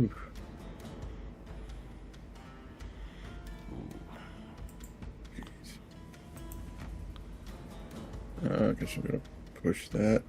Ugh. So then, to get out, you'll need to spend your action making a strength roll to break free. The giant spider. Okay. Mandibles. Okay, I've got. It can move 1, 2, 3, 4. Okay, so 1 will be Makander, 2 Fabio, 3, 4, 5 Baston because you're close, and 6 will be Cutter. Oh, goes after Makander. So it needs to make an evade roll, or Baston will get a free attack.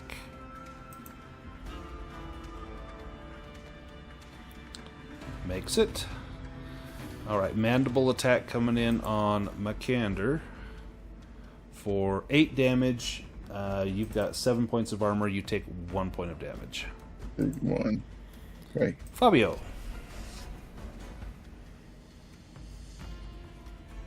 Alrighty, yeah, he's gonna scoop his bow up off the.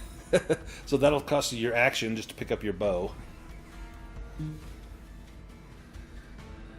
Yeah, exactly. But you can move if you like. Hang on, my audio cut out. Oh, looks like it just got on. I'm back. Sorry, I missed everything you just said. Oh, I was going to say, so it'll cost you your action to pick up your bow, but you still have your movement. You got 7 squares of movement.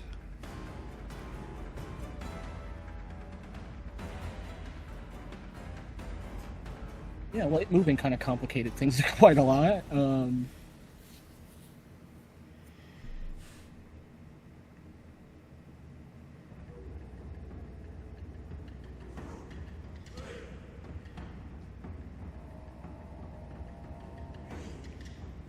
you can go 14 meters. Oh, hello! I didn't see you when I first started moving. Hey, there's Cutter. I got the mushrooms. Sorsha, your turn. Well done. Oh, you already moved, Sorsha? Did you double move? There we go. Yeah, dash. Giant spider. Alright, let's see what the attack is. Tearing attack. Everyone within 2 meters. So the spider's actually going to move over to here. No, it's going to move to right there. So that will provoke an attack from... Well, actually, you're restrained. All you can do is try to break free. So this will be an attack on Baston, Cutter, and Fabio. D8 piercing damage each. 7 to each of you. So Baston, I think you've got 4 armor. So Baston takes... Where is the spider? I can't see it. It's right next to Fabio, right there. Oh, okay, gotcha. And Cutter will take 6 points of damage from that. Round 3. Baston, because you did veteran, you're up first.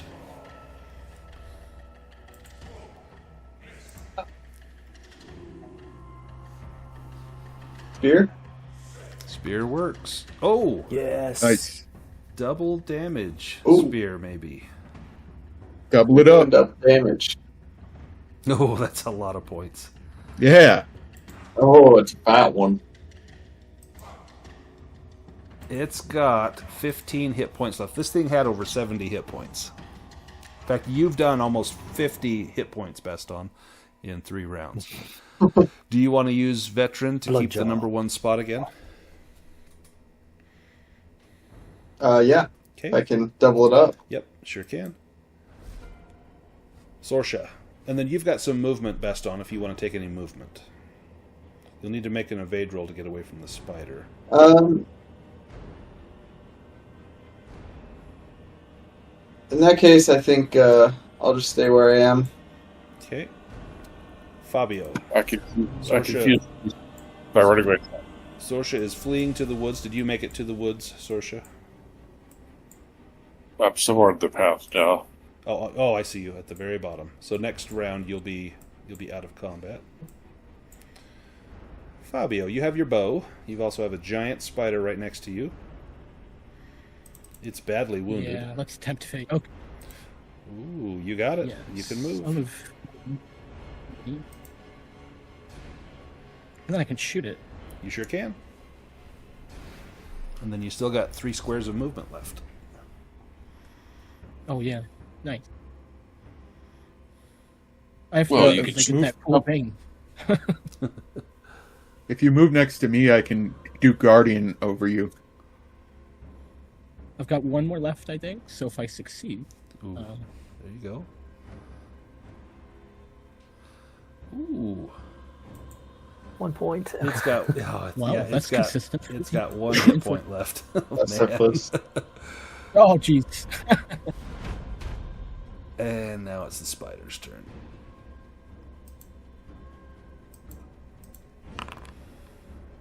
Ooh.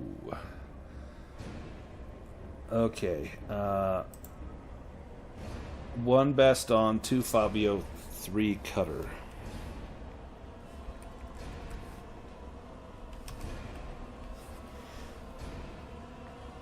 Baston. Aggroed. Oh, 14 to Baston. You block 4. You take 10. You're down to what, 4 hit points?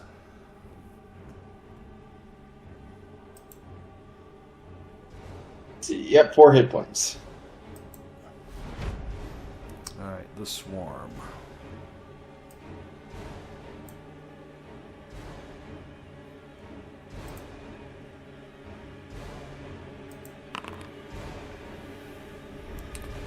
It's going to lunge. It can only get to Fabio. 1d6 piercing on Fabio. 2, which I think you block all of that. 1. You block I got 1 leather, of it. I think. Yeah, you've got leather. So you'll take 1 point of Yes, damage. I take 1. Cutter, you're up. Yeah, I can't quite see. If you move Can down, I hear where the spider is? Yeah, it's right there. If you move down 1, you'll see it. If I move up, will I provoke an attack? Yes. If you move down, Okay, you won't. so either way. Oh, if I move down. Oh, gotcha, right, because I'm next to it. Yep. I'm going to... I know we're running away, but I'm going to be got 1 hit brave point. and do No, you can backstabbing. backstab. Right, Yeah. it looks like it's on its last limbs. Yep, you can backstab. Yeah, so I'm going to That'll give you a backstab boon. with my dagger. And it can't be evaded. Just got to hit. I don't see how... I guess I'll just put the boon manually. I don't see like a backstab checkbox. But... Yeah, I think you have to just add a boon. Okay, gotcha. Come on. Okay, roll Yeah, damage. baby. And that's adds like an extra D something, but Extra 1d8. yeah. There's like an extra D4, so Yeah, so it doubles or adds an extra weapon die, which is a just d8 to for see a what that dagger. is. So you did 9. You did 14 points of damage. 14. How do you take out the giant spider? Yeah, it's paying a lot of attention to Baston, and I just slide up underneath it and stab my dagger up through its thorax. Nice. Plenty of mushrooms to be had now. Makander, if you want to break free, it's a strength roll. That will cost you your action. You'll still have movement, but that's about all you can do is try to break free. I think I still have movement as well, Yes, so I'm you gonna do. like move Perfect. down this direction with my Makander. 24 movement. Fly into the woods. You can just go into the trees and you will be free. You are no longer restrained, Makander. You can move if you like. You'll have to make an evade roll, or you can stand your ground.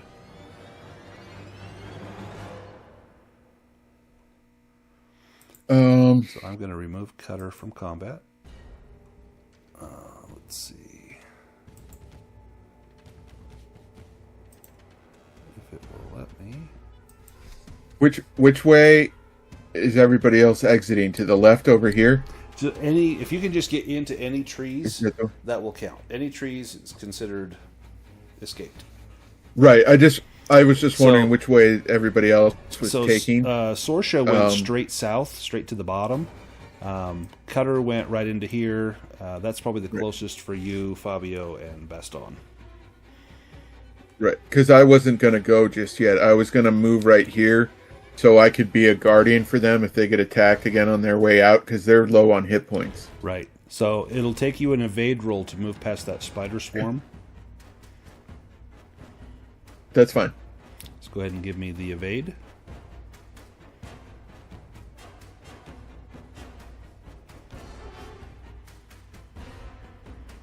Oh my god. No, with a demon. So you can move, but they're going to get a complimentary attack on you. And it's a mandibles Right. attack. Your armor's going to block all this unless it rolls an 8.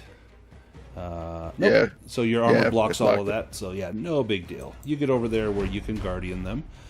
This thing will then make its monster attack. which is a poison sting. Okay. 1 Baston, 2 Makander, and 3 will be Fabio. So it's going after Baston. So, and you can Guardian this, Makander. Yeah. As long as I'm gonna Guardian it. perfect. So as long as it doesn't roll an 8, you'll be just fine. So Makander throws himself in the way of the stinger. Yep.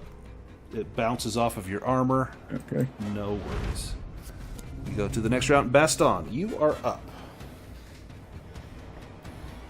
All right, he's gonna start. This swarm next walking to you away. It's pretty badly wounded. It has 7 hit points left, but it takes Is half it? damage, so it's basically like having 14 hit points.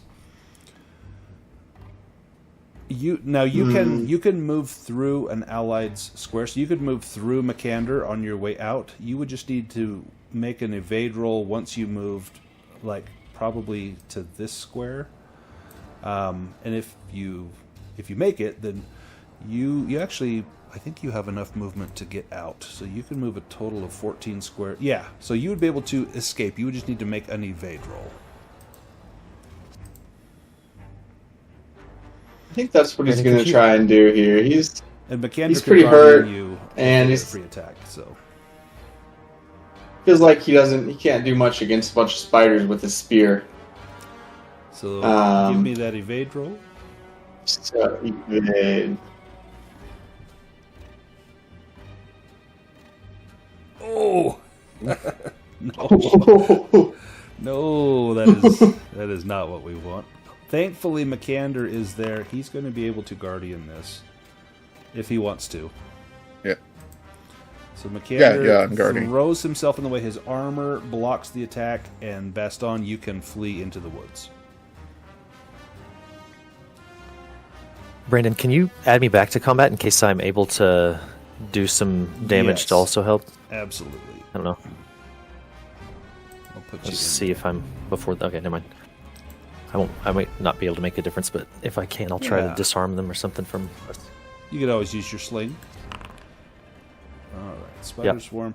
Ooh, okay. So Makander and Fabio, it's a will roll with a boon to resist fear.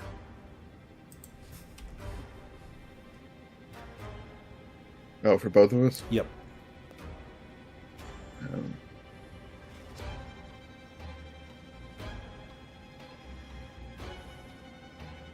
Oh, nice.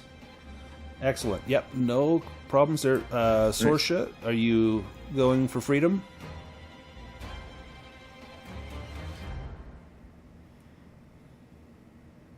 Yep, get the hell out of Dodge. Excellent. Sorsha is halfway back to Brickpile Castle. Makander, do you want to swap with Fabio and let Fabio make the escape first? Sure, that's fine. That way we've got our armored tank kind of in the back. So Fabio, you can take your turn. Generous, thank you. You will need to make an evade roll. You got it. So you'll be able to dart into the woods. Nice. Cutter, you're up. Yeah, which I would just like to try to use my sling to do basically like a disarming thing. So you Take can't. the action You away so couldn't that disarm last this spider might not be able monster, but you'd be able to try to damage. it. Okay. If you, or tell you what, if you want, what you could do is if you succeed, I would, rather than deal damage, I would give Makander a boon on an evade roll to get away. Yeah. Yeah. Okay. Yeah, that's what I was wanting to do. Something to help because I don't help think him? I'll be able to kill it. Yeah, go ahead and make that attack roll. Yeah. So I'll just do a sling roll here with no target really. Got it. Yeah. I won't roll damage there, but yeah. But that'll give Makander a boon. Just trying to scare him off. Ooh, poison sting. As long as this doesn't roll an 8, we don't need to worry. Nope, we're good. All right, Makander, it's an evade roll with a boon. If you get it, I believe you can make the woods. Can you move? Yep.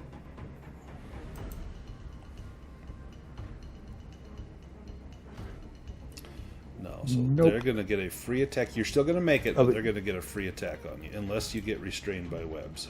Well, that wasn't with the boon though. So he has a bane from. No, it was. I have, yeah. Oh, gotcha. Yeah, so it counteracted. Yeah, that. to balance out. Oh, this won't get through your armor, so you're good. All right, we sneak into the woods, Nice. leaving the Dalsok ruins behind us.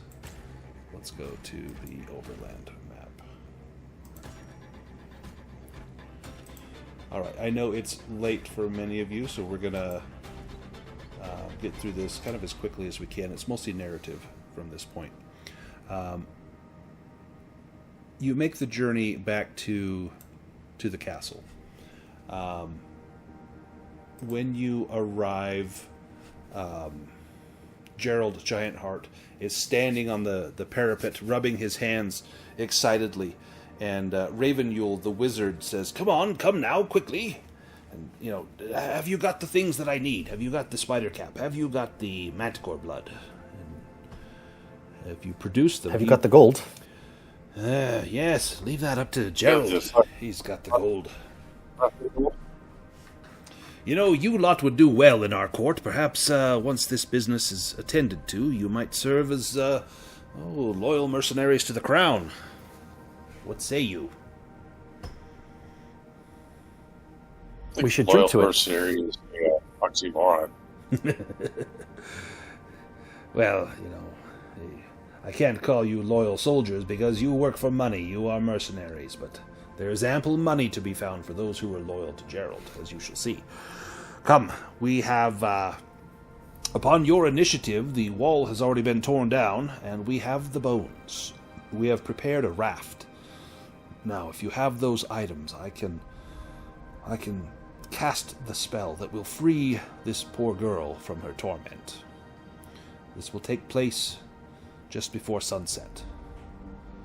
And you see a small raft of freshly cut logs near the shore, and upon it there are flowers laid out in a circle, and upon them you see the bones of a young person, young female, and there is a small silver crown on her skull. There is a pearl ring upon her finger, and a silver necklace with a small cameo, which, if you look close, it's a picture of Gerald on there. And this waits near the shore. Raven Yule, if you give him the items, he will take them. You see him crushing them in a little mortar and pestle, and then he takes the paste and he smears it, writing small arcane symbols on Runa's skull, and then down the length of her arm bones and down her leg bones. And then he begins to intone the words of a magic spell. And if we had a spellcaster in the group, they might say it sounds very familiar to a dispel spell. That's what he is doing, is dispelling or purging these bones to set Runa free. And there's a brilliant flash of light, and you see the paste that he made begin to glow faintly. And Raven Yule says, "It is time," and he orders Hald and other men to push the raft into the water. And it begins to slowly drift out upon the lake, and Hald produces a long bow, and he's got an arrow. The end is wrapped in cotton fibers, and he ignites it, and he fires an arcing shot up into the sky, and just as the sun is setting, the arrow strikes the raft, and you see flames begin to pour up, and you hear a faint wail and a cry coming from the castle, and then you feel a wind rushing past as though something is leaving the castle heading towards those bones. And there's a brilliant flash of light, and then the flame grows greater still as black smoke rises up into the sky. And Raven Yule waves his arms, intones another word of magic, and the flames die down into embers, and you see the raft begin to break apart as it sinks down into the lake. And he turns to Gerald. "It is done! It is done! They have done well! Come, let us feast! Let us celebrate not only Runa's Rest, but the peace and quiet that will fall over Brickpile Castle evermore. And Gerald says, yes, yes, come in, my friends. And there's a feast even greater than the first feast you had here. And Gerald is quite gluttonous, stuffing his face with pies and pheasants and anything else he can get his hands on. And of course he's got wine. There's goblets of wine and carafes of wine, and he is in his cups rather quickly. And he's toasting each and every one of you. Oh, you're fine servants. You're expensive, but I have to admit that you've done well, and you may... I slipped the paralyzing 19 poison into his wine. Give me a sleight of hand roll with a boon.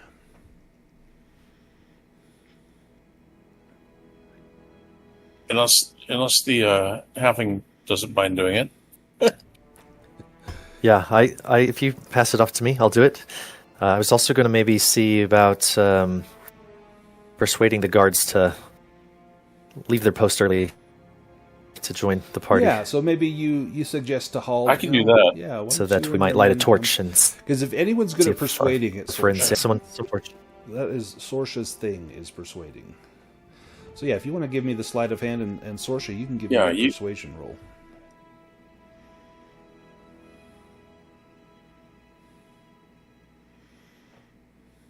Ooh. Shit. Hald says, no. I must stand duty here, but perhaps you could bring me some small snack. But I must be ever vigilant upon my wall here. Hald? Yes. Remember what we said earlier? Yes, about regaining honor. The whole...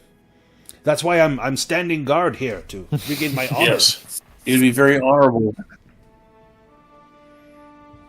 I have it on very good authority that if you were to take these 10 gold pieces, yes, and the guards into town and help redistribute some of this wealth, take them into the tavern, there's the ghost is banished and everything. You and the guards go in. We'll use some of the money that we got to get you guys a good meal, some wine in the tavern. There's no more danger, and then we will. And then in the morning you can continue your thing. But this would be good because you can talk to the guards about how they can regain their honor at the same time. I'll tell you what, as long as I know that my post is manned by someone of virtue and honor and great physical prowess, I will do this. Your bold knight, Makander, will he stand vigil here while I go and rouse the countryside? Sure, whatever you say. Yep. We will even have a bonfire in the tower. So you can be sure that everything's safe. Oh, excellent. I'll be able to see, and if the fire goes out, I'll know that there's trouble, and I'll come running. Wonderful. Yes, exactly. And he takes the money and calls over his fellow guards. Oh, these brave soldiers here, they're going to watch the walls for us. Come, let us go and drink. I mean, tell the people of the great things that have happened, and we must give them this gold, so that they may have the goodwill of Gerald, of the lord of the castle. And he and his men, it doesn't take much, the promise of money and, ale and a tavern rather than standing watch over a lake. They all flee as long as Baston and Makander and Fabio will stand watch. Meanwhile, Cutter, you get the poison into the glass. Let me make some rolls here. So the poison gets an 8. Okay. After about 10 minutes, you see the left side of Gerald's face begin to droop. It looks like he's had a stroke. He says, I don't feel very well. The wine keeps pouring out of the left side of my mouth. And now I can't feel my tongue. Ugh, I must lay down. And he goes to get up and he can't rise. And it takes several servants, even the valet's trying to help lift this guy, but he's so big. They eventually get a little cart on wheels and put him on the cart and drag him off to his room. You see, every now and then you hear, the burbling burst of flatulence. No. I'll take. Oh, yeah. Thank you. He's quite heavy. Please take him. Get him. I must attend to the dessert course. And they let you take Gerald to his room. No worries. I will go ahead and cast Flight on the cart. Oh, that was almost a demon. And then I will fly him down to where he buried the girl. By the time he's down there, he can't move or speak at all, but his eyes are open, and you see a look of absolute terror in his eyes. He knows what you're doing. He knows where you are. Yeah. And I start breaking him in. It's kind of like Edward II on Braveheart when she's explaining that the child in her belly isn't her son's, and he wants to say something, but he's just at that point his stroke is too far gone. Same thing with poor Gerald. I will put a few pre-mortared bricks on his side though. Ooh. Do you put any food in there for him? But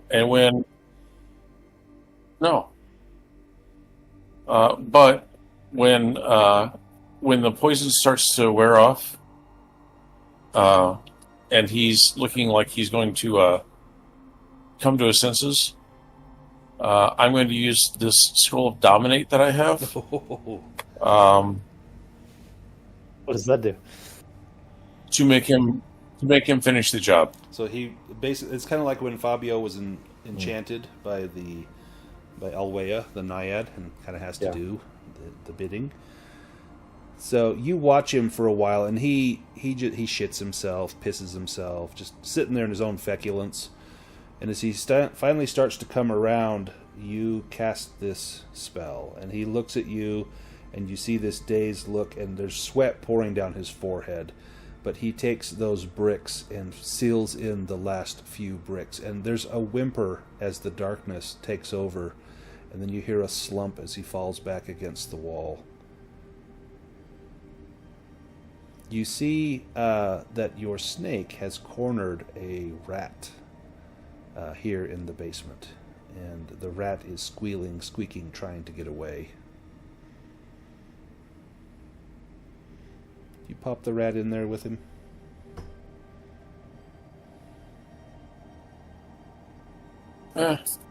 No. Let him starve? I'm good with him being completely alone. Yes. You dust off your hands and... Go ahead. And Serpentine has to eat too. Serpentine has to eat as well, so... Just as you're leaving, the camera kind of pans out and you see Serpentine striking this rat, and the rat twitching from the venom as it begins to succumb.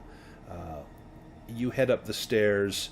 The bonfire is burning up top. Townsfolk from Wasted and Axmus are beginning to make their way.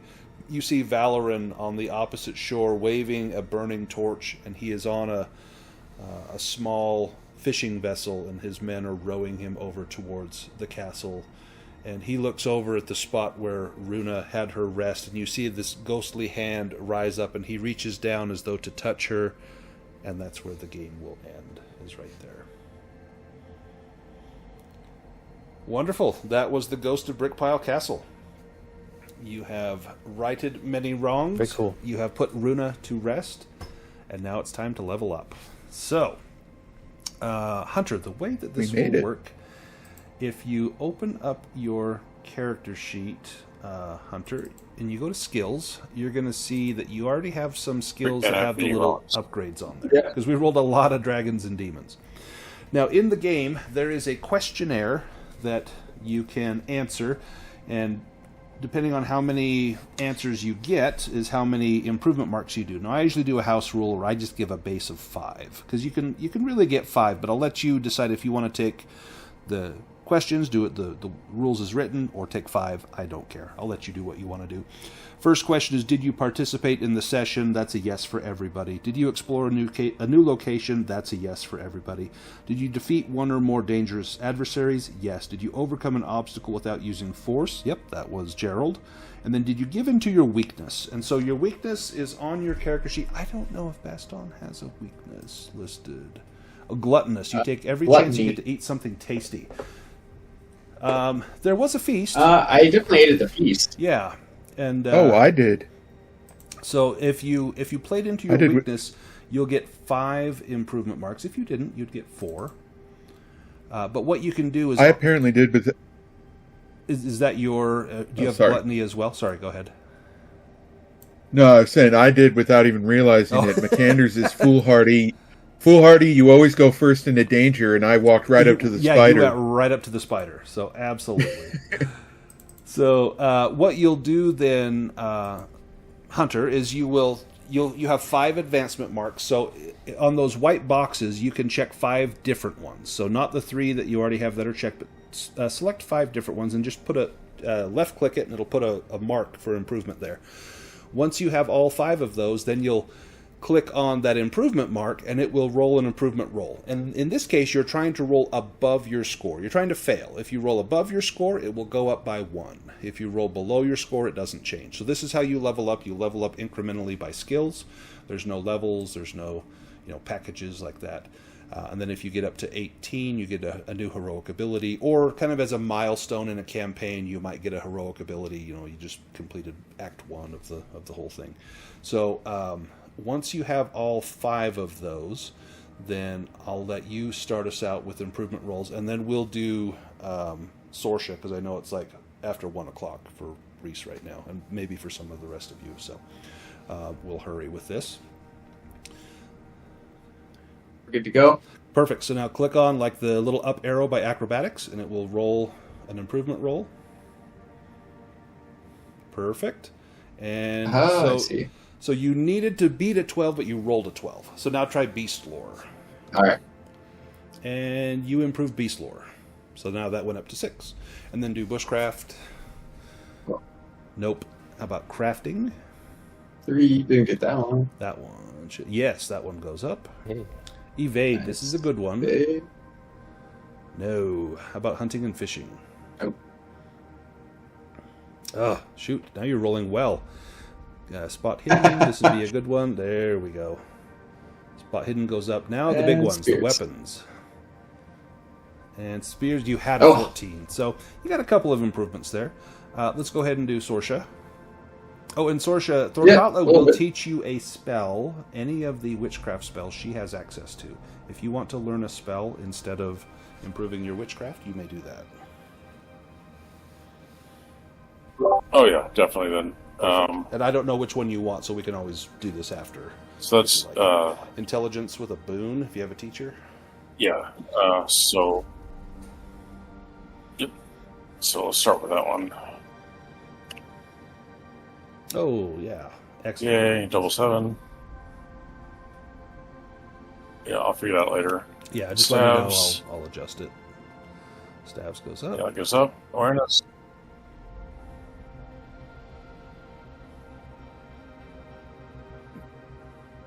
Oh, there's a good one. Persuasion. That's an excellent one. Yep. Very good. How That's about everything. I'll yeah? Let me know the spell, and I'll do it in between sessions. Make sure it gets updated. And any from the witchcraft supplement would be fine.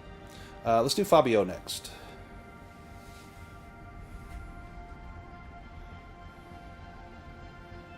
Alrighty, he had a lot of demons tonight. Yes, he did.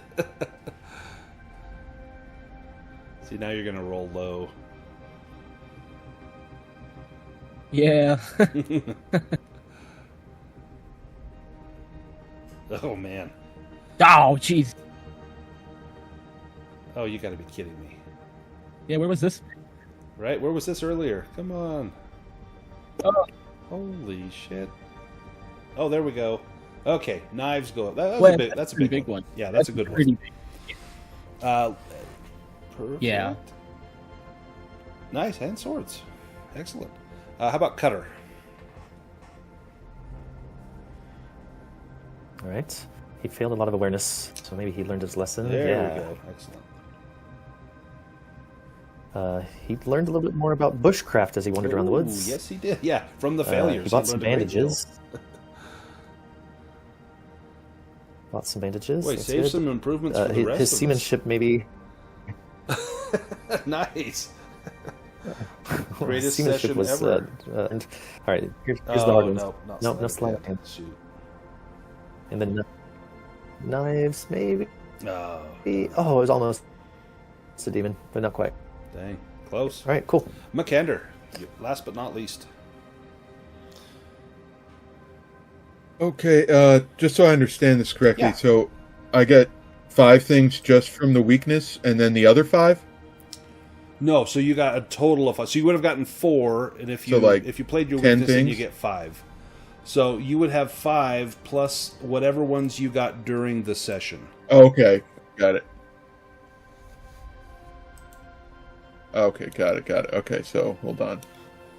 Yeah, so you would have gotten 4 for the questionnaire, plus the last question is, did you play your weakness, which that would get you that 5th. Right. Yeah, I Or a lot of times, there's solo rules for Dragonbane, and you just take 5, and so a lot of times I'll just say just add 5. But if you want to do it for real, then it's you answer the questions, and you get 1 improvement for every one that is a yes. And then for everyone else, I save all the characters, so I will keep a record of all of these. So if you want to play them again, so I think for Cutter, this is like your 3rd session, I think. For Fabio, I think it's 2nd or 3rd. Sorsha, this is like 5 or 6, I think. Yeah, just a second for Cutter, but yeah, this has been good. It's been a good one for Cutter. No, I think this is also- only Sorce's. Is it 3rd, maybe? This is only Sorce's third game. Yeah, she played the Hag's Hut, and then she played with a different Nice. Oh, that's right. DM. Yeah, that's right. Because you asked for the where- JSON. Well, McKendra's swimming went up, so that's good. And then yeah. then there was this one. Excellent. I want to think she played in a second tower. I can't remember now. Any questions from anyone about the session? Or Hunter, did you have a good experience with Dragonbane? Yeah, it was definitely different than Dungeons and Dragons, but it's fun still. It's pretty easy to get the hold of, I think. Like once you get the fact that you got Easier, a hold way of. easier to learn, I think. Oh yeah. There's much less. Like there's no math. You always just need to roll your skill or lower. So there's no like, do I add 2 to this? Like, what about this feat? Do I got to add more to this? So yeah, it's just you roll and you already know what you need to get. It's just your skill, and it's fun. It's combat's pretty fast because again you don't have a multitude of actions. You got to decide which one you want to do, and so it's a lot of fun. Awesome. Well, so I have recorded the session. Yeah, it I goes a will lot faster. post the video. I hope I think it saved when the power went out. I hope. We'll find out. Otherwise, thanks for playing, and I will see many of you in other games. I've got a Traveler game tomorrow, and then I'm taking Father's Day off, and then I've got like Forbidden Lands next Friday. I've got another Dragonbane Saturday, another Dragonbane Sunday. So lots of games to be played, and hope I get a chance to play with the rest of you all very soon.